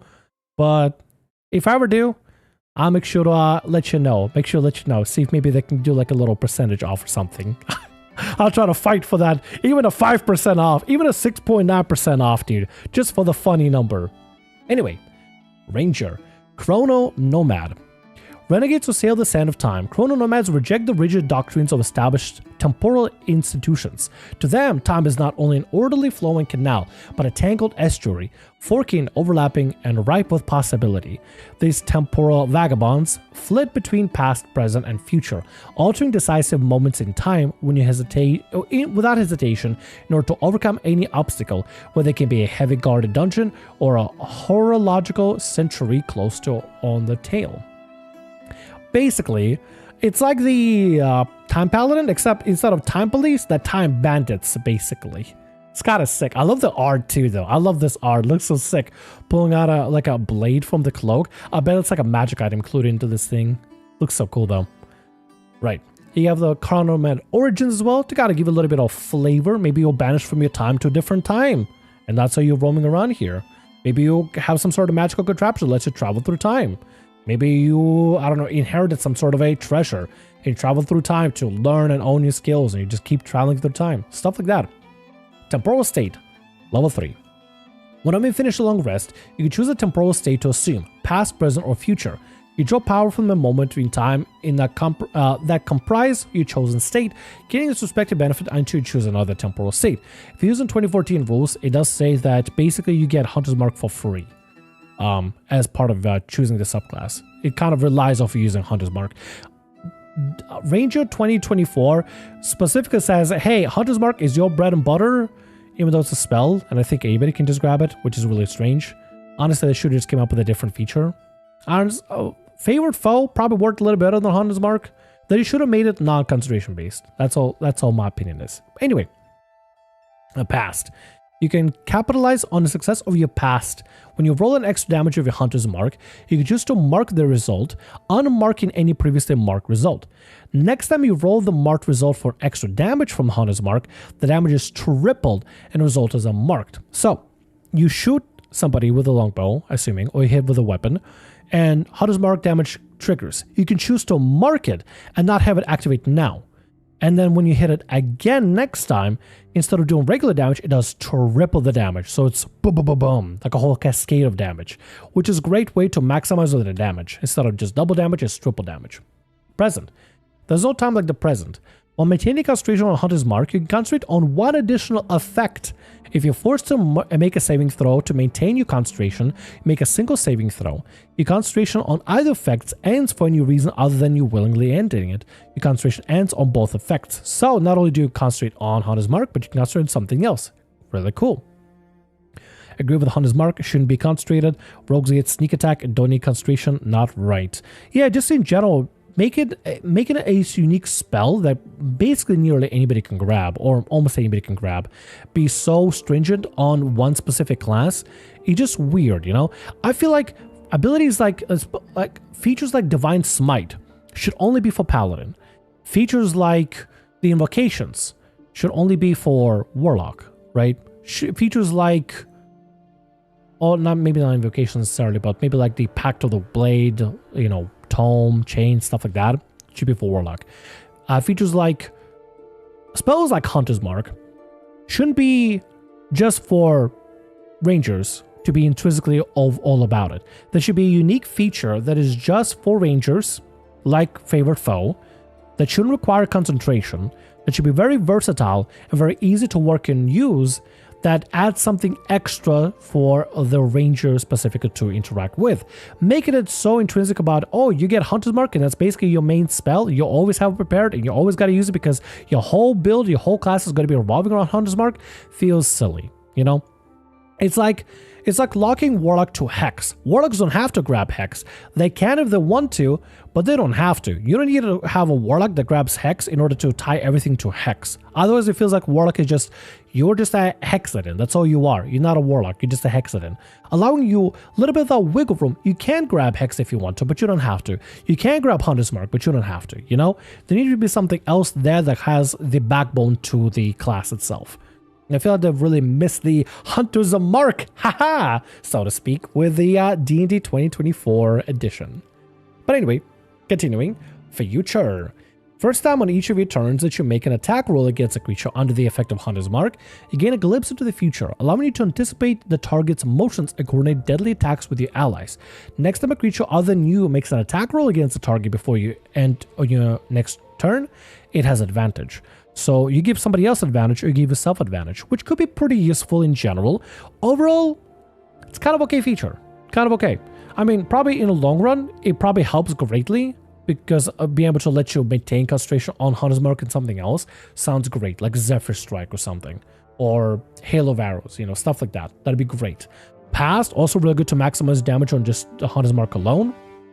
Future is great for giving allies advantage. Could be also pretty good. This past, present, future also plays a great role in more features as well, which is awesome. At level 3 also you get the Chrono Nomad spells. Depending on which past, present, or future you select, you get spells like Deja Vu, Misstep, Slow, Death Ward, Legend Lore with past, present, Expeditious Retreat, Hold Person, Perfect Timing, Freedom Movement, Hold Monster, and future, See Future Death, Augury, Haste, Divination, Scrying. Top. The fact that you can switch between 3 per long rest with the temporal state is awesome. You know you're going to be dealing with a lot of enemies. Apply slow on them. You know you're going to be dealing with enemies, you know, with maybe a particular challenging boss. Apply haste on yourself or an ally and stuff. And past also has Misstep, which is great. Present has Expeditious Retreat. It's all perfect. It's just great set of spells that you get. Depends on which one you choose per long rest. And the fact that it changes per long rest basically on a long rest is just great. Gives you options, which Ranger definitely needs. A Ranger needs options in the spell department. A lot more spells for Ranger, please. They're not a prepared caster, unless you're playing the 2024 version that I think they become a prepared caster now, but still. Anyway, continuing. Sorry, just checking, making sure the music is still playing. Spur of the moment. Your control over the force of time allows you to switch your temporal state on a whim. As a bonus action, you can change your temporal state. Once you use a bonus action, you can't do so until you finish a long rest. This would be a nightmare for your DM to keep track of, but it'd be a treat for the player. Imagine you need, like, you know, you cast slow. Oh, okay, well I have slow cast, but now the concentration broke. Alright, switch to future, cast haste instead. Bam! And the fact you do this as a bonus action is sick as hell. Addition, your temporal state lets you add your wisdom modifier to history, investigation, or arcana, depends on your past, present, or future. That is neat. Not obviously game changing, but that is still really neat. Stitch in Time, level 11. If Rangers could become a full caster, I think that would help out a great deal. There really should be a subclass for, I feel like, you know, it would be great. Can somebody homebrew a subclass for Ranger and Paladin that lets it become a full caster? Nerf the hell out of the martial features and then just give them a lot of spell casting. How sick would that be? I think it'd be so sick. Like, seriously, take away their proficiencies, make it so they can't wear armor, but give them some other niche things they can do that allows them to basically be able to, like, I don't know, let a paladin divine smite from range, but take away all the armor. How sick would that be? Is this a live Mario? It is, Jonathan. How you doing? I mean, obviously you need a little bit of balancing for it, sure, but it could be doable, potentially, maybe a little bit. Anyway, Stitch in Time, level 11.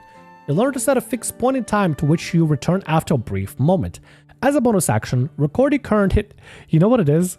It's just Tracer from Overwatch. Let's read this. As a bonus action, record your current hit points, spell slots, location, as well as any effect on which you're concentrating, the remaining duration, and the creature's current affected by them.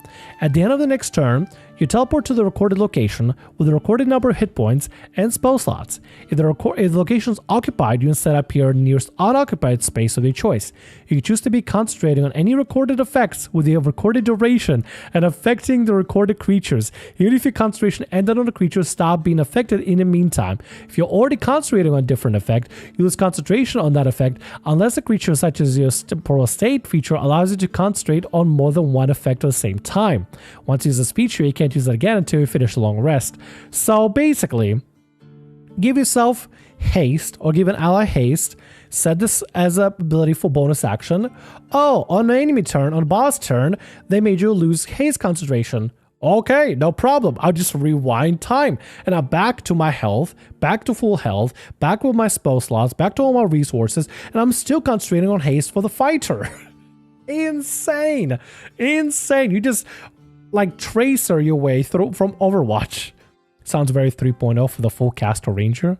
It does sound pretty cool, doesn't it? I think honestly, I want somebody to do it. I want somebody to put it together, because if nobody does it, I will do it. Dang it. I will do it. I will do the crazy thing. Don't think I will. I will. Don't think I won't. That's what I'm trying to say. I will. I will do it. I don't know what I'm trying to do. I need to have like a perspective where I can like zoom in really close to the camera. That's what I need. I need to be able to press a button on my stream deck. Be able to just zoom in really close to the face. Oh, to the camera. Anyway, let me put myself back here. Teleport's behind you. Nothing personnel, kid. Base. Oh yeah, actually, now you think about it. Yeah, you're right. You do this next to the BBG, and the BBG kills you. Wait, can you use it before you die? At the end of your next turn. At the end of your next turn. Oh, I see. Next turn. I see. No, but you gotta make sure you stay alive. As long. What if you're rolling death saves? What if you're rolling death saves and you just revert back? Psych. So good.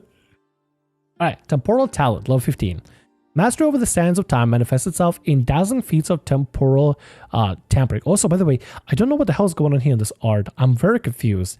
Looks like you don't look like a temporal warrior. You look like an astronaut. Like a really chubby astronaut. I can't tell. I'm so confused over what's going on here. Maybe it's something cool that I just don't get. But I look at this like, this looks like an astronaut, not like a ranger. Maybe it is. I don't know. When you get hit, you just flip someone off and revert to the damage you took. Yeah, basically. Anyway, you gain additional benefits depending on your temporal state. Past. As a bonus action, you can ready yourself to step back in time, gaining precious chance to correct any mistakes. Until the end of your turn, you can reroll any missed attack rolls. You can roll twice for the damage dealt, and you can roll twice for damage dealt by your hunter's mark, taking either result. Sick! Just undo, and just click undo and just reroll attack. Session's over and I'm back. Welcome back, Pandora. Wow. Session will last like 1 hour? Damn, your sessions don't last that long. Maybe it hasn't been an hour. I don't know. OBS says 2 hours and 48 minutes. So, yeah. Been like an hour or something, huh? It's crazy. Anyway, welcome back. Present. You focus exceptionally well on here and now. Immediately after the creature under the effect of your hunter's mark that you can see cast a spell or makes an attack, you can take a reaction to either move up to half your speed or to make one unarmed strike or weapon attack against that creature. Damn, that is punishing. You really got to be like really up close and personal. Moving away from range of the creature, that sounds kind of funny though. Somebody tries to firebolt you, you know, you're within 100 feet of it, boop, move away. Haha, I moved. Kind of lame. I feel like that could be a reward a little bit, just a little bit. Your foresight allows you to maneuver out of harm's way for future. As a bonus action, you can impose disadvantage on attack rolls made against you by the creature under the effect of a hunter's mark. Till the end of your next turn, when a creature misses you with an attack roll, you can take a reaction to teleport to an occupied space that you can see within 15 feet of you. Okay, future out of all these wins. Future actually wins. You see into the fray, into the future, you just move away, apply disadvantage. God, it's so good. This particular game only lasts about 2 hours and the DM needed to prep things for an area she didn't expect us to go to. Ah, gotcha. I cast Control Z, basically. This range of subclasses is pretty cool. Definitely would love to see more flair and more intense effects from Temporal Talent, for sure. But everything else, looking kind of sick. I like it. I like it a lot. I don't think I like this more than a monk. Teleport monk sound is just funny to me. It's just hilarious. But it's still pretty great. I love it. Feels like an actual chrono nomad. Rogue completely forgets about time dilation, like dice manipulation, and just says, you know what? I just want to have birds. I want to have a bird as a pet. Trust is a rare luxury among rogues, whether in a gram of a narrow alleyway or a vast stretches of a desert wasteland. Actually, before we continue with this, I'll be right back real quick. I gotta go to the little tiefling's room. So y'all be right back real quick. Y'all be right back. I don't know. Everybody take a break. Everybody take 5. Everybody take 5. Okay, sounds good. Break. Fantastic. Anyway, I'll be right back real quick.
Yo, sup, I am back.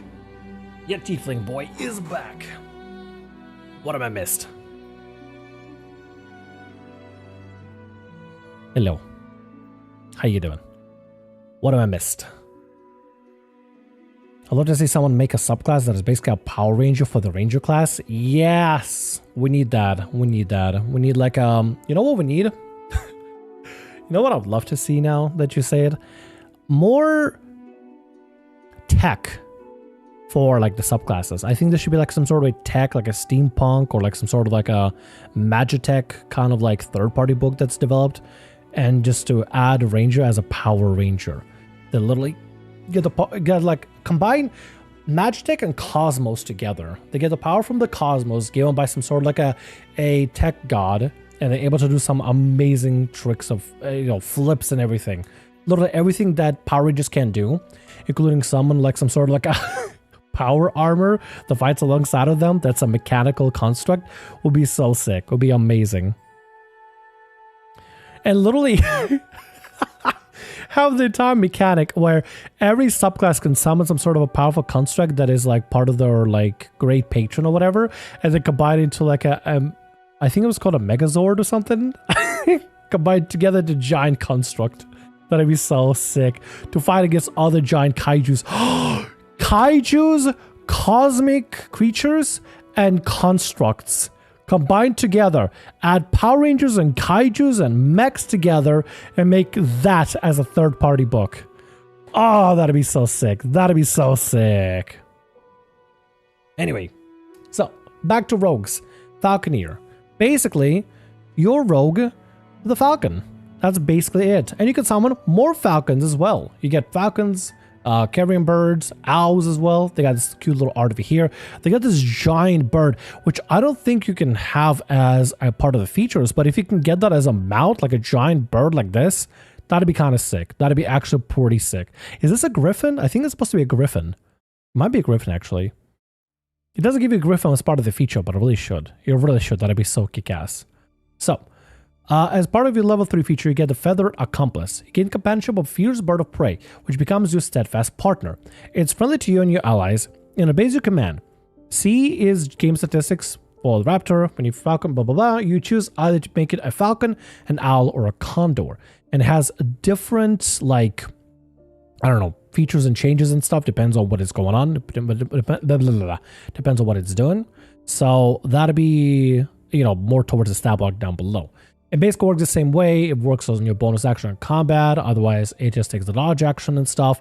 When you reach rogue level 6, your raptor's attacks can be deal a choice of force damage of their normal damage type.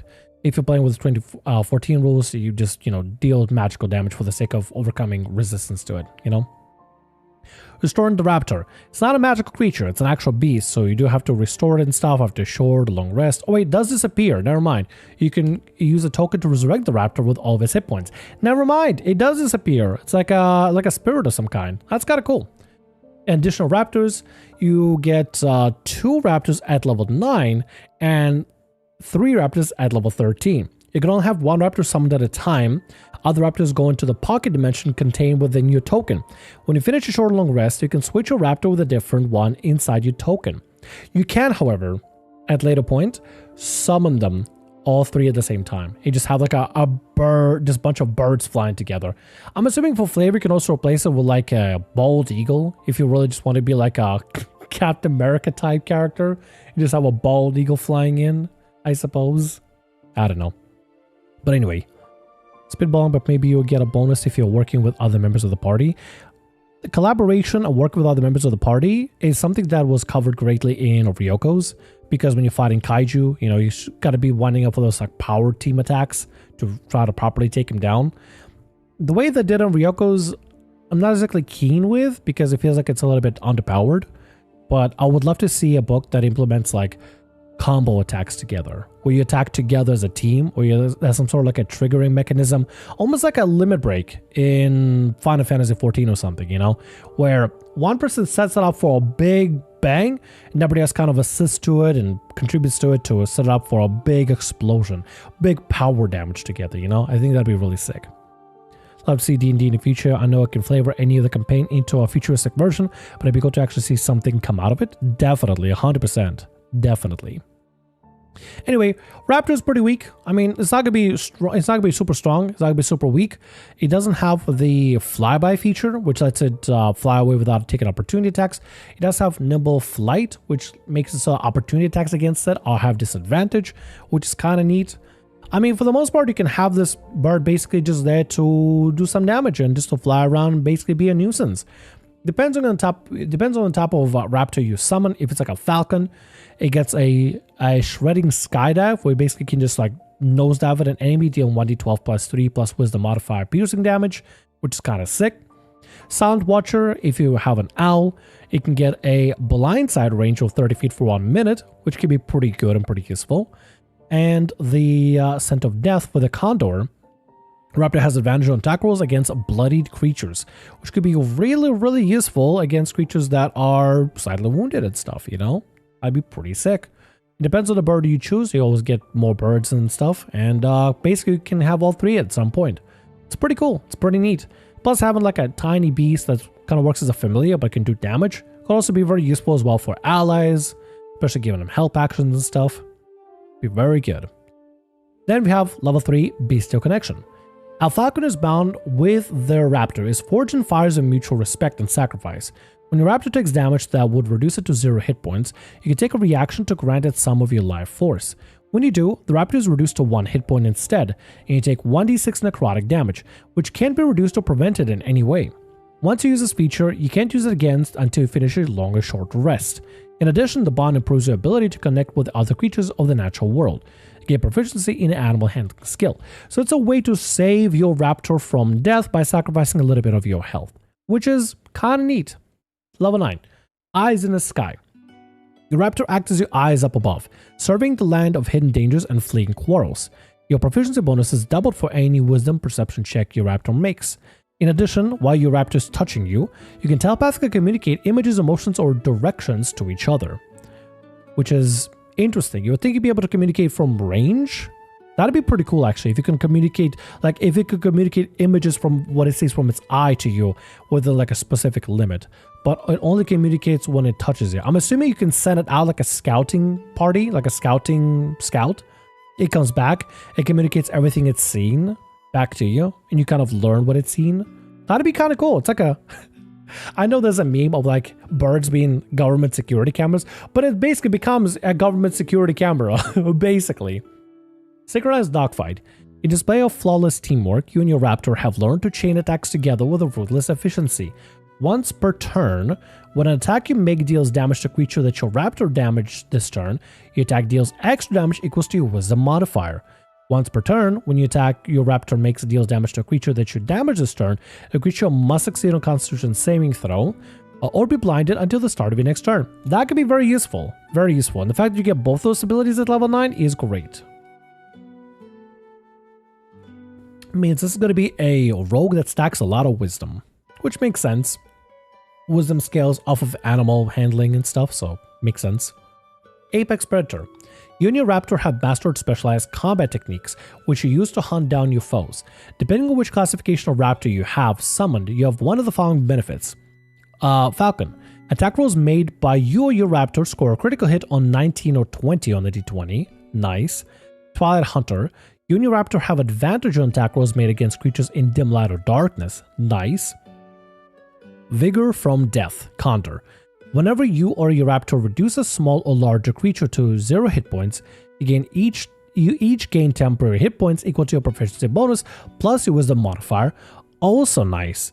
Great options. Aside that it doesn't come into play until level 13, but it's still great. By that point, you'll have all 3 of them and you can swap them in and out, and you have some great perks, some absolutely stellar perks.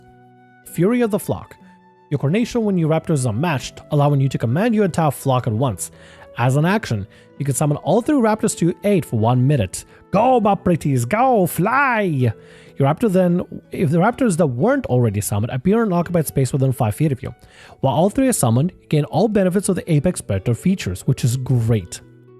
As a magic action or bonus action on subsequent turns, you can issue mental commands to all your raptors at once, which can be same or different commands for each. Choose the order in which your raptors act each round. After the minute elapses, 2 of your raptors return to your token. Once you use this feature, you can't use it again until you finish long rest. This is fantastic. Just unleash the birds of prey. Get all the benefits and stuff. It's so good. Completely goes away from dice manipulation and time manipulation and anything else. It just says, nope, you're just a rogue with birds. You have a little bird. You have a pretty bird, basically, which is kind of cool, actually. I mean, it's pretty cool, but it kind of goes away from the whole theme of, like, you know, the djinn, time stuff, dice manipulation, control, you know, manipulating stuff. You just, I just have a pretty bird. which is a little silly, but sure, why not? Why not have a pretty bird? All right, let's continue with the next one. Sorcerer Paradox Sorcery. This one is interesting. A boy born 50 years before his grandparents, an orphan girl who discovered her mother and father never even met, a merchant frozen in time for a decade after a run-in with a vengeful fae. Some lives are written in the margins of time, disjointed, untethered, and just plain strange, and those whose very existence defies chronology sometimes find that they can bend the rules that fail to bind them. Whether the power is manifest at young age or awakened after temporal anomaly, these individuals are known as paradox sorcerers, wielders of magic drawn from the fractals of and hold of time itself. This one has a very unique capstone ability. I don't want to spoil it. Maybe it's capstone, maybe it's not capstone. A high level ability for sure. But anyway, paradox spells. We get Deja Vu, Doom Future, Fast Forward, Mirror Image. A bunch of them are new. Mirror Image is the only one I know. Pretty thematic. Paradoxify, slow is good. Divination, rewind. Rewind is interesting. I'm interested to know what rewind does. Foreboding and time walk. Probably thematic. Probably can think of what they do just put the name alone. But let's continue. We got some art over here.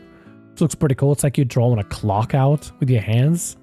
I don't know why you have these horns that look like arrows. That's a little bit weird. I don't know if it's like a tiefling thing or some, like maybe it's a G thing. I don't know. Still kind of cool though. Still kind of cool. Right place, right time. By sliding between the nearest branch of a personal timeline, you can effectively walk in immediate past. When you're forced to make a saving throw, you can take a reaction to switch to a timeline where you're positioned differently. You immediately teleport to an occupied space to a distance equal to half your speed away. If the space is outside of the area or range of the effect that triggers saving throw, you're unaffected by it.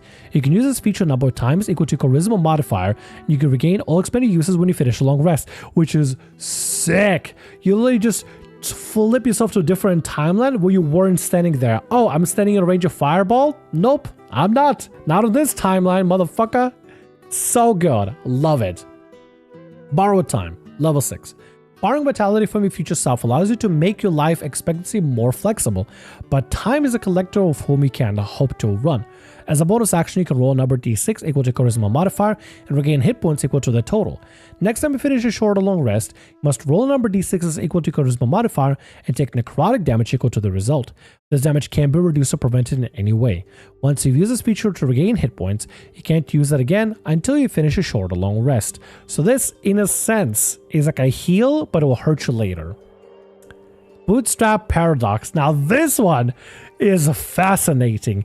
You're literally helping yourself. Your control over temporal magic is impossible to come true, allowing you to create stable paradoxes for a short time. As a magic action, you can spend 2 sorcery points to open a portal into the near future. Your future self hands you a useful magic item through the portal, after which it closes. Roll a d8 and consult the table to determine which item you receive, and then specifically talk about the caveat that technically by your DM's potential, by your DM's option, you could add extra items here specifically that could be part of it. Extra items that are higher than on the list. Get things like Boots of Other Kind, Broom of Flying, Cloak of Manta Ray, Decanter of Endless Water, Ever-Smoking Bottle, Immovable Rod, Rope of Climbing, Wand of Magic Detection.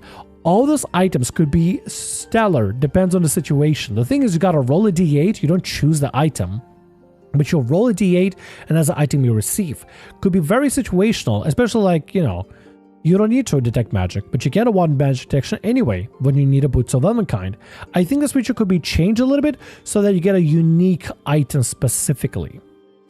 You can either choose to get a roll random item, or you choose a specific item for a higher cost. Maybe if you spend 5 sorcery points, you choose a specific item, That'd be kind of cool. That'd be kind of neat. Instead of gambling with the item you get, you choose a specific item to grab in a different paradox to retain on yourself.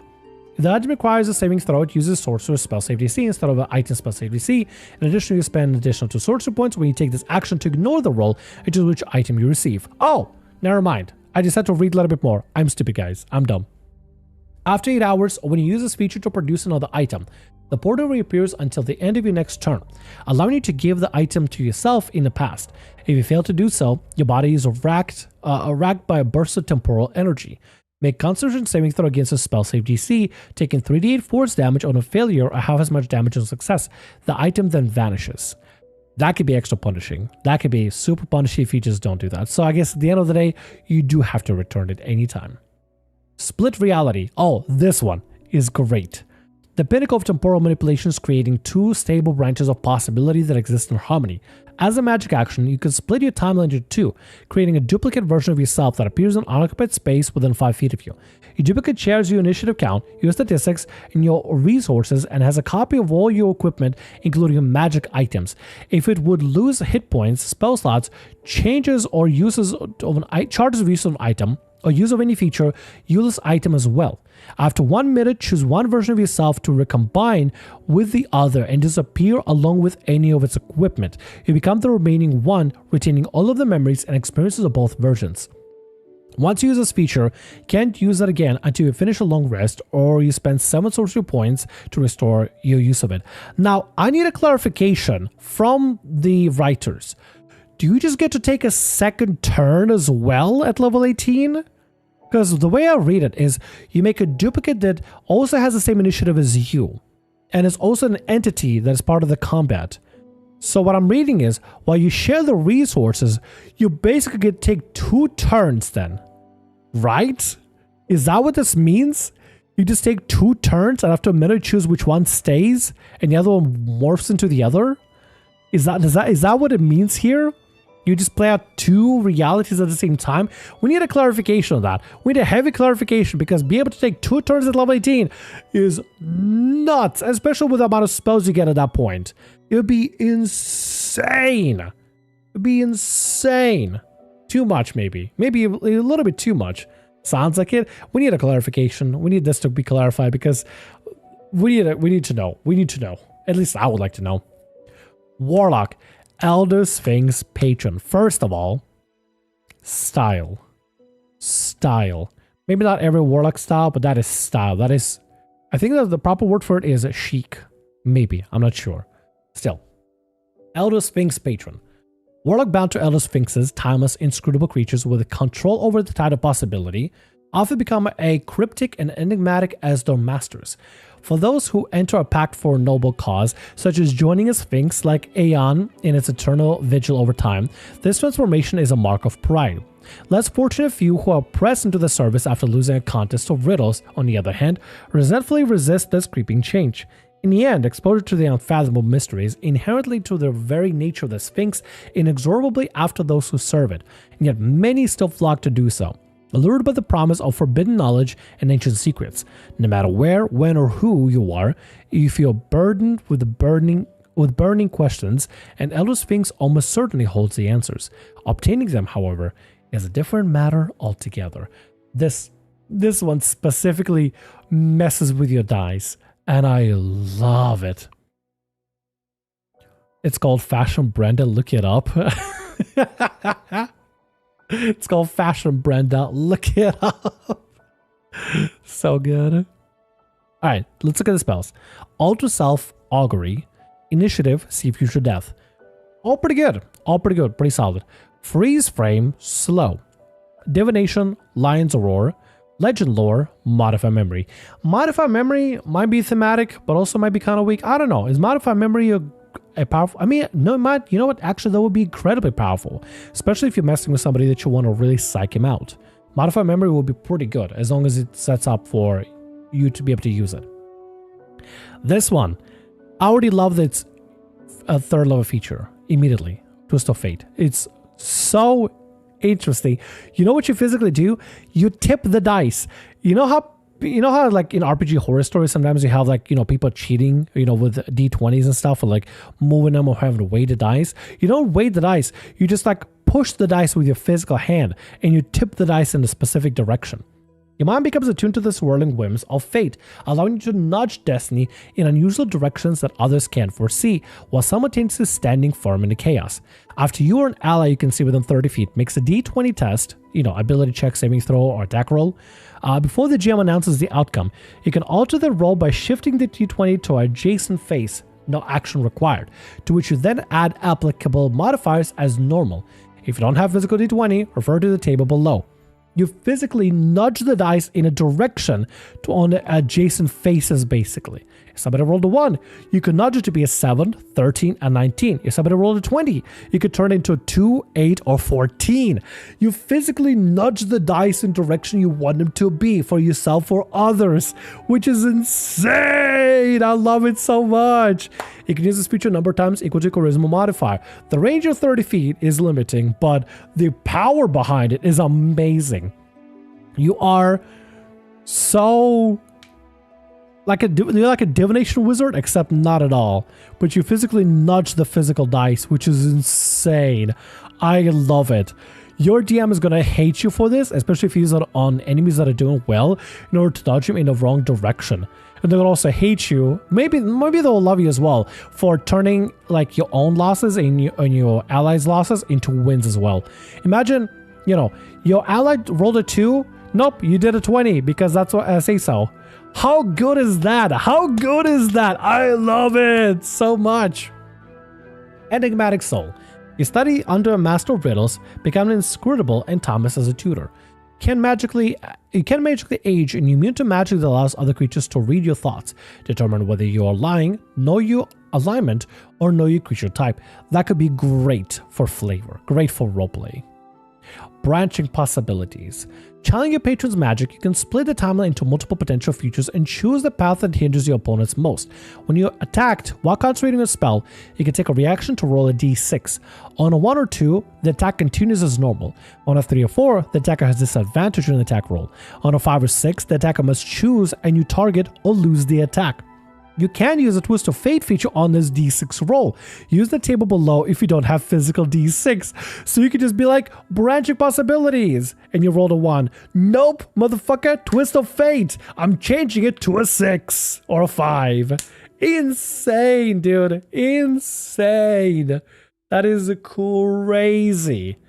Love it. I love it so much. This is amazing. Multiple choice. Your power over time gives you dominion over every possible outcome during a critical moment. When you make a d20 test or damage roll, you can choose to re-roll the roll 2 more times and choose one of the 3 results. You give yourself extra advantage, dude. You re-roll all of them simultaneously, taking the sum as one of those. Taking their sum as one of the results. Once you use this feature, hold on. Let me reread that real quick.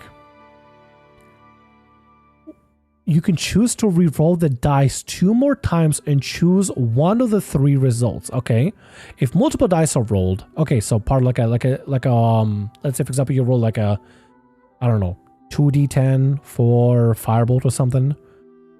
You re-roll both and take the sum. Yeah, okay. Choose. You can use this feature on a short, long rest. But basically, you roll. I don't know. You roll a d20. You get a 1.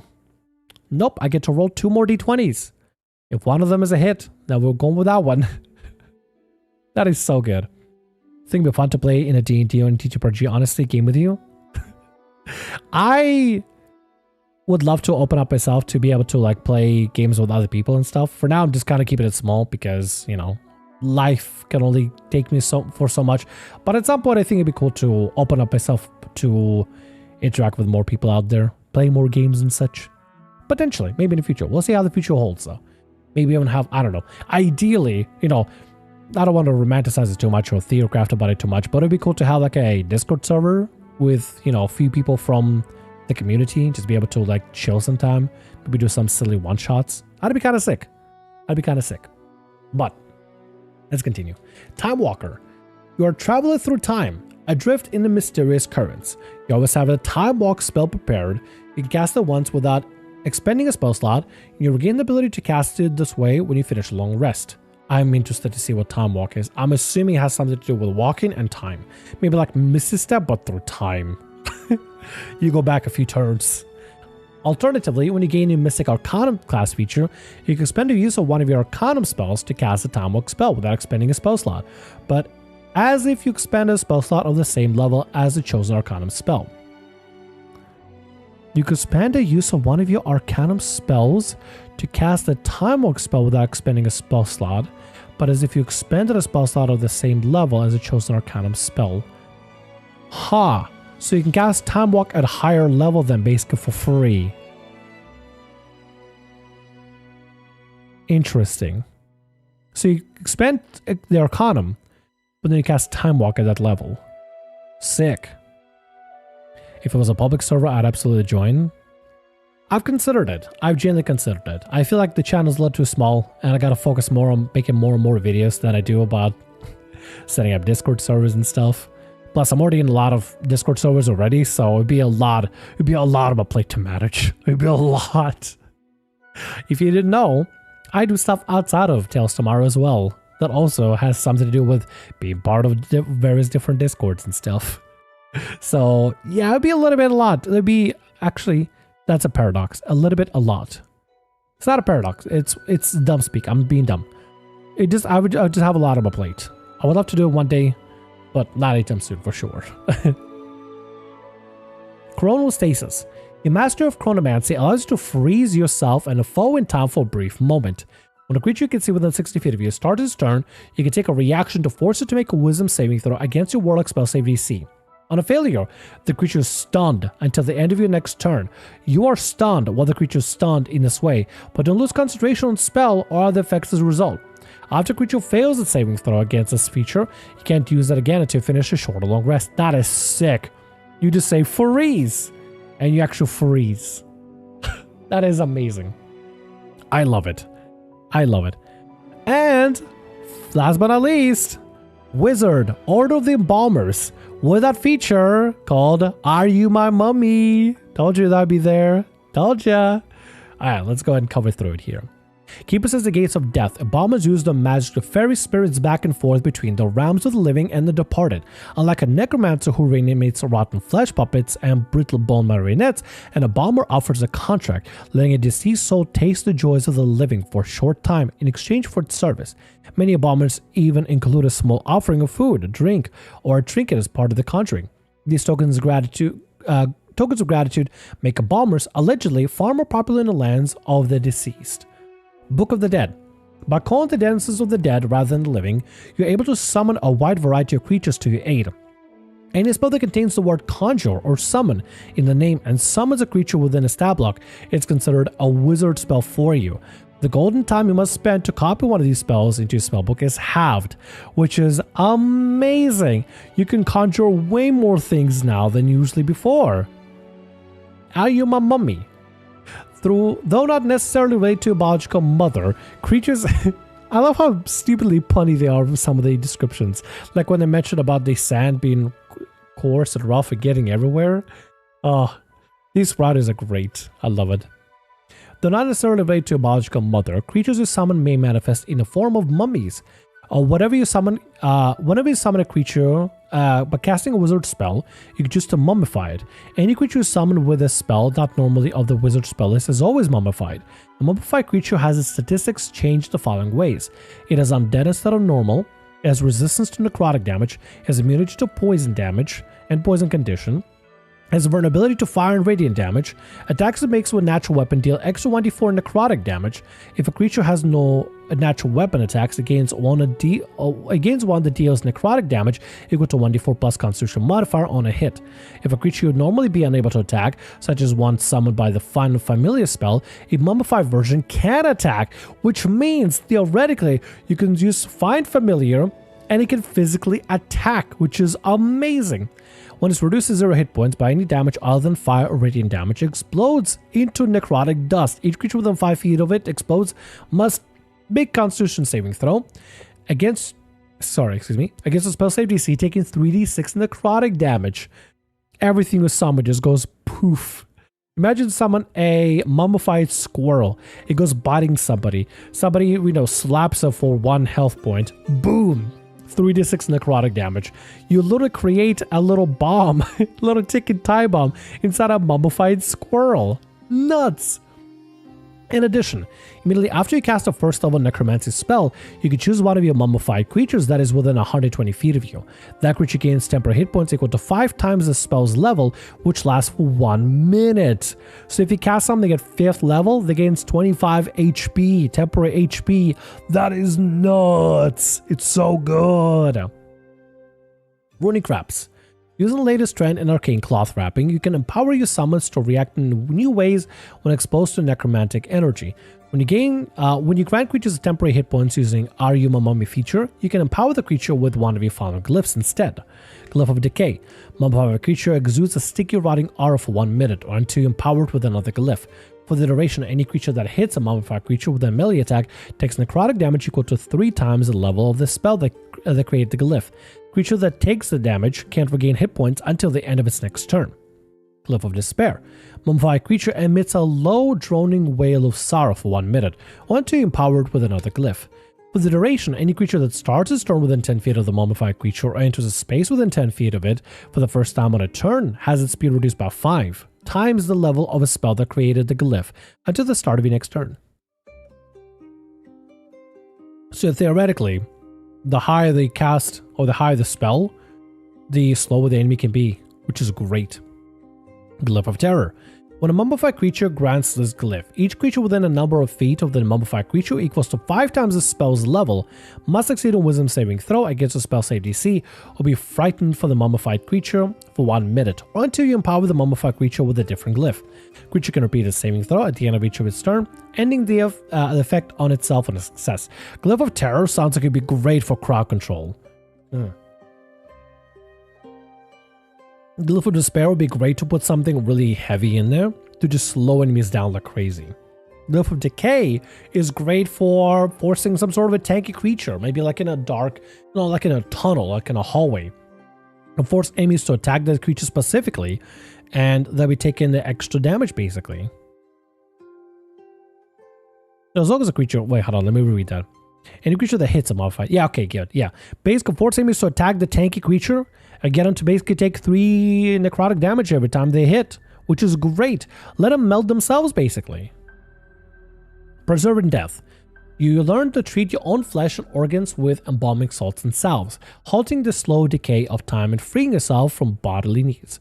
You no longer need to eat, drink, or breathe, and don't visibly age. In addition, you can finish a long rest in 4 hours if you spend those hours in dormant state, during which you retain consciousness.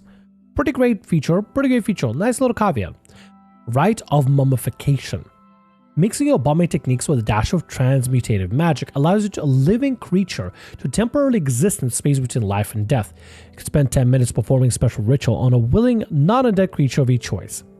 The creature must remain within 5 feet of you for the entire ritual, after which it appears covered in spectral bandages. While the ritual benefit lasts, it can appear or disappear as a bonus action. The bandages specifically. The creature gains the following benefits until you finish a long rest, or until you use the ritual on a different creature. You can choose to count as undead instead of normal type for purpose of spells or other effects. It has resistance to necrotic and poison damage, and advantage on saving throws against poison condition. If it's reduced to 0 hit points by any damage other than fire or radiant damage, it makes con save equal to half of the damage taken. On success, it drops to 1 hit point instead and loses the benefits of the ritual. So basically, you mummify and zombify a creature, zombify an ally, in fact. I mean, it could be yourself as well, technically. It doesn't say you can't do it to yourself. So theoretically, a magic allows a living creature, let's see, temporarily, you can spend 10 minutes to perform a special willing non-undead creature of your choice, including yourself. You could mummify yourself. A mummified Tarrasque would be horrifying. But still, it would be really sick. It would be really amazing. You could take a living creature, mummified, give it special resistances to necrotic and poison damage, and if it potentially takes 0 HP, it can be put to 1 HP because it has that undead fortitude feature from zombies, which is sick as hell. You little mummify your friends. That's amazing. Master Bomber. Your perfected form is used to craft, enhancing your mummified allies to superior state of undeath. Mummified creatures you summon have immunity to necrotic damage as well as charmed, exhausted, or frightened condition. Additionally, extra necrotic damage from the attack increases to 3d4. Pretty good for, 14th level. When you grant a mummified creature temporary hit points or empowered with a glyph, you could choose to also extend the same benefit to the creature affected by your Rite of Mummification feature if it's within 120 feet of you. Put a barbarian, mummify your barbarian, make it so when enemies attack your barbarian, not only does barbarian reduce the damage, but the enemy constantly takes 3 damage of necrotic damage every single time. How good would that be? How great would that be? In addition, you can choose one of the following additional glyphs to empower your mummies. Glyph of Mirage. Uncanny illusion of yourself overlays the mummified creature for 1 minute, or until you're empowered with another glyph. For the duration, whenever you become the target of a spell, you can take a reaction to have this spell target the mummified creature instead, as long as it's within 120 feet of you. When the glyph ends, the spell ends on a creature as well. Sick. Basically so good. You can make something else. A creature summoned be a tank. Glyph of Withering. Mummified creatures touch saps vitality for 1 minute or until you're empowered with another glyph. For the duration, attacks made by the mummified creature reduce the target's hit points maximum by an amount equal to the damage taken. In addition, the target has disadvantage on all strength-based d20 tests until the end of the mummified creature's next turn, which could be also absolutely fantastic. Would be really, really, really good. Such a good subclass. Such a great subclass. So good. And the art is also excellent. Look at that. Little cat familiars being mummified. It's so cool. Little canopic jars too. Looks so good. Honestly, vibing with it. There's additional player options such as like backgrounds and stuff. We can probably not worry about it. Let's go back to the meat and potatoes. The big reveal. The one class, the one subclass that I want to talk about that I skipped before just to talk about the other subclasses. Which is... Still scrolling, give me a second. Almost there. Almost there. Almost there. I'm close. I'm close. I'm close. I'm close. Ah, sorry. wrong channel.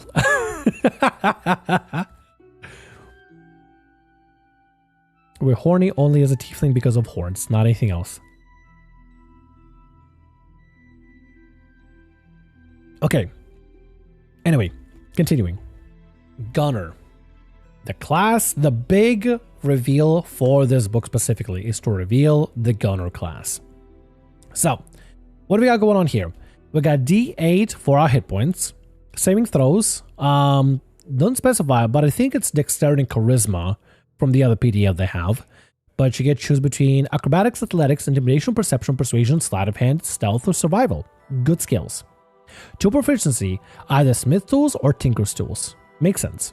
Weapon proficiencies, single weapons and martial range weapons. This is specifically a class that's all about guns, which I love guns in my D&D. I don't know how y'all feel about it, but I love guns in my D&D. I love guns in my D&D. Light armor for armor training. Start equipment. I love the 2014 version where you could choose between A and B instead of just like choose this set or 100 gold to choose whatever. You get leather armor, dagger, pistol, rifle, 20 bullets, bandolier, tool chosen for the tool's proficiency above, explorer's pack, and 4 GP, or 100 GP. I like the choice between A and B, honestly. Steady of hand and breath, a camouflaged Scorpid lies in wait atop the windswept cliff, aiming down the sights of his rifle. Though it takes him 10 minutes to line up the perfect shot, his patience is rewarded when splatters of dark crimson speckle the sun-scorched rock below. The ground quakes under the charge of a spectral steed, atop which rides a grinning Fennekin, pistol blazing. Regretful highwaymen scatter in panic or escape the trampled hooves, only to fall to a sudden rain of hot lead. Smoke, sweat, and gunpowder hand ready in the air of a workshop where a Rockborn smith labors through the night. Each ring of the hammer strengthening the resolve. Come dawn, she will hold the perfect bullet with which to avenge her family. Whether a staunch protector of frontier town or fringes of civilization or ruthless desperados, leaving a trail of empty bank vaults in the wake, gunners make their mark upon the world with a crack of gunfire. Slick, resourceful, and lightning fast, these deadly marksmen act where the foes least expect, changing the flow of battle with each well-timed, well-aimed shot. Blink and you'll miss the next bullet. Not that you could have dodged it anyway. I feel like when I'm reading this, I need to give a little bit of southern twang. Whether it's staunch protectors of frontier town or the fringes of... Am I even going country? I don't know. I'm trying to do a country accent, but my voice sucks right now, dude. I'm still a little bit under the weather, so apologies for my terrible country accent. There's a little bit of a southern twang to it. It's alright. Anyway, let's look at the table, the big old table. We get proficiencies, of course, levels, maximum moxie, an important feature that's going to be kind of important. This class is very similar to a fighter gunslinger subclass. If any of you have ever played it, it's going to feel very familiar. This basically takes that subclass and says, you know what, we're going to make it into a whole ass class. Which is fantastic. Also, this book includes about the firearm rules and stuff, whether you want to use the critical role firearm rules with misfire score, or if you want to use the firearm rules here with the reload, which can be a mechanic of its own. A bit of a curve to it, you know? A bit of a curve to it to make it balanced. My table likes to use the misfire score from critical role, so we basically completely ignore the whole reload mechanic. We just focus more on the critical, the misfire score. Everybody finds the gambling of it and excitement of it more fun, exciting. I specifically polled my server to see, would you like to have reload be a thing? Or would you like to have misfire be a thing? Everybody voted misfire, basically. Anyway, let's look at maximum total attachments, which you can add attachments to your weapons. There's a whole list of attachments, by the way. And maximum attachment per weapon, which is sick as hell. Kind of encourages you to have multiple weapons for different situations too. Anyway, Moxie. You harness your grit and daring do to take swift action the moment your foes blink. During combat, you can build momentum, represented by a resource called Moxie. Excuse me. You can never have more Moxie than shown on the maximum Moxie column, or the Gunner features table of your level. You can use your bonus action to gain 1 Moxie if, on the same turn, you made an attack roll against an enemy or force an enemy to make a saving throw. Additionally, you gain 1 Moxie each time you do any of the following. Score a critical hit against an enemy that has a challenge rating of 1/2 or higher. Roll a 20 on d20 on saving throw imposed by an enemy. The first time each turn you reduce an enemy that has a challenge rating of 1/2 or higher to 0 hit points. If you haven't gained or experienced any Moxie for 1 minute, you lose all Moxie. You can expend 1 Moxie to reload a firearm when you use its last bullet, no action required, or to take the special reaction described below, which don't use a normal reaction. You can still only take 1 reaction, special or otherwise, on each turn.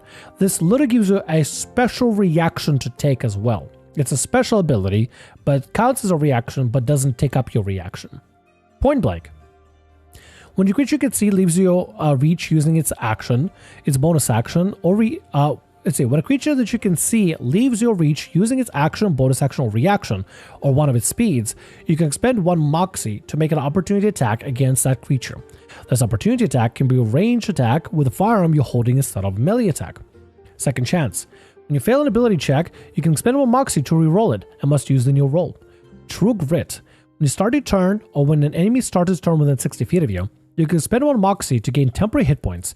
To determine the number of temporary hit points, or roll the number of d6s equal to the Moxie expended.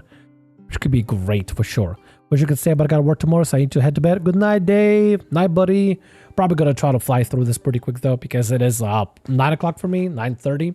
I want to try to fly through this pretty quick and just go to bed too. I'm a little tired. Been talking a lot, been yapping so much. Weapon Mastery. Your training with weapons allows you to use the mastery properties of 2 kinds of weapons of your choice, with which you're proficient, such as pistol or rifle. When you finish long rest, you can change the kind of weapon you choose. For example, you can switch to using the mastery properties to revolver and musket. That's using weapon mastery from the new D&D 2024 rules, if you use that sort of thing. If you're using 2014 rules like I am, could probably ignore it completely. Night, Dave. Take care, Mark. See ya, buddy. You take care. Bullet time. As a bonus action, you can enter a stage of heightened reflexes until the start of your next turn. For the duration, you have advantage on attack rolls, ability checks, and dexterity saving throws, and creatures have disadvantage on attack rolls made against you. In addition, when you expend Moxie during this time, you can choose to expend 1 less Moxie. You can do this once for each use of this feature. Once you use this bonus action, you can do so until, again, to finish a short long rest. Starting at Gunner level 17, you can use this twice per before rest. So it's almost like combining like the aim ability, like a steady aim for Rogue, which is like a Tasha's optional ability, and action surge, but sort of meshing them together. Not given one or the other effect necessarily, but almost like a combination of steady aim plus. It's basically steady aim plus, which is kind of sick, honestly. Really sick. Firearm attachment.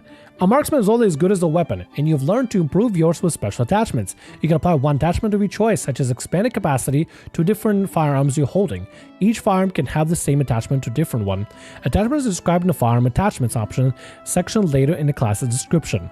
And there's so many. Basically, you just straight up apply an attachment. I'm assuming you just have like a bag full of junk. You just take the junk and just like screw on like a suppressor or replace the magazine. We'll do a little bit of tinkering. We're using the tools and stuff. Maybe have like a specific setup of them. It's a little bit like Artificer Infusions, except greater, deeper, more granular, basically. And some have prerequisites of like being a specific level. Like you gotta be at like level 5, level 7, level 13, whatever. We'll go through them at the end, don't worry. Gun or subclasses, level 3. You basically pick your subclass between Bulletsmith, Chrono Trigger, Deadeye, or Slugger. We'll cover this as well. Lucky skill, level 3. Using a distinctive combination of raw skill and dumb luck, you can snatch a victory from the jaws of defeat. Choose a skill or tool in which you have proficiency. It becomes your lucky skill. When you take a second chance special reaction after failing an ability check using a lucky skill, doing so doesn't expend Moxie. So basically, like, I don't know, you take a skill tool in which you have proficiency in, it becomes your lucky skill. When you take a second chance special reaction after failing an ability check using your lucky skill, so theoretically, if you combine it together, second chance, when you fail an ability check, you can expend 1 Moxie. Let's say you take stealth, right? You choose stealth as your lucky skill, and you fail a stealth check, reroll it. Without expending Moxie too. Oh, that is so sick. That is so sick. That is so cool. I love that. Ability score improvement, level 4, understandable. Level extra attack at level 5, understandable as well. In addition, you can reload a firearm with a reload property in place of one of those attacks. Yep, that's if you're using the reload mechanics. Quick draw. You want there to be no mistake. You shoot first. When you roll initiative and you're not surprised, you can take a reaction to draw a weapon and make an attack with it. If you hit an enemy that has a challenge rating of half or higher with this attack, you gain 1 Moxie. Sick. Improve Moxie, level 9. When you would lose all Moxie as a result of not gaining or expending any for 1 minute, you instead lose all but 1 Moxie. In addition, your True Grit die becomes a D8. You gain a new special reaction for which you can expend Moxie. Bullet Clash. When a creature you can see makes a range attack while you within normal range of your firearm you're wielding, you can expend 1 Moxie to deflect the attack. Make a range attack roll with a firearm. If your attack roll's total is higher than a triggering attack, the attack automatically misses. I love that. I imagine like somebody shoots their gun at you, you shoot your gun at them, the bullets collide and clash in the air and like stop each other momentum. God, that sounds sick. Close call. When you fail a saving throw, you can expend 1 Moxie to add a proficiency bonus to the roll, and if it's already benefits from your proficiency bonus. Sick. So basically it gives you like an extra proficiency as a bonus. Warning shot. When a creature you can see moves towards you using its action, its bonus action, its reaction, or one of its speeds within the normal range of a firearm you're wielding, you can expend 1 Moxie to attempt to stop it in its tracks. Make a ranged attack roll with a firearm, which deliberately misses the creature. Creature must succeed on wisdom saving throw with a DC equal to result of the attack roll or be frightened of you until the end of your next turn.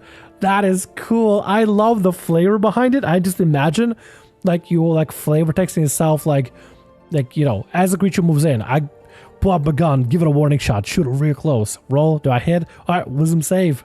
Oh god, I just imagine myself as a DM describing the flavor of like some sort of like a brute, like a I don't know, like an orc or something, right? Running up to a gunner player and then just describing how the warning shot caused him to stop at the tracks and instead of run away. I love the flavor for it. And as a DM, I would love to describe these situations because it just sounds so cool to me. Oh, I love it. It's so neat. Tough as nails, level 10. The world has chewed you up and spat you out, and you're all the more resilient for it. You have proficiency in concentration saving throws. Pretty simple, pretty easy. Adrenaline Rush, level 13. When you go and get stuff, you get even tougher. When you become bloodied or take damage while bloody, you can take a reaction to gain an amount of Moxie equal to maximum Moxie, which can put you over the maximum amount. In addition, your bullet time feature immediately activates without expending its use, even if you have no use of it left. Once you use this feature, you can't use it again until you finish a long rest. Pretty awesome, pretty great for level 13. Level 14, double tap. You have the fastest hands in the multiverse. You can take, there's the word again. I hate the word multiverse.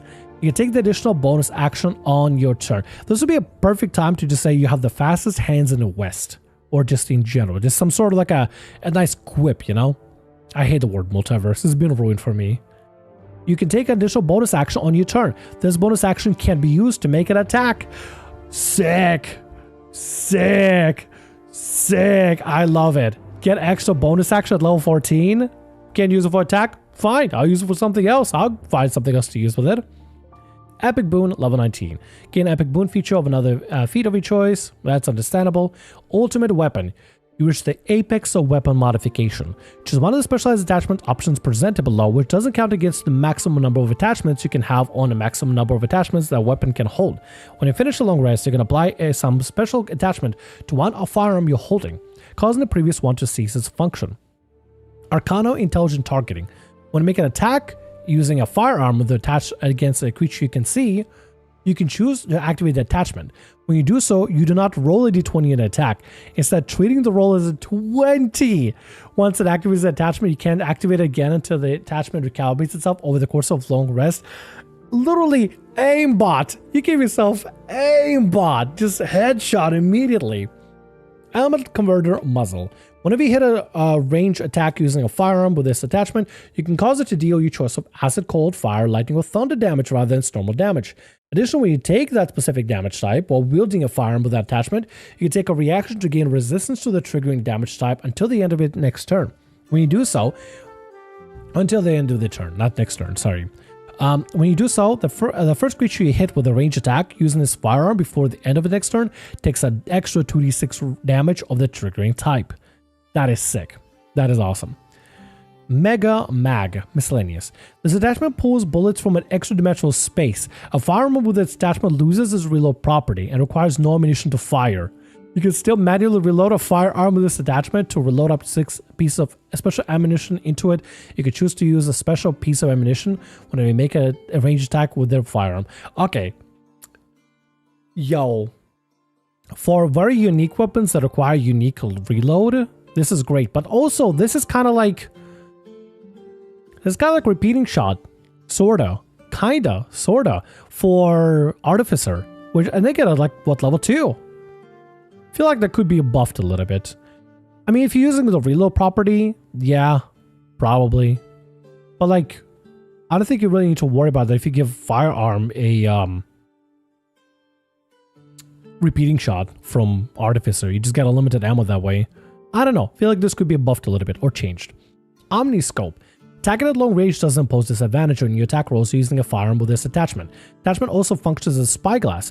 As a bonus action while holding a firearm with this attachment, you can activate the scope choosing either True Sight or X-Ray mode. Either mode lasts until you activate the other mode. If you choose True Sight, you have True Sight within a range of 30 feet while looking through this attachment. If you choose X-Ray, you have X-Ray vision with a range of 30 feet while looking through this attachment. To you, solid objects within a radius appear transparent and don't prevent light from passing through them. X-ray vision can penetrate 1 foot of stone, 1 inch of common metal, or up to 3 feet of wood or dirt. Thicker substance or thin sheet of lead blocks the vision. That is sick. I love it. That is so sick. And you get all those and you can put them for whatever, which is awesome. Firearm attachment options. You get things like barrels, like extension of a barrel, give you a more longer range. Sawed-off barrel, making it so that when you attack it within 5 feet, you don't cause disadvantage, but halves your range. Subaquatic barrel, shoot underwater. Wide barrel, when you hit a large or small creature with a range attack using a firearm with this attachment, you can push the creature up to 5 feet straight away from you. Sick! If you hit the same creature a second time on the same turn, you can push an additional 5 feet or knock it prone. Sick! High velocity barrel. Range attacks made using a firearm with this attachment pass through the first medium or small creature object they hit. If there's another creature or object within 5 feet straight behind the original target, make a new range attack roll against it. Attack rolls ignores any cover provided by the original target. That is amazing. That is so sick. I'm just going to briefly cover through them. We still got the subclasses to cover. Double barrel, twice as dangerous. Range attacks made using firearm with this attachment deal an extra die of damage to the target on hit. Amazing. Sight. Scopes, basically. Being prone to target a prone creature that's more than 5 feet away from you doesn't pose disadvantage. Night vision, dark vision with a range of 60 feet. Sick. Telescopic sight. Long range doesn't pose disadvantage during attack rolls made using firearms with this attachment. Arcana vision sights. While looking through attachment, you can see a faint aura around a visible creature or object within 30 feet that bears magic. Basically, detect magic. That is amazing. Auto-targeting sight. When you do so, you do not roll a d20. Instead, you treat the roll as a d10. Oh, that's incredible. Just aimbot. Little aimbot. Auto-targeting aimbot. Level 9, though. Thermal sight. You have advantage on wisdom perception checks to detect creatures produce heat while looking through this attachment. You can always see those creatures regardless of light obscured areas, as long as they're not behind total cover. Crazy. They even have melee attachments like bayonets where you can attack at melee dealing 1d4 piercing damage that goes up. A taser. Just straight up taser somebody dealing lightning damage. 1 lightning damage. But make a roll dexterity instead of, you can use dexterity instead of strength for the attack roll. Just straight up give somebody, you just tase somebody. That's hilarious. The damage it deals is so tiny, but the creature can't take reactions until the start of its next turn. So if they run up on you, tase them, run away. Bonus action with the other gun. Meat hook. Firearm with this attachment is also a simple melee weapon. Use dexterity instead of strength for the attack roll and damage roll for the melee attack using the firearm with attachment. When you hit with a medium or small creature with a melee attack, using an attachment, you can embed the hook into the target. While the hook is embedded on a creature, it can't move farther than 10 feet away from you, and you can use bonus action to reel it 5 feet towards you.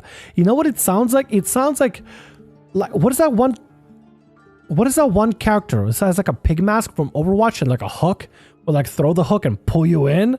Literally, oh, it's so good. Sir, respect my authority, tases enemies. These attachments are wacky, but cool as hell. Needle. Attachment consists of a hollow needle filled with venomous fluid. You can use dexterity instead of strength for attack rolls and damage rolls and melee attack using the firearm with attachment. It deals 1 piercing damage on a hit. When you hit a creature with attack when you hit a creature, you can inject poison into their body. When you do so, the creature becomes poisoned until the end of its next turn. Sick! That's extra damage from it too as well at 11th level. Buckler. Attachment consists of a small shield mounted on a barrel. Gives a +1 bonus to armor class. Sick! Weighted butt. Ha, butt. You can use dexterity instead of strength for attack roll and damage rolls and melee attacks using the firearm with the attachment. It deals 1d4 bludgeoning damage on hit. If you roll a 4 and d4 of the damage roll, the creature has disadvantage on next attack roll before the end of its next turn. Muzzle attachment, scatter shot. A firearm with this attachment can be used to make ranged attacks. Instead, when you make a ranged attack with it, you fire shrapnel from a 10-foot cone. Make a 1 ranged attack roll. You literally turn a weapon into a shotgun too. That is amazing. You take a rifle. You get a rifle in your D&D game. Use all these parts to create into a giant blaster cannon, right? With shotgun. Add a weighted butt. Add a scatter shot, add a sawed off to it. Well, not even sawed off at this point. We could add like different scope or something and just like go to town. Maybe here's what you do. Here's what you do. You attach meat hook, right? And scatter shot, right? And then you also do, for the barrel, you do double barrel, right? Double barrel. So you do more damage and keep the enemy from getting away from you. You just keep pulling them in, blast them with a shotgun. They try to run away, pull them further in, keep blasting over and over. Oh my god, this sounds amazing. The combination is so good. Muzzle flash. Each creature within 5 foot emanation originating from you has disadvantage on the next attack roll before you end your next turn. Right. The muzzle produces a blinding flash. You can blind enemies. That is sick. I think muzzle flash is supposed to actually hide it, but maybe it doesn't. Firearm with this attachment loses its loud property if you just have a suppressor. The guns that they added to this book specifically have a loud property, which shows how much sound it makes within a specific feet, either 500 feet or 1,000 feet or 2,000 feet. Guns are loud. They completely, they ruin your stealth. They completely ruin your stealth. But with suppressor, I mean, you sacrifice an attachment for a weapon, and now it's no longer loud. You can just keep hiding, keep being a stealthy little, assassin on the sides. So cool. Red hot muzzle. When you make a first range attack using firearm with this attachment after reloading it, muzzle becomes incandescent until the firearm is reloaded again. Next time you hit with a melee attack using this firearm, target takes extra 1d6 fire damage from the attack. That is sick. Got Concentration Breaker. Okay, we just have disadvantage on saving throws to maintain concentration. Force Pulse, pushing enemies away within 5 feet emanation, which is sick. We have Miscellaneous. Automatic reload, decorative etchings give you advantage of charisma checks. We just wielding the gun because it looks so flashy and like gaudy. Extended capacity. Smart grip. Can't be disarmed on firearm with the attachment unless you're incapacitated. Arcane Stabilizer, gain +1 bonus to attack rolls and damage rolls. Sick. Bipod. Bipod is a fold. You have advantage on first range attack roll you make using the firearm of your turn. If you move or are moved without first folding the bipod, you have disadvantage on attack rolls. Set yourself up as like a sniper nest and just keep popping off. Heatsink as well. You take 3d6 fire damage as weapon overheats. Let's see here. Attack roll, use a firearm with this attachment. You can cast 1 extra range attack as part of the attack, as part of that action. Oh, sick. Now we got a bunch of Gunner subclasses. Love this. Gunner needs to be a subclass in WotC too. It needs to be, like, as a class, it's so cool. You know, I love third-party writers for D&D because they come up with some amazing ideas. And genuinely, it also kind of puts WotC to shame because WotC could have thought of this themselves. They could have been coming up with this stuff as well themselves, but they don't. The only thing they've done is rewrite D&D 5e and take Mystic, the one thing that never really produced or really made anything, and just rewriting it. And also rewriting Artificer. They're just kind of recycling what they already have, when they could have just made the stuff themselves, which is nuts. Which is why I absolutely love third-party writers like this, like Loot Tavern and Hitpoint Press and a bunch of other ones, because they make their own stuff and they come up with brilliant ideas. Obviously, this is still beta material, so obviously it's going to be, you know, fine-tuned to be really good, but this looks great, in my opinion. Anyway, my throat is dying. So let's go to the general gist of the subclasses. We got the Gunner subclass of Bulletsmith's Creed. It's all about making custom bullets, making specific ammunition for various different aspects. It's all about infusing bullets, changing bullets, and you get even the auto infuser for the muzzle as well.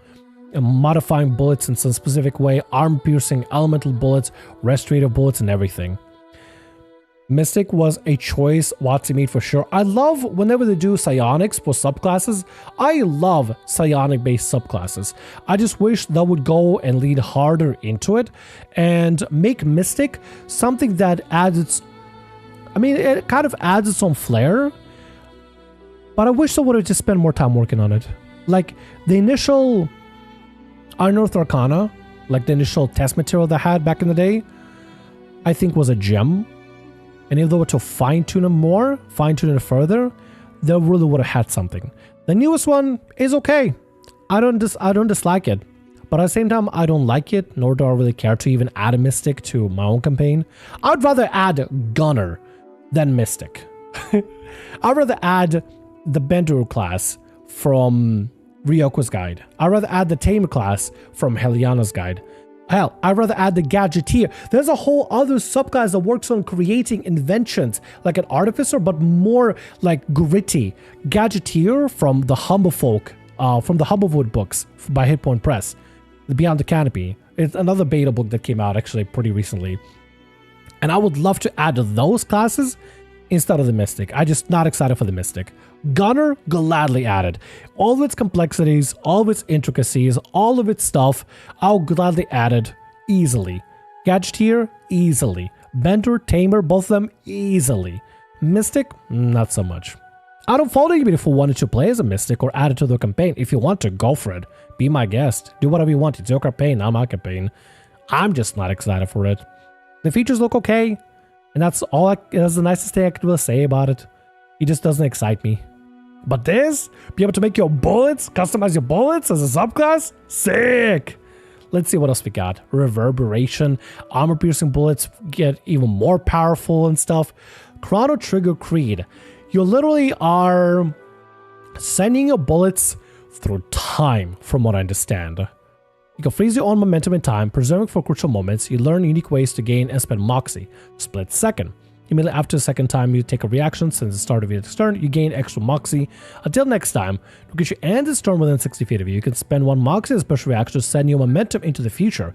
Choose amount of moxie up to half your maximum amount. Immediately expend the moxie and record that amount.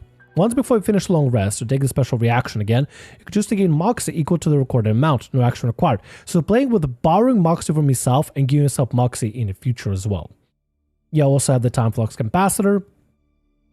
You can take the ready action and place one of your attacks made using a firearm with the attachment. When you take the ready action in this way, you can only be used to ready an attack using a firearm with its attachment, which is kind of sick, honestly. Acting in the proper time is so boring. You much prefer to interrupting your foes when they're about to do something interesting. You can gain access to new firearm attachment. You can have this attachment on only 1 firearm at a time, but it doesn't count against the total number of attachments on a maximum attachment a firearm can hold. Yeah. Temporal tweak, gentle press of delicate scales, blah blah blah. When you roll initiative, you can choose to take a penalty to your roll equal to your dexterity modifier to give a willing creature you can see same combat a bonus to its initiative roll equal to that penalty, which is kind of sick, honestly. Or you can impose a penalty to a willing creature to give yourself initiative bonus. That's kind of sick, honestly. When you use a bullet time feature, you also gain the effect of haste spell for the duration without suffering the wave of lethargy. This, I guess, more focuses on juggling the moxie features, basically. I don't know. The bullet making subclass seemed a lot more exciting and interesting to me personally. I don't know. Maybe this could use a little bit of extra flair. I mean, maybe if you don't want to deal with bullets, this would be just good enough as any. When you hit a creature with attack made as part of your quick draw feature, part of the slow motion, you must re-roll initiative and take the lowest result. Okay, never mind. They have me again. They have me again. You knock an enemy down the initiative is insane. What a power move. In addition, it makes a wisdom saving throw. On a failed save, the creature gains the effect of slow. Power move. Power move. That is crazy. I think that's a core feature that's gonna be fantastic. Then we got the Deadeye Creed, which I think is more for hitting enemies from afar. You learn unique ways to expend moxie, calculated ricochet, expend 1 moxie as a special reaction to make an attack roll against a different target within 30 feet of the original target with the same firearm and ammunition, which is pretty sick. So when you miss, you still hit. Careful aim. At the end of each of your turns, you gain 1 moxie. If you hit an enemy that has a challenge rating of 1/2 or higher with a range attack roll using a firearm, I didn't use any movement that turn. It's kind of a sniper subclass, basically. Kind of represented pretty nicely by this little guy, this little Fennec fox. It's really cute, by the way. I love this art, by the way. Stakeout. No foe can escape your notice.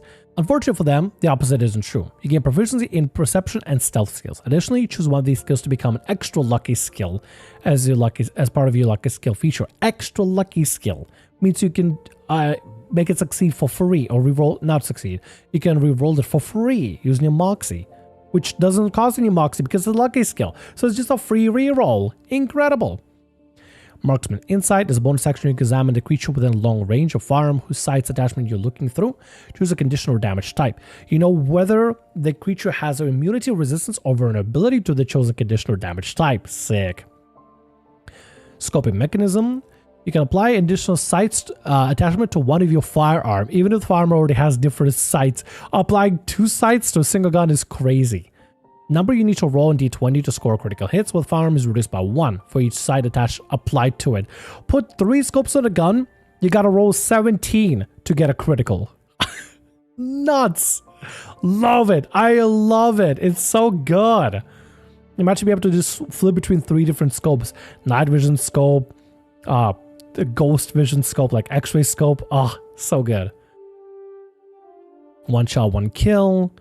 Let's see here. You can forego additional shots to gamble in all 1 single bullet. And the more you put online, the more you stand to win. When you reload your firearm, you can choose to load it with a single bullet instead of its maximum amount. If you do, the next range attack made with the firearm before it's reloaded again deals extra damage on a hit depending on the firearm reload value, as detailed in the damage per reload value here. Once you deal this extra damage, you can't do so again until you start of your next turn. So if you completely unload the gun, and the gun has up to 6 bullets to reload. The extra damage moves up to 5d6. It's almost like a sneak attack, except you really gotta gamble with a single bullet. You gotta forego the entire, you just load in 1 bullet, empty everything, empty the mag, shoot, and then the next time you reload, you just, the next bullet, boom, 5d6 extra damage. If you have up to 6 loaded up. Steady breath. You can start holding your breath as a bonus action until the start of your next turn or until you lose concentration. If you fail Intelligence, Wisdom, or Charisma saving throw during this time, you choose to end concentration on this effect to take your close call special reaction without expending Moxie. If you maintain concentration on this effect for the full duration, you have advantage on the first attack roll you make before the end of the next turn. This is like the sniper subclass. I love it. Slugger's Creed, from what I was able to get just general read through, I'm just probably gonna narrow down pretty quick. Basically, it just makes you tactical reload. I love that. It's so stupid sounding, but I love it. Basically, you're a gunslinger, but you can fight up close. That's basically what you're good at, which I think is great. They cover a lot of aspects to it. The bullet making, cool. The ability to fight up melee, also with guns, cool. Being a sniper, cool. Be able to use Moxie to literally like time delay your enemies back into like lower on initiative, also cool. Such cool subclasses that I think deserve to be added to any campaign. So cool. And we haven't covered majority of this stuff when it comes to like different equipment and stuff. What we covered is mostly subclasses, the races, the new class. There's still the backgrounds, feats, and spells. The whole part about the equipment as well, and learning about the loud or reload property. With Gunner having so much aspects to the reload, I may have to rewrite it so that it utilizes slightly different mechanics. Because, like I said, in my campaign, we don't use the reload mechanic or the reload property. So in this situation, it would be a bit of a... Well, I mean, we use a reload property, but unless somebody grabs the Gunner feat, then they don't have to necessarily reload. You know, Gunner feat ignores the loading property of stuff, so I mean, makes it pretty easy when it comes to firearms and everything. But load and reload are completely different features from each other. So I'll probably have to rewrite a little bit to use the misfire score in some way, in some capacity. You know, just to make it a little more balanced. But I mean, hey, very flexible and very good. Whether you use it out of the box or just straight up as it is, you get like different options for different weapons, the weapon types, give different properties for them, item value. I feel like these are a little bit cheap, like a revolver being 50 gold. Depends on the campaign, maybe, potentially. Like, I'm using the critical role pricing, so like a palm pistol, the really crappy pistol is about 50 gold. But, you know, the higher you go, like a musket is going to be like 300 gold. And I mean, the damage that it deals is pretty substantial, you know? It does pretty solid damage. Like, you could go just with longbow and arrows, but, you know, musket would definitely do significant damage for sure. So it really depends on your campaign. You have to rebalance some stuff. Wait, that's it? Don't I have any bullets with this? They don't include bullets in this thing. That's unfortunate. That's very unfortunate. I thought we get to look at some bullet types. I guess we don't. Well, it is a, you know, beta content, so it's understandable that it wouldn't have all of it, I suppose. Anyway, my throat is dying really badly. Another live stream maybe for the rest of the book. I mean, that's everything. That's basically for the most part everything we covered. Like, the only thing we got is like backgrounds, you know, Caravaneer, and then they got the Chrono Scholar, which is very, very flavorful. Imaginal Wanderer. I guess you travel the imaginary plane, or the imagination plane. The Nomad. Just a little bit, you know, flavors. Temporal Transient. Maybe from a different time dilation entirely. Tomb Raider, which I'm surprised is not already like a default one. You got obviously feats. And they got, you know, a decent list of feats. They don't have a lot of them. They have a decent amount. I mean, they're pretty okay. Species feats. And then a bunch of spells. Though more in Paradox. There's probably there's a whole section on Paradox for sure. And they covered it for testing material. Time travel and you. Explain how does it break the game? Why use time travel? Will require too much work from the GM. And technically, yes, it technically would. And it gives us a little bit more in details. Chronology 101, explain about chronology, closed loop, everything, multiple timelines, depending on kind of stuff you want to work with. Also, why is my face changed like this? There we go. What happened to my face? Broke. The paradox system. But that'd be too much to cover in like by itself right now. And honestly, my throat is just dead. My throat is dead, y'all. So I think I'm just call it here for now. If you're interested and you want to read on the stuff and maybe you want to check it out for yourself, maybe check out the... I mean, I'm sure there's going to be other people covering it stuff, other YouTubers and stuff covering it.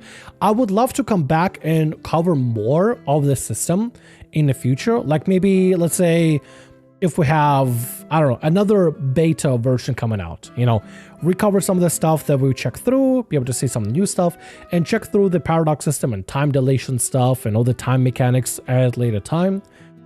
But not tonight. Maybe another stream. Maybe another stream. If I can't come up with anything to do tomorrow. Not tomorrow. Next week. But for now, I'm just gonna rest. I'm tired. Tiefling is tired, everybody. My throat is dead. Anyway, we're gonna go ahead and wrap up here for now, y'all. I want to thank you very much for hanging out with me here today. I hope you enjoyed yourselves. I hope you had a good time.